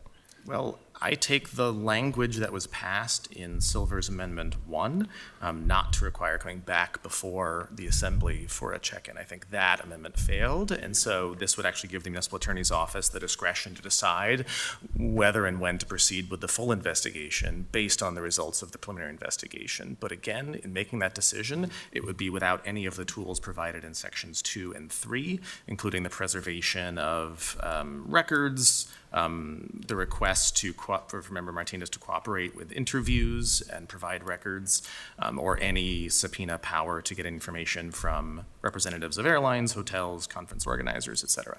Gotcha. Thank you. Thank you, Chair.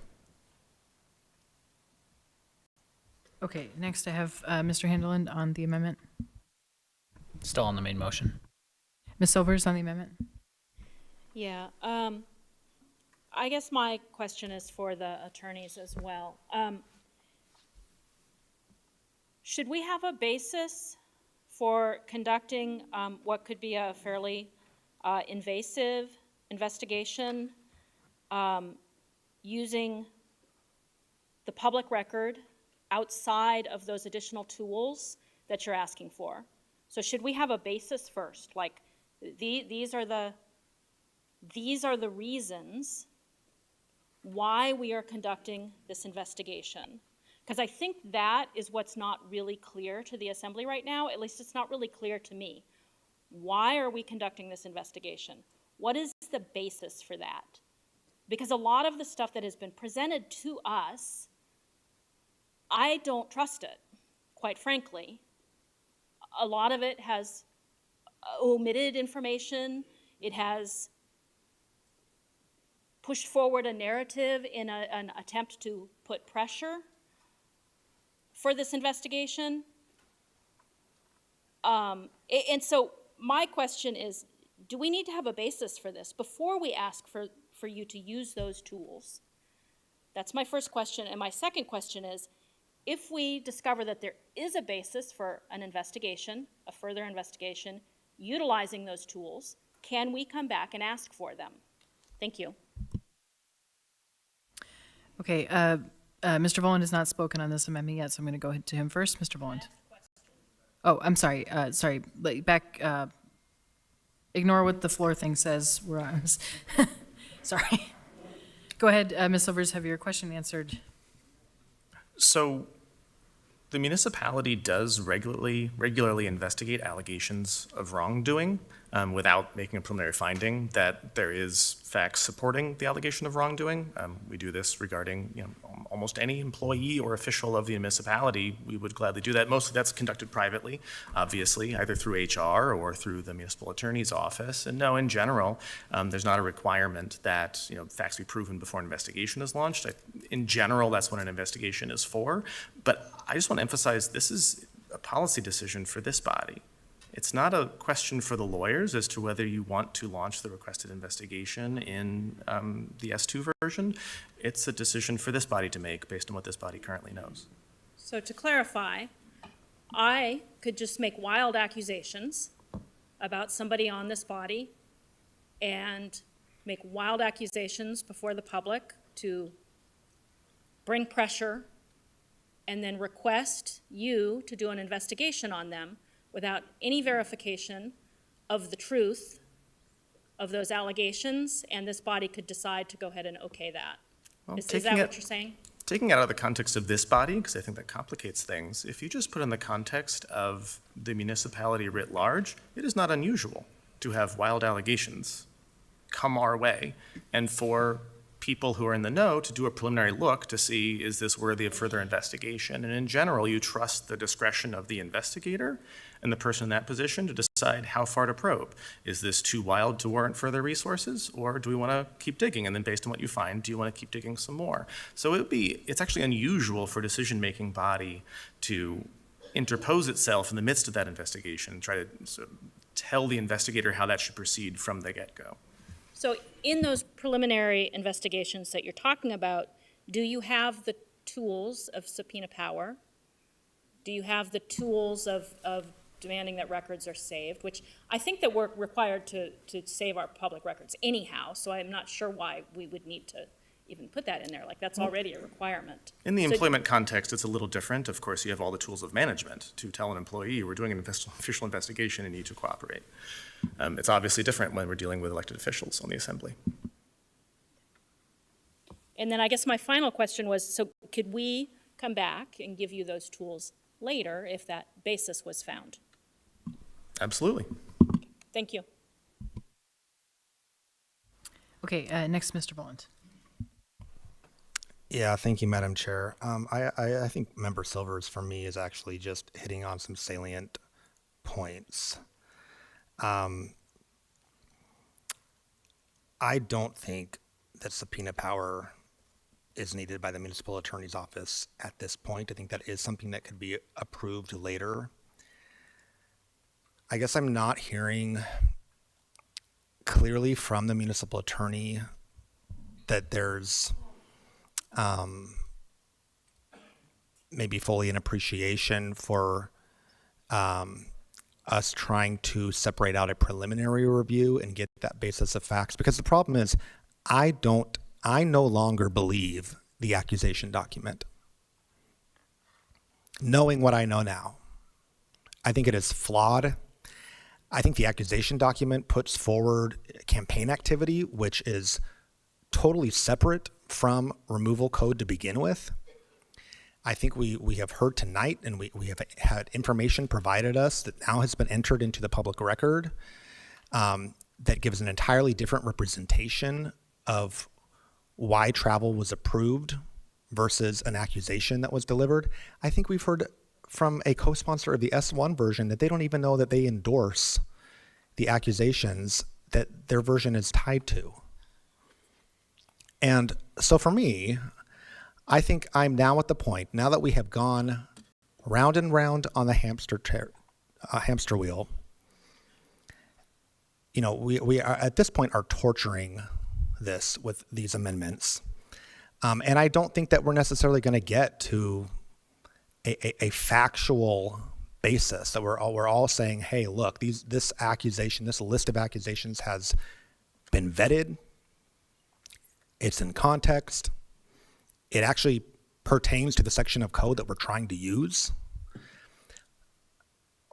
At this point, I'm a no vote.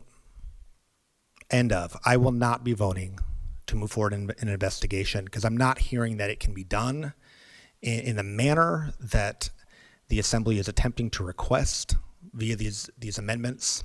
I have several other concerns about the validity of the accusations that are even put forward. And I think Member Silver's point is well taken. Think about the politicized process that we are setting precedent for. I, as a member, can just make any accusation that I want. And if I have a majority as my team, and we're going after a minority member, minority used in the sense of political minority, think about how we could weaponize that. That we're going to withhold certain elements of information from the public, but we're just going to spread like wildfire these accusations and move forward in this process at great expense and time to the municipality. So I appreciate that we've had this, I think, fulsome conversation. As part of leadership, I am dedicated alongside Chair Brawley to improving our processes, our policy for travel, what the approval can look like. I look forward to exploring that special audit that was done. I think that there are tweaks that we can make. I think there are recommendations that we can put in place that will help ensure that, as Member Baldwin Day described, the purpose of assembly travel, that is being met. And that every member, so long as we're all on the same page about what that policy entails, can request of the chair to use that portion of the travel budget. So I think that's really the conversation that we should be having as a body going forward. All right, thank you, Madam Chair.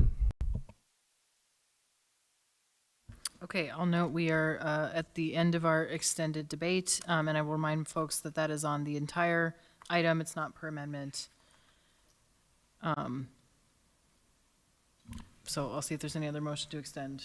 Move to extend debate 10 minutes.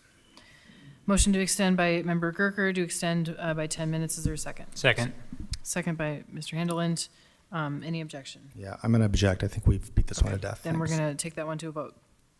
So what we are voting on at the moment is whether to extend debate by another 10 minutes.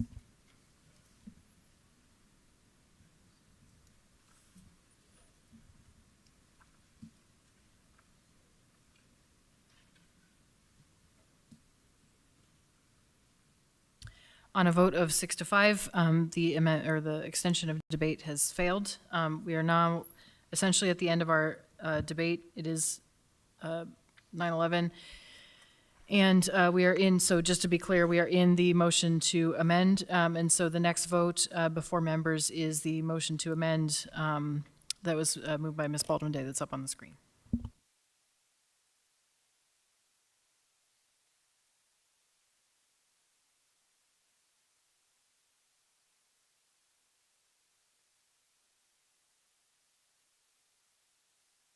On a vote of 6 to 5, that amendment fails. Next, so then we are back on the main motion. Again, there is no further debate. I'm going to clear the queue really quick. Members may proceed to vote.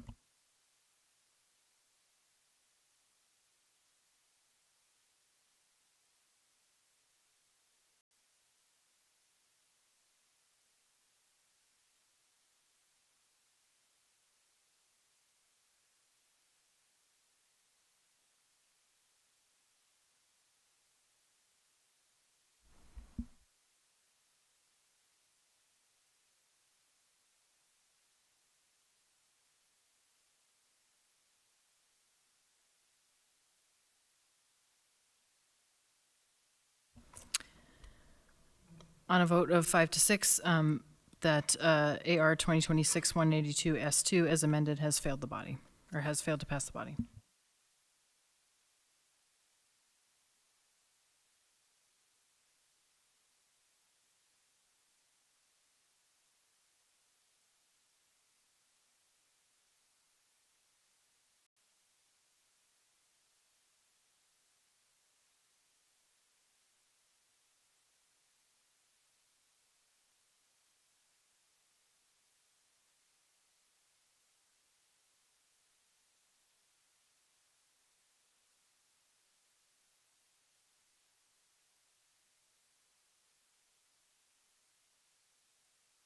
Okay, sorry, I know everybody was waiting.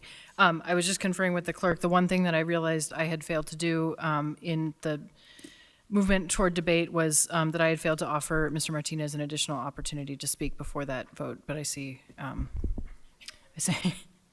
he's indicated a gesture, it's okay, and either way, this vote has been taken. So I just want to note that that was a mistake that I made, but the vote has landed already as it Chair. has.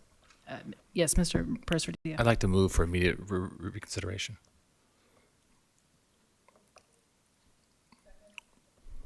Yeah, and just to note that that must be done by someone who is in the prevailing side, because it was a no and Mr. Perez-Valdez was a no, then that would be in order. A second can be made by any member regardless of how they voted.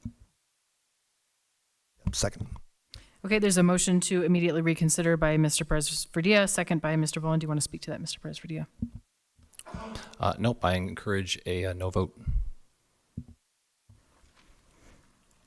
Okay, there's no one else in the queue. Members may proceed to vote on the motion to immediately reconsider this item. If you do not want to reconsider it, the vote would be no. If you do want to reconsider it, the vote would be yes.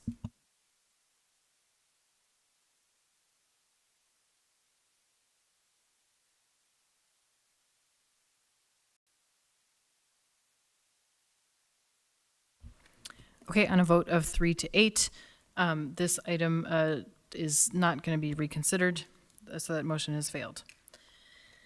So, we are going to take our dinner break, and then I will note, I know there are members of the public here for various public hearing items, so I will just briefly state that we will open those hearings. The intent of the sponsor on 13A, 14A, well, the intent of the sponsor on 13A is to postpone indefinitely, so I recommend if anybody's here to testify on that, you may save yourself some time. On 14A, B, and C, the intent is to open those hearings and, with the will of the body, continue those hearings. So for those who are planning to testify on those, I want to offer that, that there may be an additional opportunity pending action of the body. And with that, we will adjourn for dinner, or sorry, not adjourn, break for dinner. Thank you.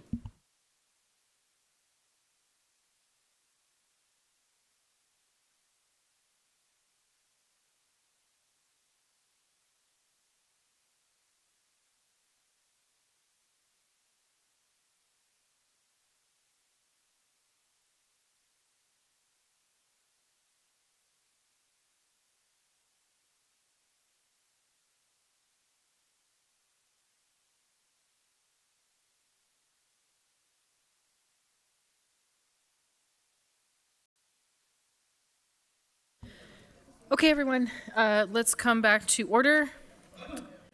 So we have our public hearing items on our agenda tonight. I'll ask if anybody is still having conversations, please take those outside if you want to continue. So next we're on item 13A. So that's our continued public hearing for tonight, AO 2026-13, an ordinance of the Anchorage Municipal Assembly amending Anchorage Municipal Code sections 4.60.090, 27.30.080, and 27.30.085 to establish a review and comment procedure by an advisory commission for capital improvement projects within the Chugach State Park Access Area, or CASA. Public hearing on this item is now open. Anyone come forward to testify if you would like? Madam Chair, actually, I'm going to move to postpone indefinitely. Okay, there's a motion to postpone Second. indefinitely. Second by Ms. Park. Do you want to speak to that, Mr. Bowling? Yeah, thank you. I just want to do this for the awareness of the public who are going to be here on a prior item. You've indicated prior, Madam Chair, that this item has been sort of a placeholder while we approach the question of sort of what to do with CASA and what does that public process look like. I know that you have stated that your intent is to postpone indefinitely, and you are a co-sponsor of the subsequent item we'll be taking up tonight. Okay, and as this motion was made while the public hearing is open, then I'll just note the sponsor does have an opportunity to respond, but I would just concur with Mr. Volin said. So I guess I'll ask, is there any objection to indefinite postponement of this item? Seeing and hearing none, then this item is indefinitely postponed. So next we'll move on to our new public hearings. The first one is AO 2026-89, an ordinance of the Anchorage Assembly enacting Anchorage Municipal Code, Chapter 12.110, tax incentives for first-time home buyers. Public hearing on this item is now open. Please come forward if you wish to testify.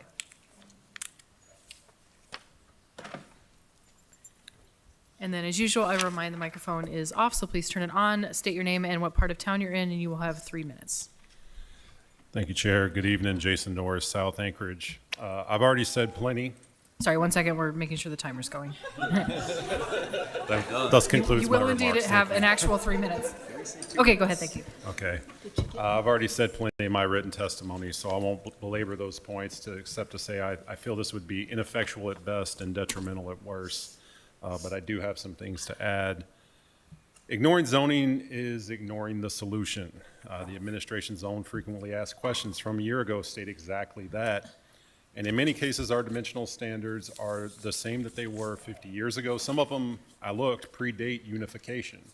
And I can't think of a single government regulation that governs our everyday lives that has not changed in 50 years or longer.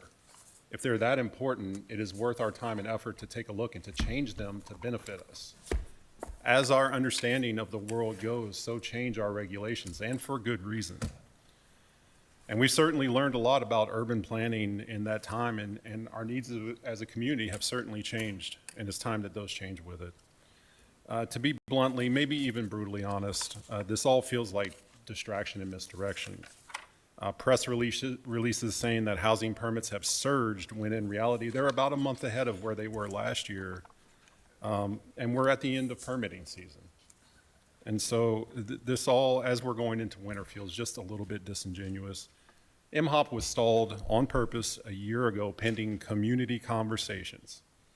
On the 25th of this month, the administration is finally having a single community conversation on what we want 10,000 homes in 10 years to be.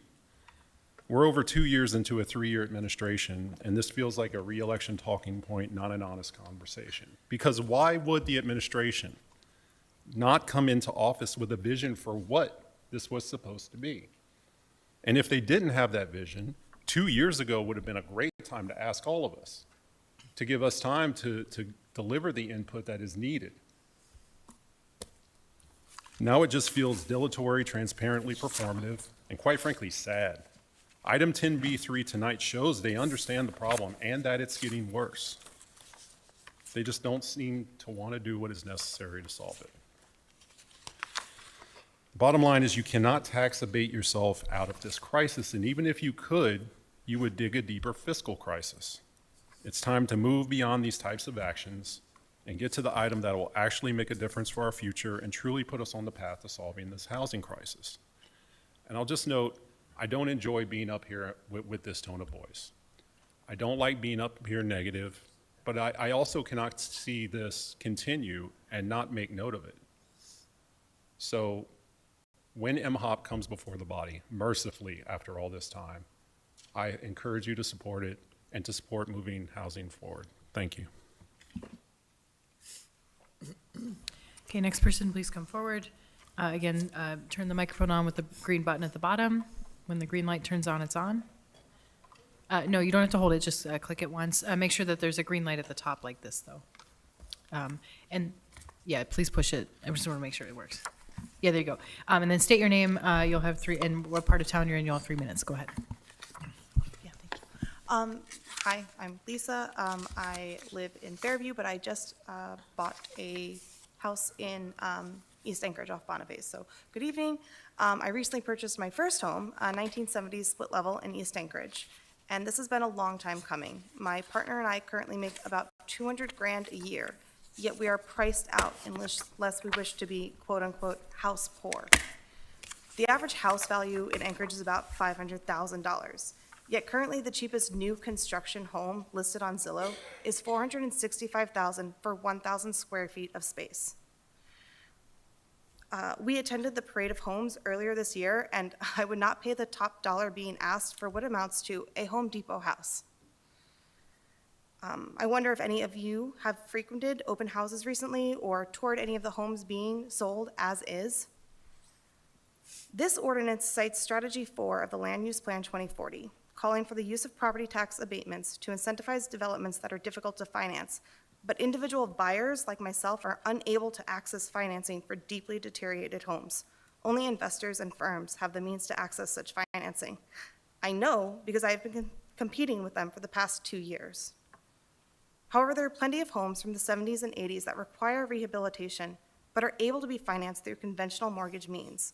Strategy 2 of the Land Use Plan states, targeted investment in older neighborhoods and commercial areas will enhance quality of life and improve a neighborhood's ability to attract and retain residents and businesses. These homes being sold as is tend to be priced in the $300,000 range. So providing tax incentives to first-time homebuyers looking to rehab older homes works in the spirit of strategy 2 and works to improve the core neighborhoods of Anchorage that do not have room for massive new developments. The house I bought was owned by a couple living out of state and was hard lived in by tenants. The bones are good, but we are currently renovating it to remove mold, broken fixtures, etc. Because the couple lived out of state, the 2026 property tax exemption for owner-occupied houses is not eligible for this house. I will be an owner-occupant of this house for 5 months of 2026, and I cannot, this incentive is not available to me until 2027. So I urge you to please consider that the existing housing inventory is worthy of tax incentives. Many of us first-time homebuyers do not have the equity or the down payment for a $500,000 townhome or an $800,000 starter home in the new developments springing up. Thanks.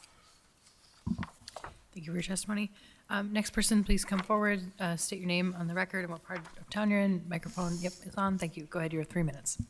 Francis Cedar, District 4. I live in a house that was built in 1952. 4 generations of my family have lived in the same area in Anchorage on the same street. We're told we're the only ones. I'm here to suggest to you that I do not appreciate tax abatement for other people, and the reason is that rolls my way. My taxes are so incredibly high, we can barely make them.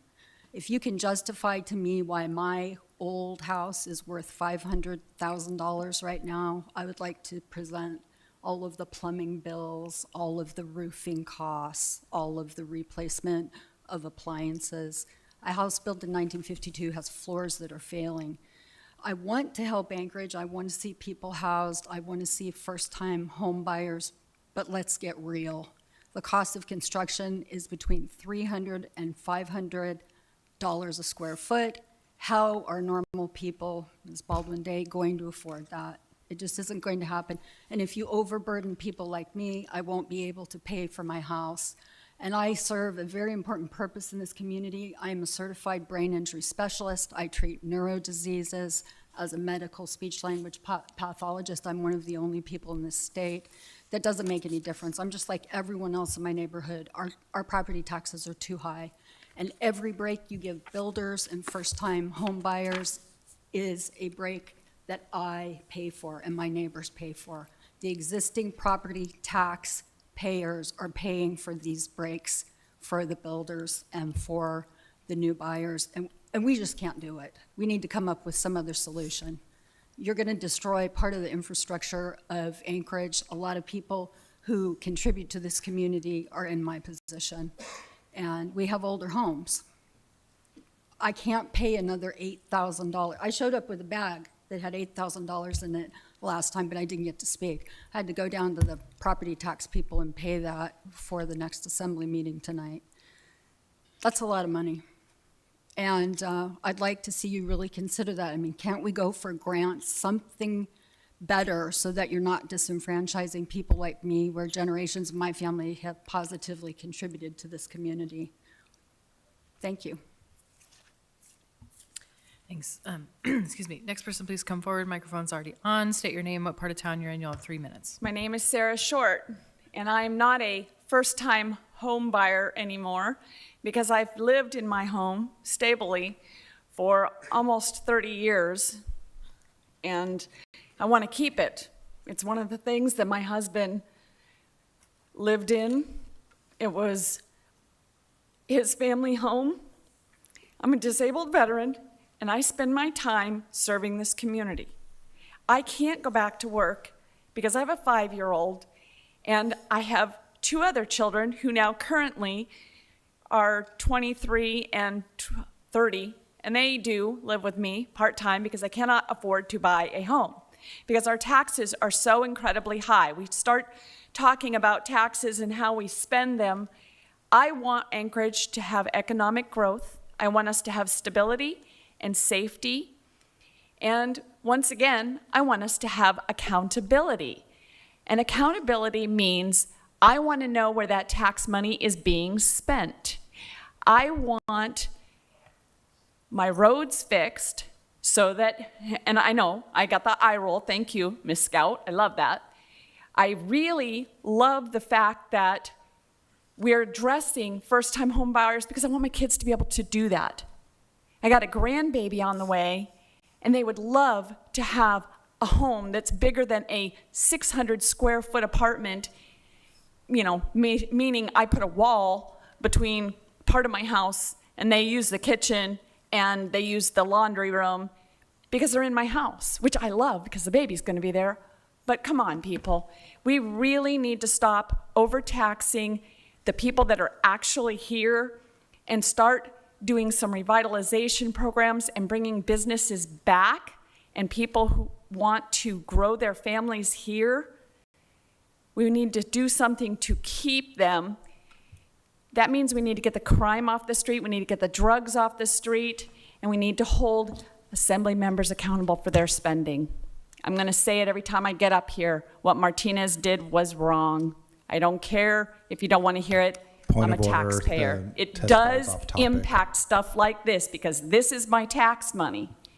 And I also cannot afford a roof. I can't afford a floor, but I scrimped and saved.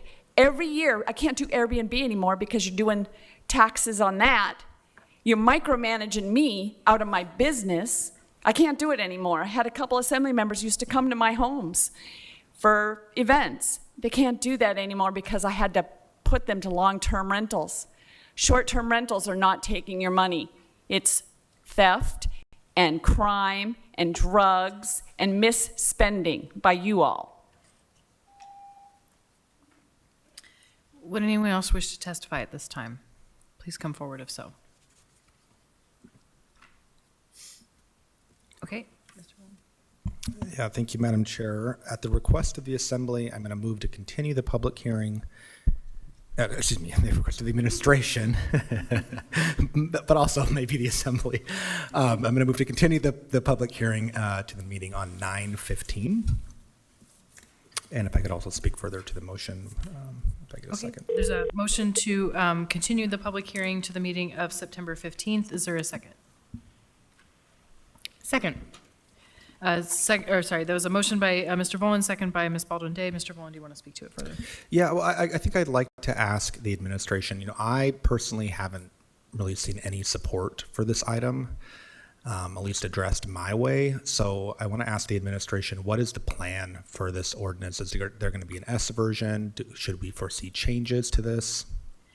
So I want to be clear before they respond. The motion that we're in right now is the public hearing is open. The motion is to continue the public hearing. 1 second. I just want to make sure that we don't get into debate if we're not, if that's. I'm not going to debate the item, but I think for me, I could essentially foresee a move to approve and kill this thing rather than doing a second round of public hearings. So I think that would inform my decision to vote on whether to continue the public hearing or not. Yeah, and just 1 second, the clerk is researching, because again, we are not supposed to debate before a public hearing is closed, so I want to make sure that whatever we do right now is in order.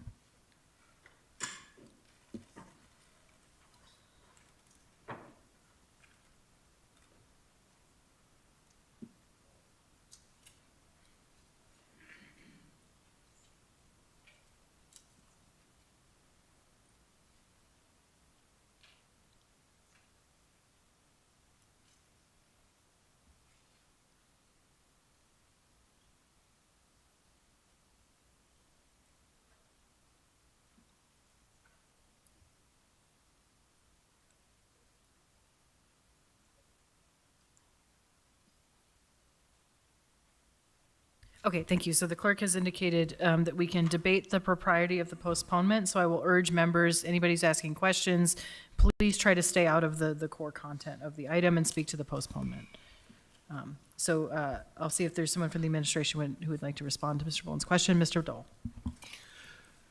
Through the chair, Bob Dole, Director for Community and Economic Development. We envision an S version based upon feedback from various public members. There's about 3 or 4 areas we envision tweaking on this one and coming back to the Assembly with it. Okay, appreciate that answer. Thank you, Madam Chair. you. Next, again on postponement, Ms. Silvers. I think that I would like to just vote on this tonight. I think we have all the information that we need. And I think, if you want to bring back another version, it would probably be substantially different. So I would just do that and let us dispatch with this tonight. Thank you. Ms. Baldwin Day. Yeah, thank you, Chair. I do have an S version in the works. So if that factors into anyone else's consideration, want that to be clear. Mr. Gerker. Yeah, I would actually appreciate us postponing this. It sounds like there's multiple versions that are going to be, coming along, and procedurally, it just seems a lot easier and cleaner to me to keep this thing alive and then do whatever we do with the substitute versions rather than, vote up or down and potentially down, and then have them come back with something else. Okay, but before we proceed in the queue, I'll just note, so right now where we are is the public hearing is open. So if members, one option is to continue the public hearing. That is the motion before us. Another option is, if that fails, we in theory could close the public hearing, postpone, do some other item with it. But I will note that right now, this motion, we need to dispatch with that either way. So Ms. Scout, go ahead.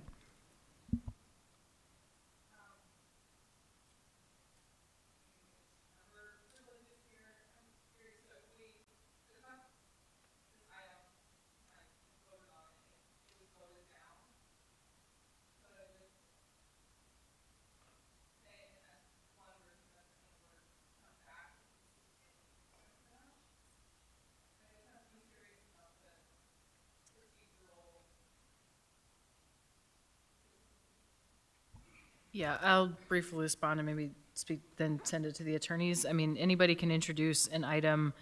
If it's an item that already exists, you can do a substitute version. If it's a new item, you can take pretty much the exact same text, or more or less, introduce it as a new separate item.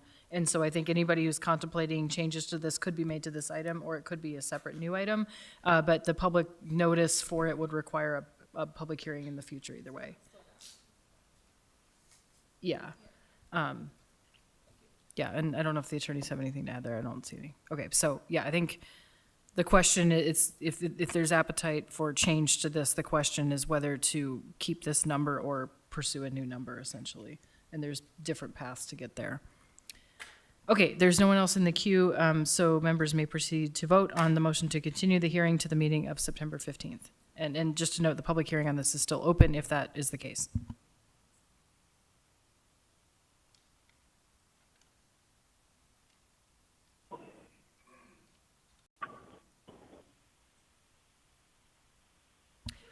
Whoever's on the phone, if I could ask you to mute, or that might have been Mr. Johnson.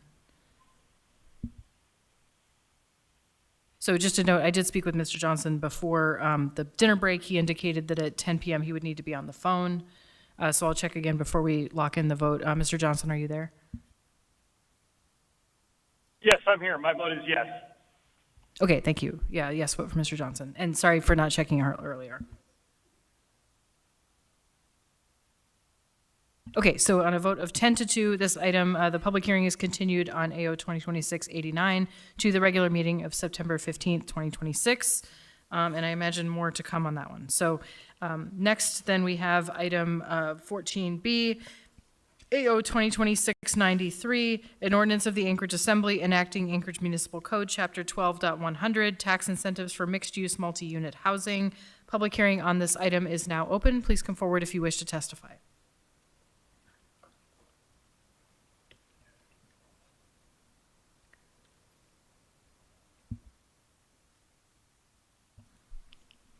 Okay, and as you're approaching, I'll note the microphone is already on. Same instructions, name, where you're from, and you have 3 minutes.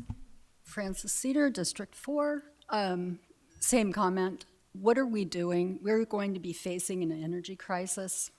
I lived through 2 energy crises in Anchorage in the 1970s when I was a kid. It was one of the scariest things we have ever experienced. You didn't know if you would have gasoline, heating, how were our schools going to operate. We're facing that again, and we're going to build more infrastructure that we can't even heat. That makes absolutely no sense to me.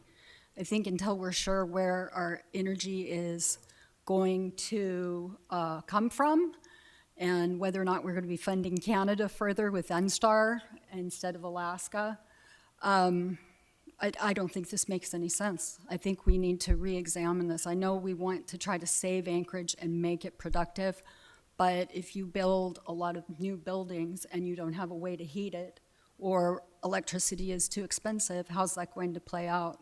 They'll stand empty. People will not be able to afford to live there. The rents will go high. I know you're trying to smooth out the market, but that's a very slow shift. And for the rest of us, we're going to once again be paying to bankroll the Debenhams with tax breaks. Rich builders do not deserve to have our tax money when we can barely afford to pay our property taxes. Thank you. Okay, anyone further wish to testify on this item? Mr. Voland. Also move to continue to the meeting of 9:15. Okay, there's a motion to continue the public hearing on this item to the meeting of September 15th. Is there a second? Second from Ms. Scout. Would you like to speak to it further, Mr. Voland? Okay.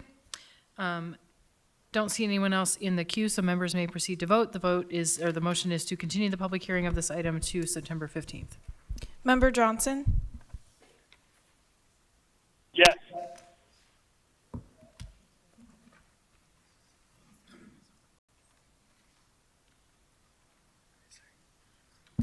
Okay, and a vote of 12 to 0, this item AO 2026-93 is continued to, the public hearing is continued to the regular meeting of September 15th. The next item is AO 2026-98, an ordinance of the Anchorage Municipal Assembly amending Anchorage Municipal Code Chapter 4.60 and 27.30.005 to enact a new Section 4.60.3110 or 310 and establish the Chugach State Park Access Advisory Board. Public hearing on this item is now open. Please come forward if you would like to testify. And then I will also note, as folks are coming up, the intent is to continue the hearing on this item from the sponsors. So this, just to let folks know as well, if you testify tonight and there's a new version, you would be able to speak to the changes in the new version. So if that factors into decision whether folks want to testify or not tonight, just let you know. So first person, microphone's already on. Please state your name, what part of town you're in, and you have 3 minutes. Okay, good evening. My name is Roger Marks. I'm representing the Board of Supervisors of the Glen Alps Road Service Area, Argarsa. We manage the roads that go to the 2 busiest trailheads at Chugach State Park, Glen Alps, and the Rabbit Lake Sunnyside Flat Top. We support the proposed ordinance and the creation of a CASA advisory board. Most of us live near the park, we use the park, we value the park, and we see the park as an asset for the whole Anchorage community. And we see the creation of the board as a positive step for realizing the goals of CASA, which is providing capital improvements that support access to the park and ameliorating the neighborhood effects of access by park users, which we generally see as benefiting everyone. And we see creation of the board as a means for balancing the needs of the neighborhoods and the city as a whole. When there are conflicts between these goals, while it certainly calls for deliberation in the public interest, we do not believe a small number of people should be able to leverage a large number of people by withholding entering into cooperative agreements. We emailed you some comments on July 23rd. There were 5 comments, and I'll briefly summarize them here. First, you might want to consider adding a policy goal to the advisory board to strive to balance neighborhood and larger community needs. Second, you might want to consider having the advisory board hold at least one open hearing each year where the entire Anchorage community could weigh in on potential CASA projects they deem valuable. And third, similarly, you might want to consider having the advisory board systematically consult each year with each user group and each road service area that provides access to the park for them to weigh in on potential CASA projects they deem valuable. Fourth, you might want to consider including as a voting member of the advisory board a board member at one of the road service areas that provide access to the park, given their familiarity with road conditions. And a fifth final comment, in situations where a proposed project might increase maintenance costs for a road service area, you might want to have the advisory board work jointly with the road service area regarding quantifying those costs, where the additional funds might come from, and elevating the issue in its recommendations to the Assembly and administration. In closing, again, we see CASA as a win-win proposition for Anchorage. In situations where compromises are required, we are confident the advisory board could be a sound mechanism for crafting solutions, and we look forward to the creation of the board and working collaboratively with it. Thank you. Okay, and there's one person in the queue for you, Mr. Boland. Hey, Roger, thank you for being here tonight. Appreciate your testimony.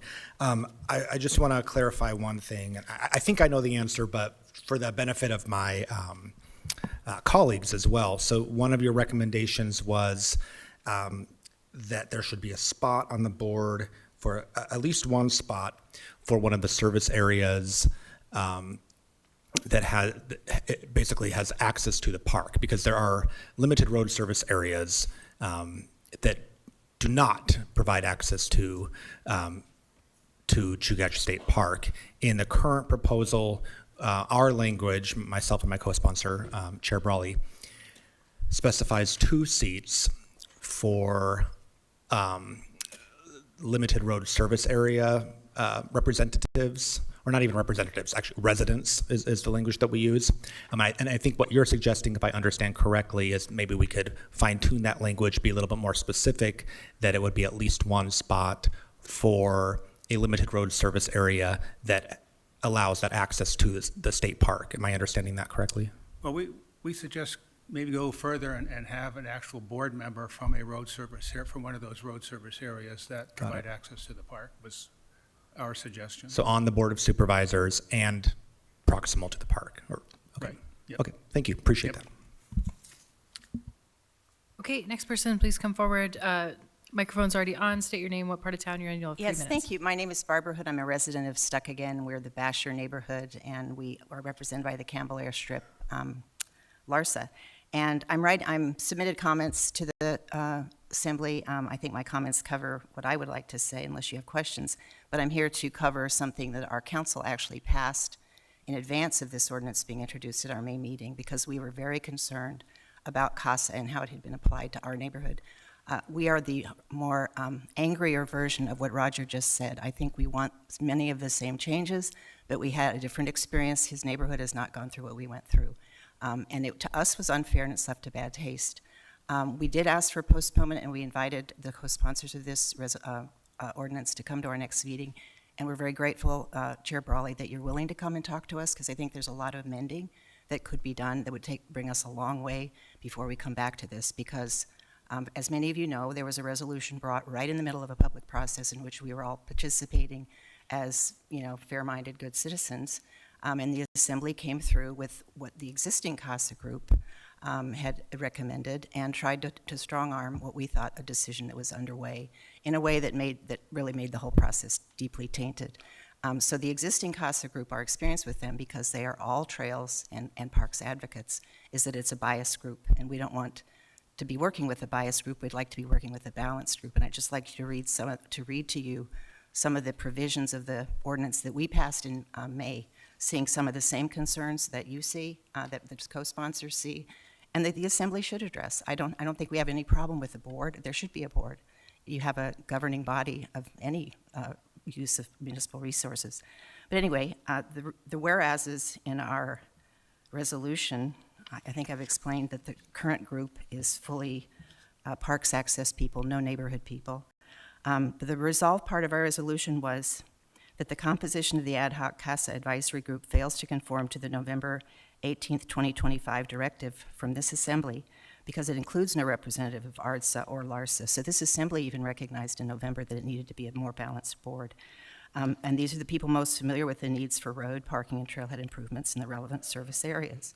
Second, that any official group involved in evaluating or recommending projects for CASA, whether it be an advisory group or formal commission, must include a balance of representation between parks advocates and LARSA. Sorry, my writing. And then to better ensure that both prongs of CASA's mission, improved access and ameliorated neighborhood impacts, are adequately addressed. And also that the roles and responsibilities of the new advisory group or formal commission, and policies and procedures by which it will be governed, and the ethical standards to which it will be held accountable, should be much more clearly established to ensure fair public input and fair and transparent decision-making that fosters confidence in the CASA process. Sorry, our neighborhood supports CASA, but I think in order to succeed and continue, it needs to be balanced and fair. Thank you for your testimony. Excuse me? Thank you. Next person, please come forward. Microphone's already on. State your name and what part of town you're in, and you'll have 3 minutes. I'm David Pease. I'm the longest tenured member of the Upper O'Malley Road Service Area. We are extremely disturbed by this proposal to change the language in 3C of the original ordinance, which was passed by the voters, which required consultation and approval of the road service areas.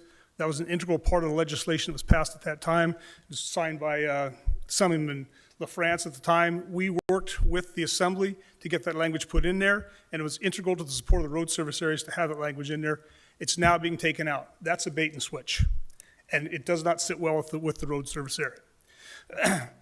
We know these roads. We know these roads. We know what it takes to maintain them, and we know we have to have involvement, and we're an integral part of making this thing work. This CASA thing was sold to the road service people as an ability to upgrade your roads to provide park access, and we have access to Prospect Heights and Sidoroff, and now that's being taken away from us, and it really chaps us. We have a problem with the board itself. You've got a 7-member board. Apparently, it's going to have someone who is knowledgeable about trails. If you read the ordinance, it says nothing about trails. The ordinance is to ameliorate the neighborhood effects of access by park users and the maintenance thereof. And it goes on, it says, talking about minor arterials, collector and neighborhood streets that leading from streets to higher classifications and are generally used by the public to access the Chugach Park. And then I think they also want to have someone on the board from, a board member who has demonstrated experience in outdoor recreation in Chugach Park. We're talking about park access, not what goes on in the park. The whole thing of this was to have park access. And then I think it's really rich that you say that if you live in an ARTSA, you're eligible to be on the board, or if you live in a LURSA. People that live there have no idea what's involved with taking care of the roads or how the road service areas work. We're also a little troubled by the notion that this is to be an open and transparent process. We got an email, as far as I know, well, I've checked with 3 road service areas. The sponsors or the municipal assembly attorney never consulted with the road service areas about this. It was just dropped on us. We got it through John Weddleton. And the email said, our goal is that this to be a collaborative and transparent process, and we would greatly appreciate your feedback for our proposed ordinance. Well, when you drop something like this on us and tell us that this is the board, we're taking away your rights to be an integral part of the decision-making that impacts your roads, that's not a collaborative and open process. So we would like to have the ordinance stay the way it is, and if there's going to be a board, it needs to be a legitimate board that has road service people on it that know what's going on. Thank you for your testimony. I'll ask, is anyone else in the room wishing to testify at this time? Okay, and then I'll note we do have one person on the phone as well, so I think no one else is coming up, so we'll call Ms. Nancy Pease.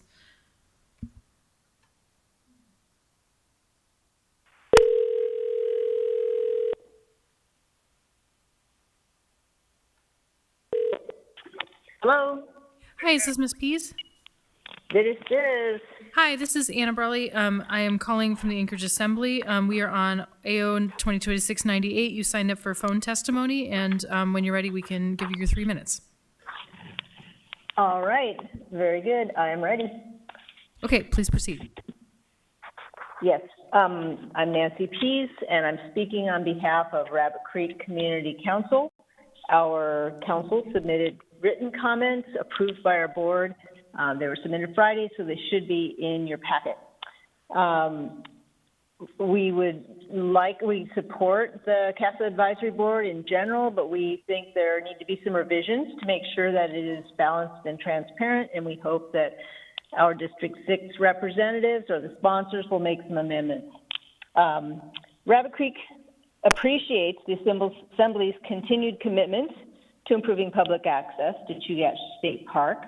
But we think that there are several necessary revisions to the future advisory board so that it can provide informed, constructive input. We specifically want to ensure that a majority of board members have first-hand knowledge of park access issues, and that road service areas and community councils that border the park have direct communication or representation to or on the advisory board. So a couple of specifics here. Currently in section 1, the current draft AO could allow appointment of a board with not one single member having experience in recreation access to Chugach State Park. That might be okay for one or two of the technical experts, but we feel the majority of CASA advisory members should have direct knowledge of Chugach State Park access conditions. And two, it seems unlikely that people without direct experience could contribute as meaningfully as people who know the gradients, the winter driving issues, the overflow parking, the glaciation, and also erosion or overuse of certain trails. This in no way precludes members from any geographical part of CASA from serving, since we know that there are park users who live all across the bowl. So to achieve that direct experience, we'd like to amend Section 1, Part 4, so that the 4 community at-large members will demonstrate experience in recreation in Chugach State Park within the Anchorage Bowl over the past 5 years, including use and firsthand knowledge of multiple access points. We also feel that the members residing within the limited road service areas should be those areas bordering Chugach State Park, not down in the lower part of the hillside. Next, we think it's important to inform and involve community councils and road service areas in the vicinity of the proposed projects and not set up the advisory board as a way to bypass them. So to do that, we would like to have a clear line of communication. When it says the municipality shall communicate, let's put it on the municipal manager or other designated support staff at CASA to do the communicating. And let's make sure that's 60 days before the proposed project's approval and include community councils and road service areas in the vicinity of the project. In addition, if there's not going to be a cooperative agreement, we need to have transparency about the financial impact. So we'd like the CASA support staff from project management and engineering to provide the road service areas with a documented estimate of annual and lifetime maintenance costs of the CASA project, especially for drainage structures and fill on steep slopes. And also in section 1C, we think that the board should have a role in conceiving and evaluating proposed access projects. Let's have some grassroots creativity. So we'd like to add a section to 1C specifying that the board shall evaluate access projects identified by board members or community members and nominate those projects with merit for inclusion in CASA CIP updates. I think that's the main points we had. Again, our letters in your packets, and we hope that we look forward to the advisory board, but we ask that our representatives from District 6 and or the sponsors make some substantive amendments. Thank you very much. Thank you. And I'll note also for benefit of the public, Ms. Pease identified herself as speaking on behalf of a community council, and so I didn't interrupt her in the moment to make the change on the timer, but we did to allow 5 minutes, just to be clear for the record. And Mr. Volan has a question, if you're still there, Ms. Pease. I am. Hi, Nancy. Thank you for your testimony. I wondered, this might be tricky because I know you're speaking on behalf of your community council, but on that first piece, I think it's really interesting. If I understand correctly, the proposal is to be less about geographic representation, more about experience with recreation access conditions within the past 5 years. And I'm wondering if you can kind of unpack what that means, maybe briefly, what the discussion was on the community council. Is that somebody who, within the last 5 years, regularly hiked or went backpacking and drove up to do that? Or I want to hone in a little bit on what is meant by experience with recreation access conditions. If you could just unpack that a little bit.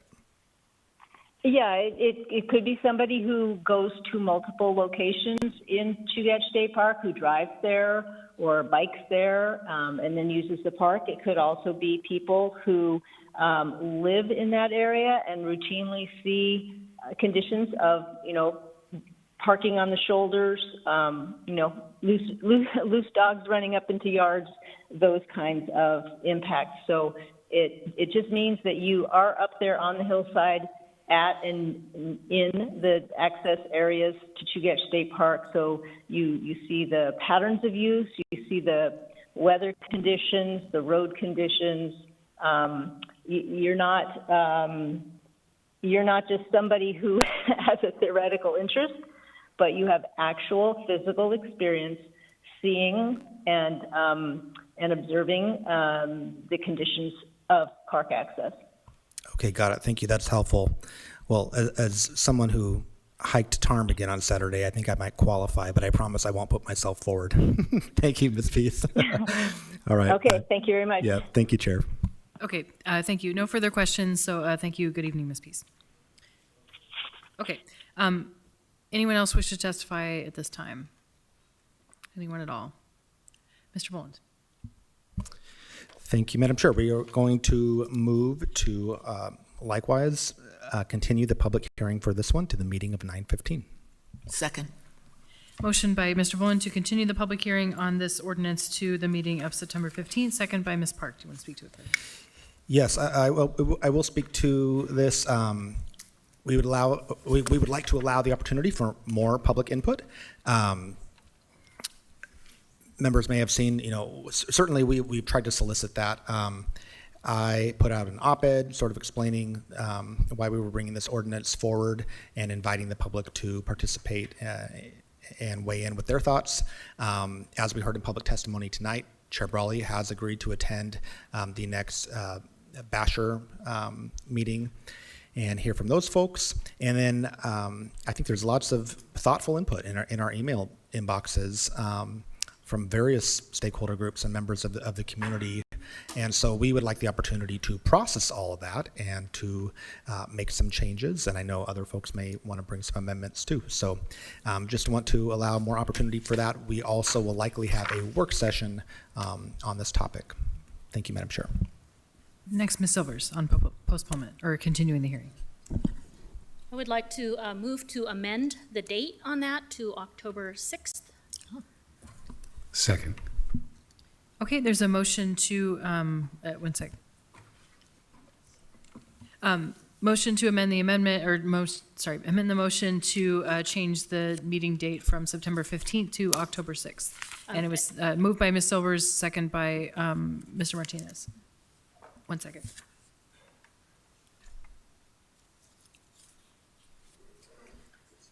Okay. Yeah, and I'll note for members' awareness, if that is amenable to the original mover, then we wouldn't have to make an amendment. Okay. Yeah, sounds like we want to hear from the Silvers if you want to speak to it. I would like to move this to October 6th because a lot of community councils meet for the first time in September after taking the summer off. And I believe that many of them would like the opportunity to weigh in. I know that Basher is one of them. I believe they actually meet before the September 15th. But I do know that there are a lot of other councils that are emailing and wanting to weigh in. And I don't think that we need to hurry through this. I think it's good to... There's been a lot of important points brought up in testimony, and I think it's good to really consider all that, rather than rushing. Thanks. Okay, Mr. Boland. Thank you, Madam Chair. I hear Member Silver's point. I do want to back up a little bit, though, and I guess I would say I wouldn't want to go postpone it any longer than that. One of the reasons is because the item that we previously postponed indefinitely, Chair Brawley's original ordinance, which would have made the procedure, essentially the CASA improvement project, subject to the Anchorage is it the Parks and Rec Commission. That was introduced for reading January 13th of 2026. This has been lingering. We've known we need to do something about CASA. We need to do something to make this more fair. We've had multiple work sessions. We had a resolution, which caused a little bit of a dust up. We heard about that tonight. I've been saying on the public record now, we've got to do something to balance the interest of ARDSA and the LRDSAs, to balance the interest of the neighborhoods who are proximal to access points and those that want to use those access points. I was vocal in encouraging the administration to put together an advisory working group, which they did.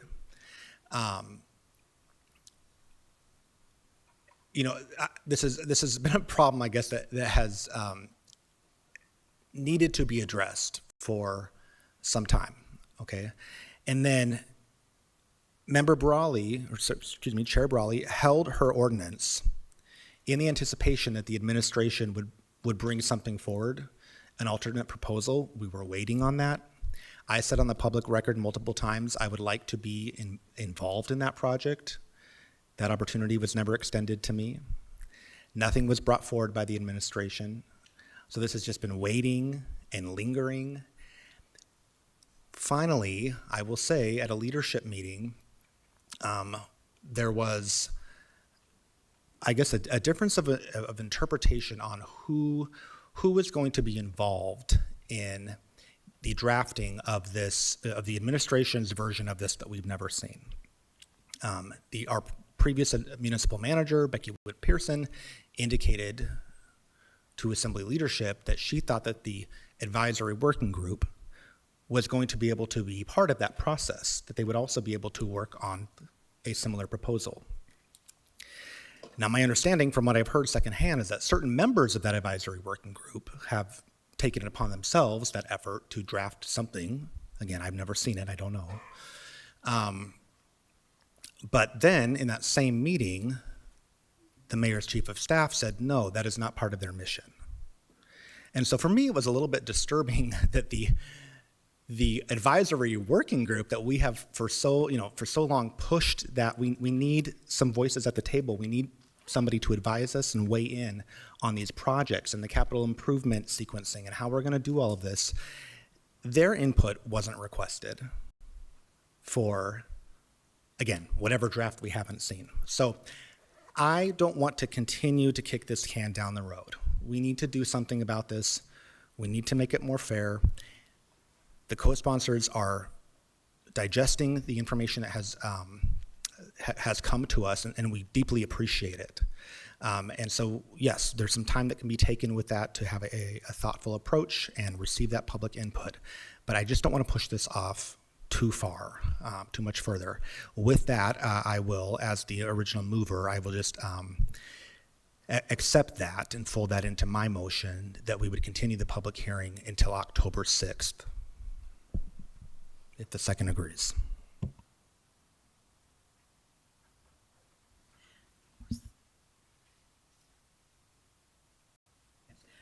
Ms. Park, you were the second on the motion to continue the hearing. Do you accept the change to October 6th? Okay, second says yes. And I have myself in the queue very briefly. Chair Brawley.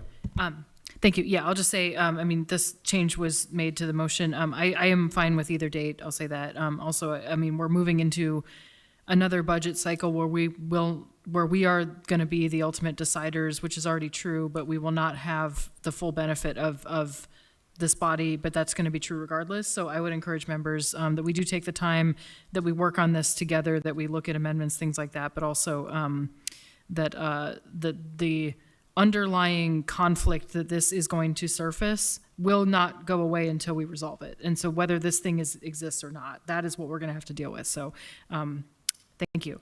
Any other comments? So now, just to be clear, we have folded that in. So the motion on the floor is to continue the public hearing to the regular meeting of October 6th. I don't see anyone else in the queue. Oh, sorry, Ms. Scout, go ahead.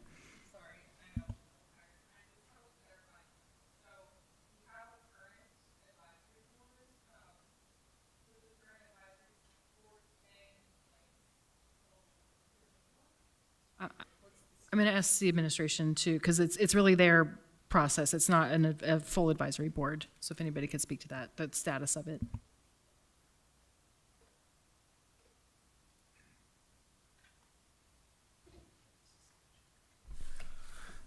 Through the chair, Kent Colhase is online, and we will try to get him on the big speaker. Yeah, Mr. Colhase, please just speak up when you're there, and then I'll note also, I know Mr. Colhase has been the support staff for this ad hoc working group, so that's why we're asking him to speak to it.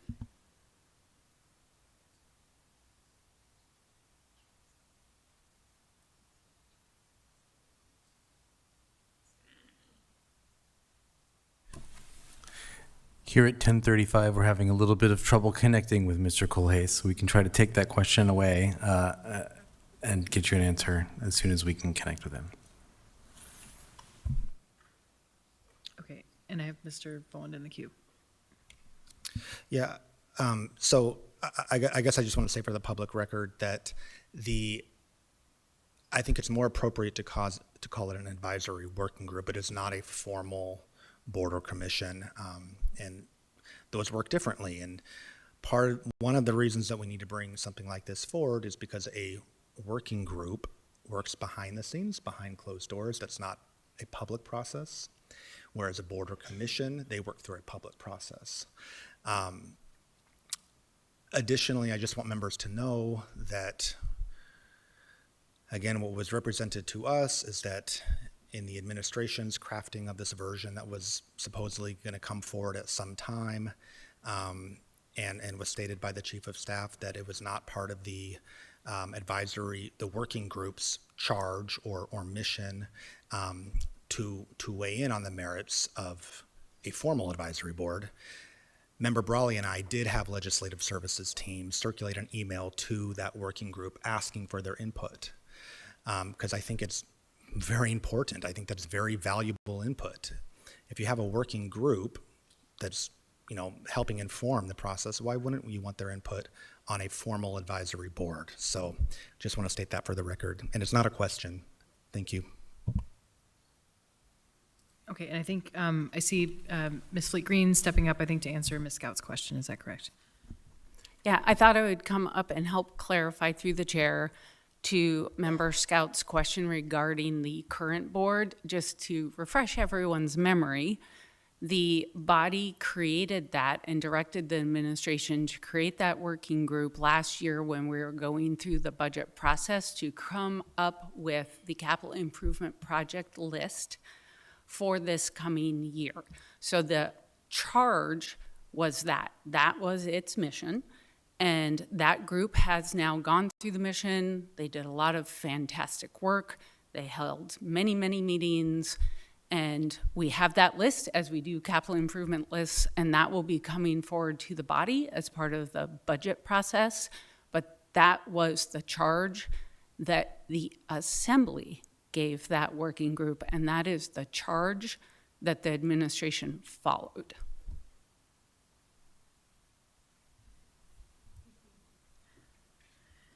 Okay, I don't see any other members in the queue. So again, the motion is to continue the public hearing on this item to the meeting of October 6th. Members may proceed to vote. Member Johnson? Yes. On a vote of 12-0, this item is now continued to the meeting of October 6th, and again, intent to schedule a work session between now and then. Next item we have is item 14D, and I will note there's an error on our agenda, so I'll clearly read that it states AR 2026-99. The correct number for that one is actually AR 2026-193. It's a resolution approving an administrative agreement, TMS AA 2026-07, between the Municipality of Anchorage and the Teamsters Local 959. Public hearing on this item is now open. Please come forward if you wish to testify. Anyone at all? Seeing and hearing no one come forward, public hearing on this item is now closed. What's the will of the body? Move to approve. Second. Motion to approve by Ms. Scout, second by Mr. Voland. Oh, Park, I'm sorry. Motion to approve by Ms. Park, second by Mr. Voland. Would you like to speak to it, Ms. Park? Yeah, just that Family leave is very important to working families, that the opportunity to have some time with their new child is something that can't be replaced later on. So I urge all the members to vote to affirm. Okay, I don't see anyone else in the queue, so members may proceed to vote. Again, this is AR 2026-193. Member Johnson, Yes. On a vote of 12 to 0, AR 2026-193 passes the body unanimously. Next, we have AR 2026, again, this is an error on our agenda. It says 2026-100. It is 2026-194, a resolution approving an administrative agreement, IAFF AA 2026-11, between the Municipality of Anchorage and the International Association of Firefighters, Local 1264. Public hearing on this item is now open. Please come forward. Microphone is already on. State your name, what part of town you're in. You'll have 3 minutes to testify. Good evening, Justin Mack, President of the Anchorage Firefighters Union. I just want to thank the administration for working on this. Our members ratified this administrative agreement nearly unanimously, and I just want to make myself available to answer any questions. Thank you. Okay. Thank you for your testimony. Anyone else, please come forward if you wish to testify. Anyone at all?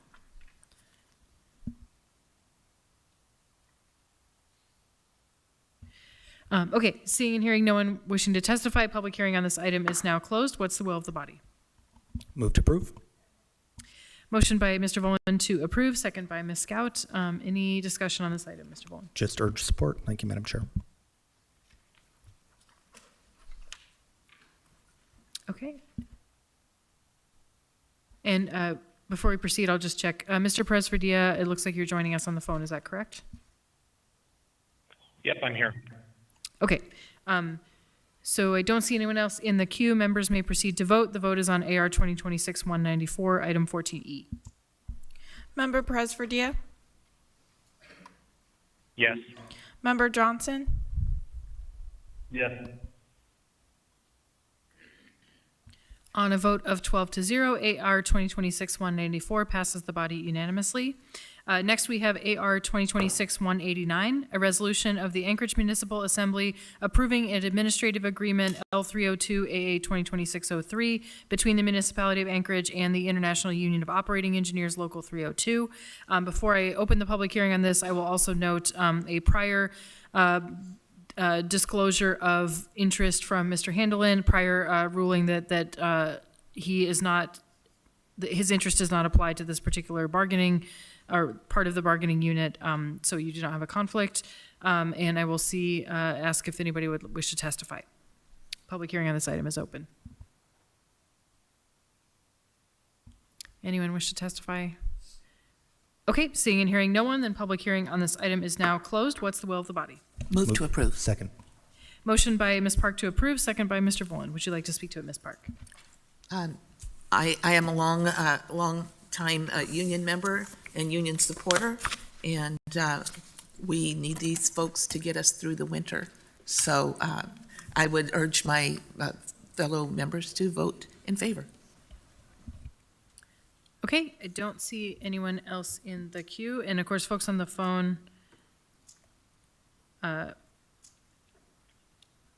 not any further comments. Members may proceed to vote on this item. The motion is to approve. Member Presverdia, Yes. Member Johnson, Yes.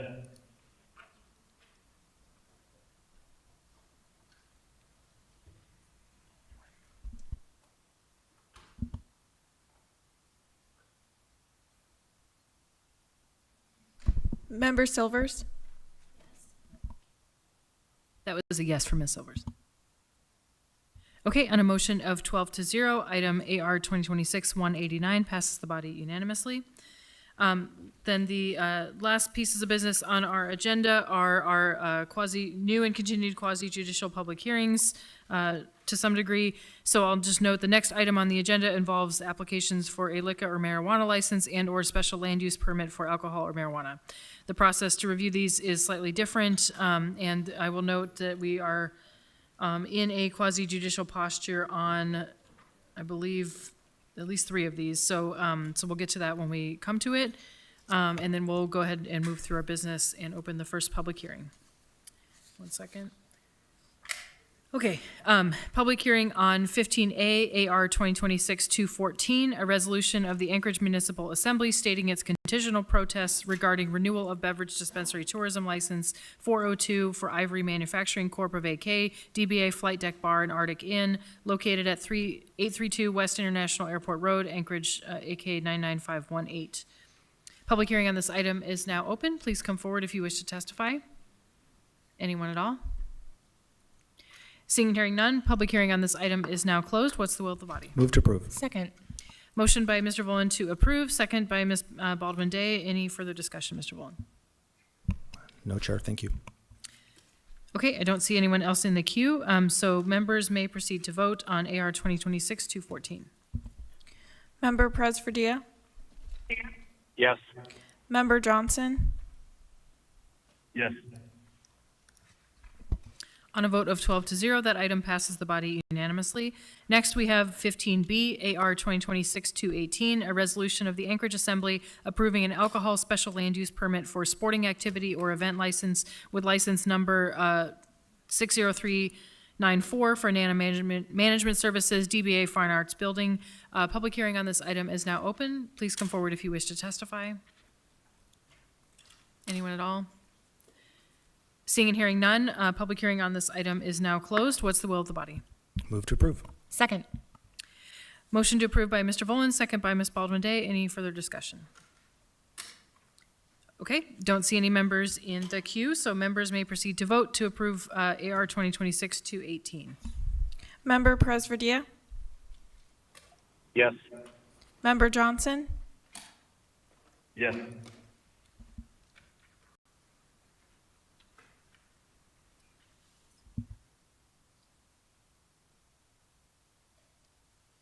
On a vote of 12-0, item AR 2026-218 passes the body unanimously.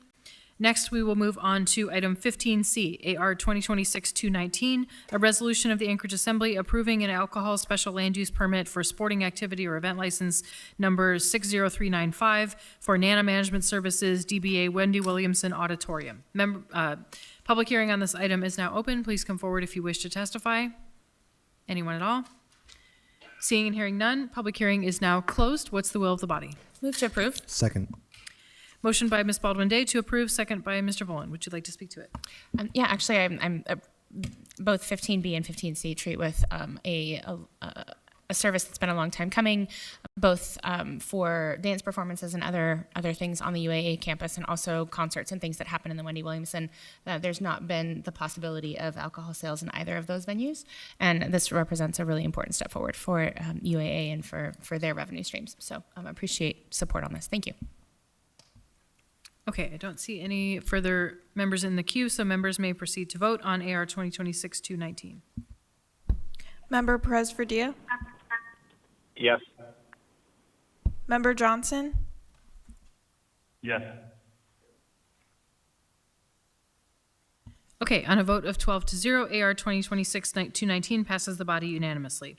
Our last public hearing item, AR 2026-225, a resolution of the Anchorage Assembly approving a marijuana license and special land use permit for Baltazar Holdings, LLC, DBA Sensimia, a marijuana retail sales establishment with license number M35490.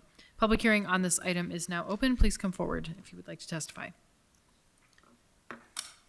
And I'll note the microphone is open, so, microphone is on. State your name and what part of town you're in. You'll have 3 minutes. Okay, my name is Fran Gregran. I'm a member of the Northeast Community Council, here to testify that we have voted many, many times against having an additional marijuana retail sale establishment on Muldoon Road. This applicant would be number 4 on the location of Muldoon Road from Boundary to 16th Avenue. So on March 17th, we received a flyer from Baltazar stating that his final wish or desire is to go in front of the Muni and present his request for application by fulfilling his meeting, which was scheduled for April 13th. So on April 13th, we showed up at his location, 1431 Muldoon Road, in the tire shop and for the meeting, and his employees said he just left. So we said, we're here for the meeting. There was no computers, no chairs, no tables, nothing. So we asked him, we said, we're supposed to have a meeting for him. So they went and they found him. So he came back. He promptly called his lawyer and his paralegal, and they wanted to have a Zoom meeting, but nothing worked. There were no computers, no iPads, no laptops. So they did it by telephone. So they had their phones there, and we were there. And the meetings that I picked up yesterday from Elizabeth Appleby, I believe, at Elmore Road, Muni Planning, stated all the stuff. Even George knows that we have voted down this additional marijuana facility on Muldoon Road. It's too close. There's the playground for the kids, there's the junior high, there's a children's preschool there. So anyway, I picked up this letter yesterday with the minutes, and it is nothing. They came in at 12:30. We were there at 11:50 for his meeting, and we waited. And so I know that this was a haphazard type minutes that they drew up, because when the minutes were submitted to the MOA, they had the wrong address. The legal lawyer and her paralegal in these documented minutes submitted the wrong address for Baltazar's land permit. How do I know this? Because they put my address in there. So I am on the special land use permit for Baltazar. And I have a copy right here. I don't know if anyone's interested in seeing it. Thank you for your testimony. If you want to provide, I think our staff have stepped away for the moment, but. Pardon me? Oh, thank you for your testimony. If you do want to provide that document, I think our staff have stepped away for the moment, but if you want to leave it, they can make copies and make sure that we all receive a copy. And then did you get a copy from the president of the Northeast Community Council? She said, Pam Rager, she sent everybody a copy. Yeah, I believe if it was emailed, we received Okay. that email. But yeah, if you do want to leave it, I apologize. Our staff has stepped away for a minute, but. Yeah, and actually, ma'am, sorry, if you want to leave it closer to the computers here toward us a little bit more, I don't want it to get mixed up with the other. The vice chair is going to step down. And our staff is coming back, so. Yeah, if you want to just hand it to Travis when he walks by. Also, I will note, so we are 8 minutes, before we continue with our public hearing, we're 7 minutes out from 11 p.m. I'm going to need to ask for a motion to extend. I know it's been a long meeting, but we have one item left. So moved. And if I could ask what time? Let's extend to 11:15. Okay, there's a motion to extend to 11:15 by Ms. Baldwin Day, second by Ms. Scout, I believe. Any objection? Object. Okay, there's been an objection. Then we will take a vote. Shall I speak?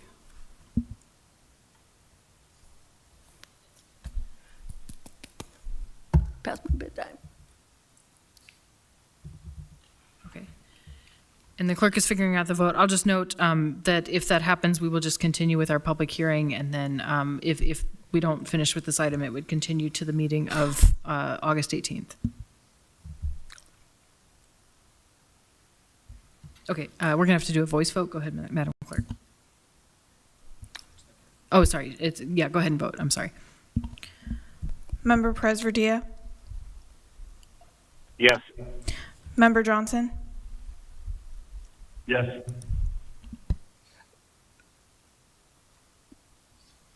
Okay, on a vote of 11-1, we are extended to 11:15, so we'll turn back to our public hearing. So next person, the microphone is already on. Please state your name, what part of town. You'll have 3 minutes. My name is Yolanda Mesa. I live in South Anchorage, and I'm here in support of this. Baltazar has been a business owner, successful business owner, entrepreneur. He's been working on supporting, he pays his taxes. He's a reputable guy. He has a family man. He has, he's raised two wonderful men. And I think alcohol definitely is more, damaging to people's lives than THC and CBD. It is a useful tool in helping with pain. My partner has cancer, and she does use THC and CBD, and he is a law-abiding citizen. He will follow the rules. He's been working on this project for 11 years, so he's done his research. He is working all the time, so definitely, missing meetings it can't happen. He is a hardworking man, and I think this is a good thing for the community. He will be law-abiding and follow the rules. And I think that's it. Anything else? Thank you. Thanks for your testimony. Next person, please come forward. Microphone's already on. State your name. You'll have 3 minutes. Again, my name is Sarah Short, and again, I'm going to talk about accountability. We just heard a woman who's lived in East Anchorage talk about the fact that her own address was used in conjunction with this pot shop. You know what? I don't have a problem with pot shops. I really don't. They did have some medicinal qualities for my husband when he passed away from cancer. And I have several people in my neighborhood that need the stuff. But I will say this. We have enough drugs in Anchorage and enough drug stores and enough dealers on the street. We don't need to encourage any more. We need accountability. We need you guys to be able to watch over these business licenses, hold them accountable, and make sure that they are actually filling out their paperwork the right way, that they are listing all the reasons that they want to be licensed, where they want to be licensed. You guys have taken on Airbnbs now. You've taken on pot shops, liquor stores, but you're failing on the basics with the roads. You're failing on the basics with accountability with your own spending. So things like this, let's draw the line somewhere. Let's bring up some common sense and let's hold everybody, including yourselves, a little bit more accountable for approving these licenses. I made a mistake when I sat through the one about the flight deck bar because I live close to there. Last week, I offered a gentleman who came out of there completely sloshed. I offered him a ride, and he didn't take the ride. There's nobody watching outside these pot shops, to make sure they're not in the parking lot and then driving home. Again, I support the use of medicinal marijuana. I don't have a problem with it, but I think we have enough, and I think we need to start giving back to the sober community, the family community, the honest community, the people that are integrity intact and accountable for their spending, not like Martinez. Next person, please come forward. The microphone's already on. State your name, what part of town you're in. You'll have 3 minutes. Hi, my name is Abraham Hernandez. I live in Midtown. I'm here to, I don't know where to begin though. Back on was it April 25th, we went to a council meeting and people voted and they agreed that this was gonna move forward. And then all of a sudden everybody left and they say that they disagree. So I don't understand why they agreed to a vote and then they changed their minds. And now I'm sitting here, I sat a while back on a meeting with the opposition, and they openly admitted that they're consumers of marijuana products, but then again, they're here pushing for this business not to move forward. I think this is more of a personal indifference than a real matter. And I don't see a reason why Mr. Baltazar can move forward with this business. Since the beginning, he's been doing this within the law. So I don't understand how come other businesses are opening up around the same area and his particular business can move forward because of a person that is an user of marijuana products is opposing to it. That's basically all I have to say. Okay, next person, please come forward. Microphone's already on. Please state your name, what part of town you're in. You'll have 3 minutes.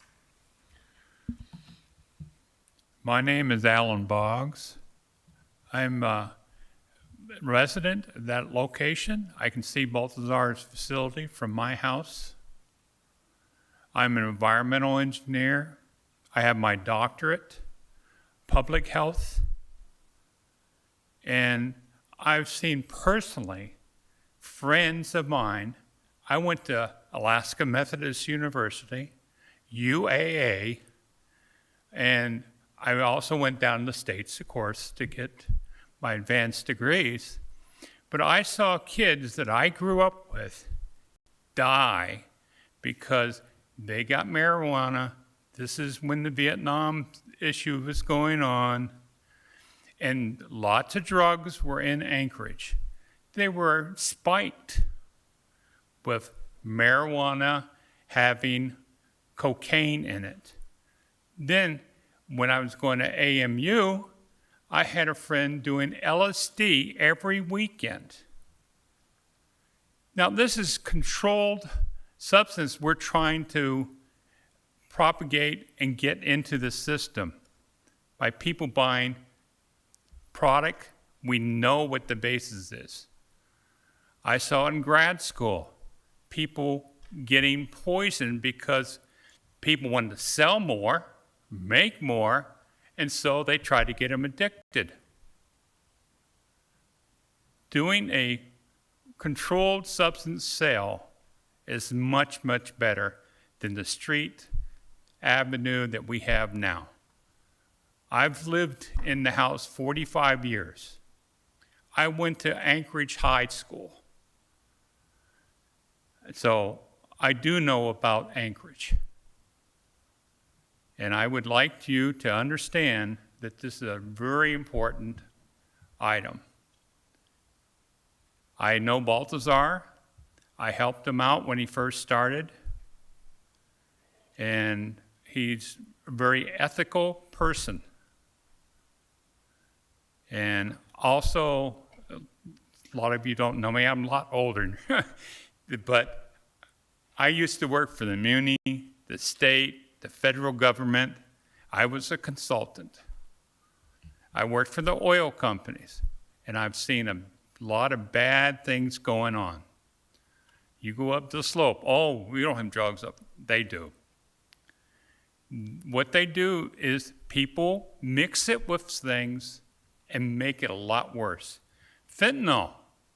Think about fentanyl, what they're adding to marijuana now. Fentanyl kills you the first time. It's not something to even, think about. Thank you for your testimony. Thank you. Next person, please come forward.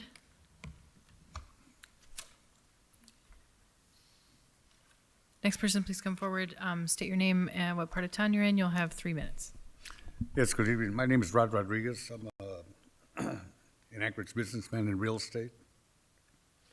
I'm here tonight to support Bart Baltazar, that I consider a pillar in our community, as being an honest man and a hardworking business owner. Baltazar is the owner of Baltazar's Tire Shop in East Anchorage, a business that he built from the ground up through hard work, sacrifice, and determination. His story is a true example of what can be achieved in Anchorage when someone is willing to work hard and invest in their community. Baltazar's contributions extend far beyond his tire shop. He has developed housing in Anchorage and provides employment living wages, and house opportunities that support more than 20 families in Anchorage. He has repeatedly invested in his own time, money, and resources into our city and community. He is now asking the city to give him the opportunity to have a land use permit on his property, and give him a fair opportunity through the appropriate channels. Thank you. Thank you for your testimony. Next person, please come forward. State your name. Microphone's already on. State your name and part of town. You'll have 3 minutes. Hi, I'm Bart, and I live in Muldoon.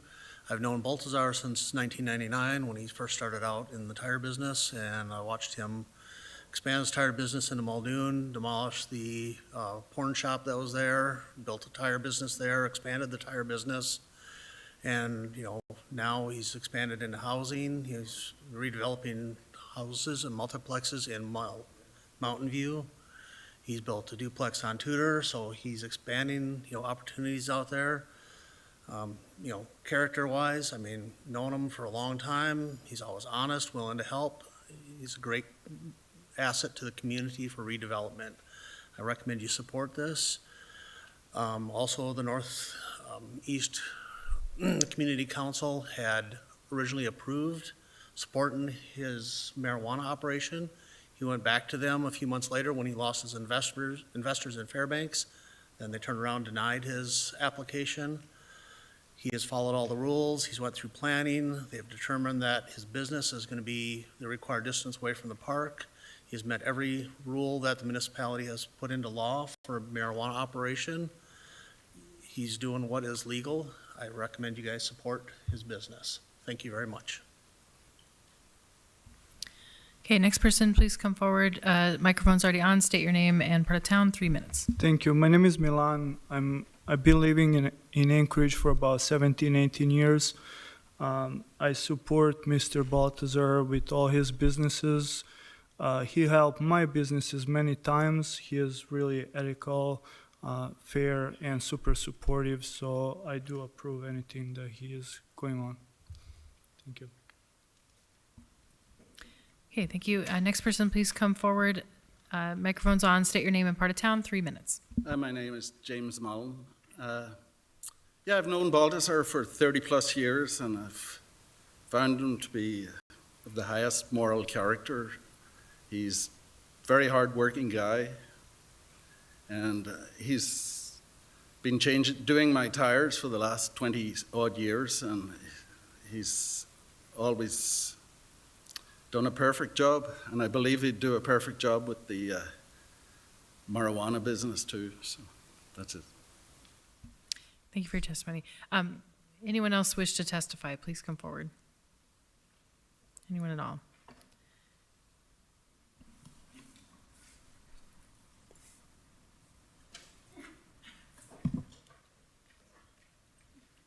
Okay, please state your name, what part of town you're in. You have 3 minutes. Thank you. Jana Weltzine, attorney for Balzatar Holdings, and Mr. Balzatar is going to come up. I think first, I know you guys have had a long night, and so I'll try to be brief. I wanted to address the Zoom meeting. There was a lot of community engagement with this application. September 21st, 2023, he attended a community council meeting. October 19th, 2023, community council meeting. November 6th, 2023, community council meeting. November 16th, 2023, community council meeting. January 16th, 2025, another community council meeting. And then the MOU was revised and reintroduced February 2025 and then voted on March of 2025. I wanted to go a little bit into that detail, and I know I'm going to run out of time, so I'm going to try to go really fast. October 19, 2023, the Community Council conducted a straw poll, and it was for Balzatar's application. It was 31 in support and 13 opposed. In this structure, Good Cannabis was going to be the manager of the company, a manager of the actual store. Good Cannabis is a Fairbanks-based operator, prolific throughout the state, really great brand. They were going to come in and basically teach Balzatar kind of how to run the marijuana retail store. November 16, 2023, a MOU stating, outlining that Good Cannabis was going to run Balzatar's store and be kind of the face of the business was introduced, and it was passed, 45 in favor, 9 against. Then Good Cannabis decided to put its kind of resources elsewhere and went into other stores in the state and decided not to move forward with this project. So instead of Mr. Balzatar kind of saying, oh, well, if we got the MOU signed, let's just move forward anyways, he went back to the community council and said, things have changed. I'm going to be running the store. It's going to be me. And so that brings about the March 2025 community council meeting. In the meeting, there was brand new procedures for voting on this particular issue. People had to come in, and there was no notice to us that this was going to happen, but that's what happened.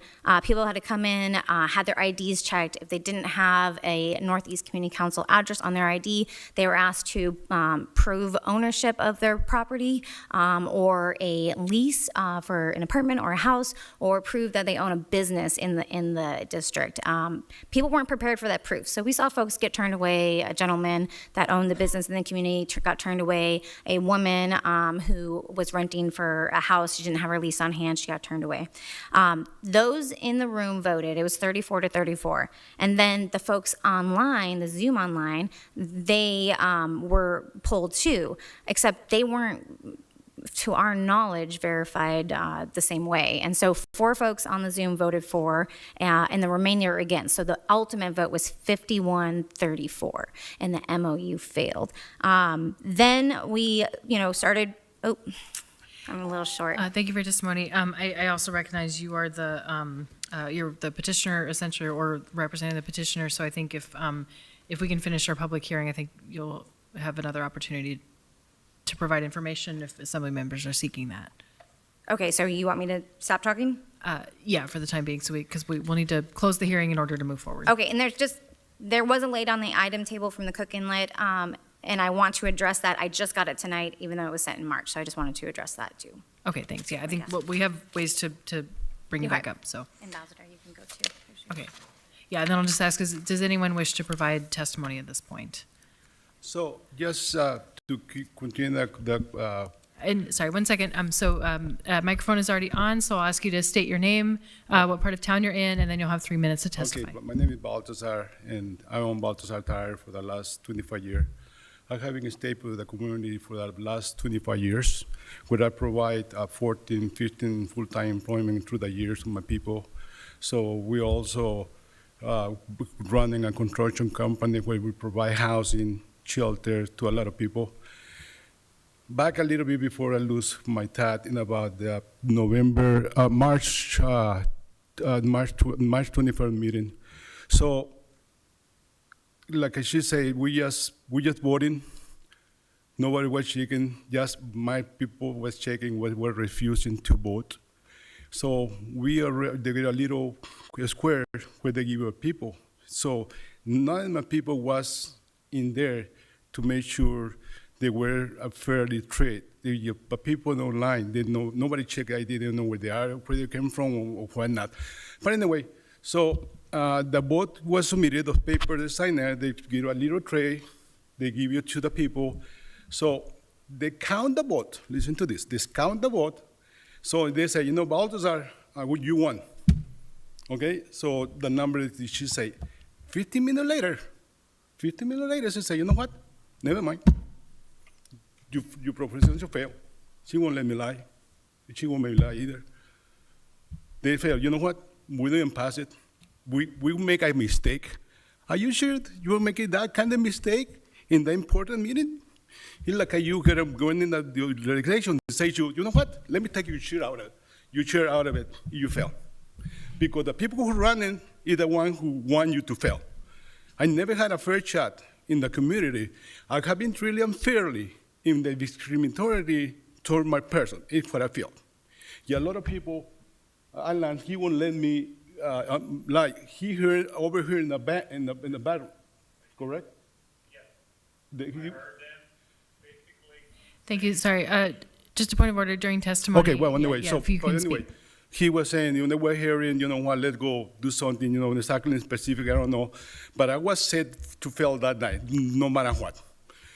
I can understand that they don't like the proposition of marijuana or cannabis business, but like the people who running or they have cannabis bliss, catalyst, they meet the condition, they meet the law. So I agree. So do I. So why not be treated fairly based on the same condition? So I'm here, to be truly fair, apples to apples. Cannabis regulation to them, cannabis regulation to my end, the same way they have the rule having applied to them, apply to me.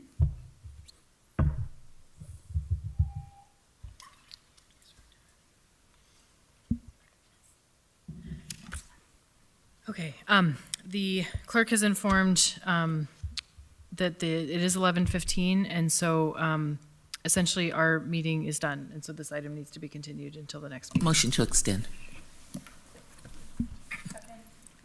10 minutes. 10, 15? 15 minutes. I think this is on the line of whether we're even able to extend, unfortunately. Yeah, I'm seeing sad looks from the attorneys, so I think it's hard when we hit that clock, and so, I apologize, there's a gentleman here to testify, so just to be clear, we cannot continue the meeting, so we'll need to adjourn. So we will need to take this item back up on August 18th. Yeah, and I apologize, but that's what happened, so our meeting is adjourned. I will also say, I will give general advice to members of the public. You are welcome to send written testimony if you do not wish to come back to testify in person. Point of information, Chair. Because we're essentially pausing this meeting or adjourning in the middle of a public hearing, does it continue by default at our next meeting? Yeah, so and we are still in the public hearing, so just so the public is aware, we are not in a meeting posture right now, but yeah, this item is continued, the public hearing is open. Okay, thank you.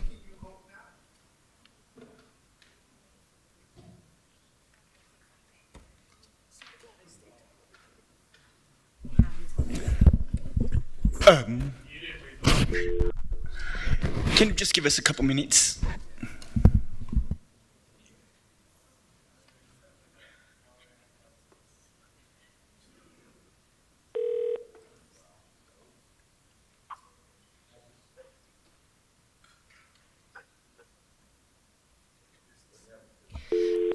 For members of the public who might be confused about what's happening right now,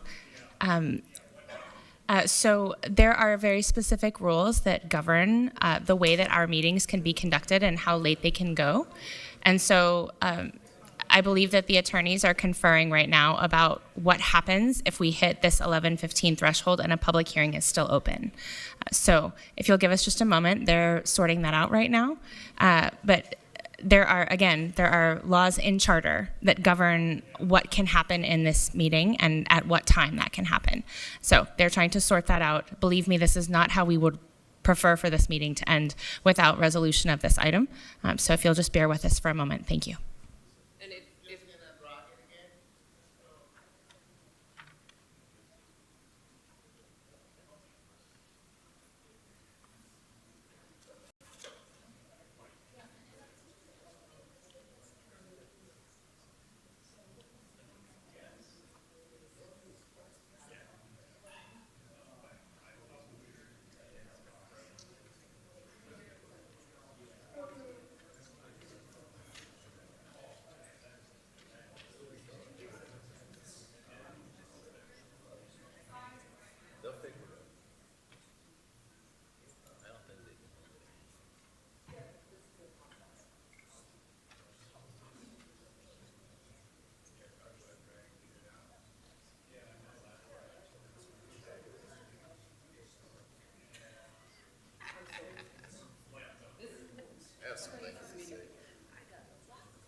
Okay, thank you, everyone. I know this has been a challenging night. I will state very clearly, one, that we are not in a meeting right now. Two, that the meeting ended at 11:15. We have been conferring about if there are options or alternatives to that, but I think the code is pretty clear and we did not extend the meeting. So again, I am sorry that we did not finish our business tonight, but to be clear, this item is continued to the meeting of August 18th. The public hearing is open. Anyone who has not testified will be welcome to do so. And then we will, at that point, close the public hearing and take up this item. Thanks.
Somehow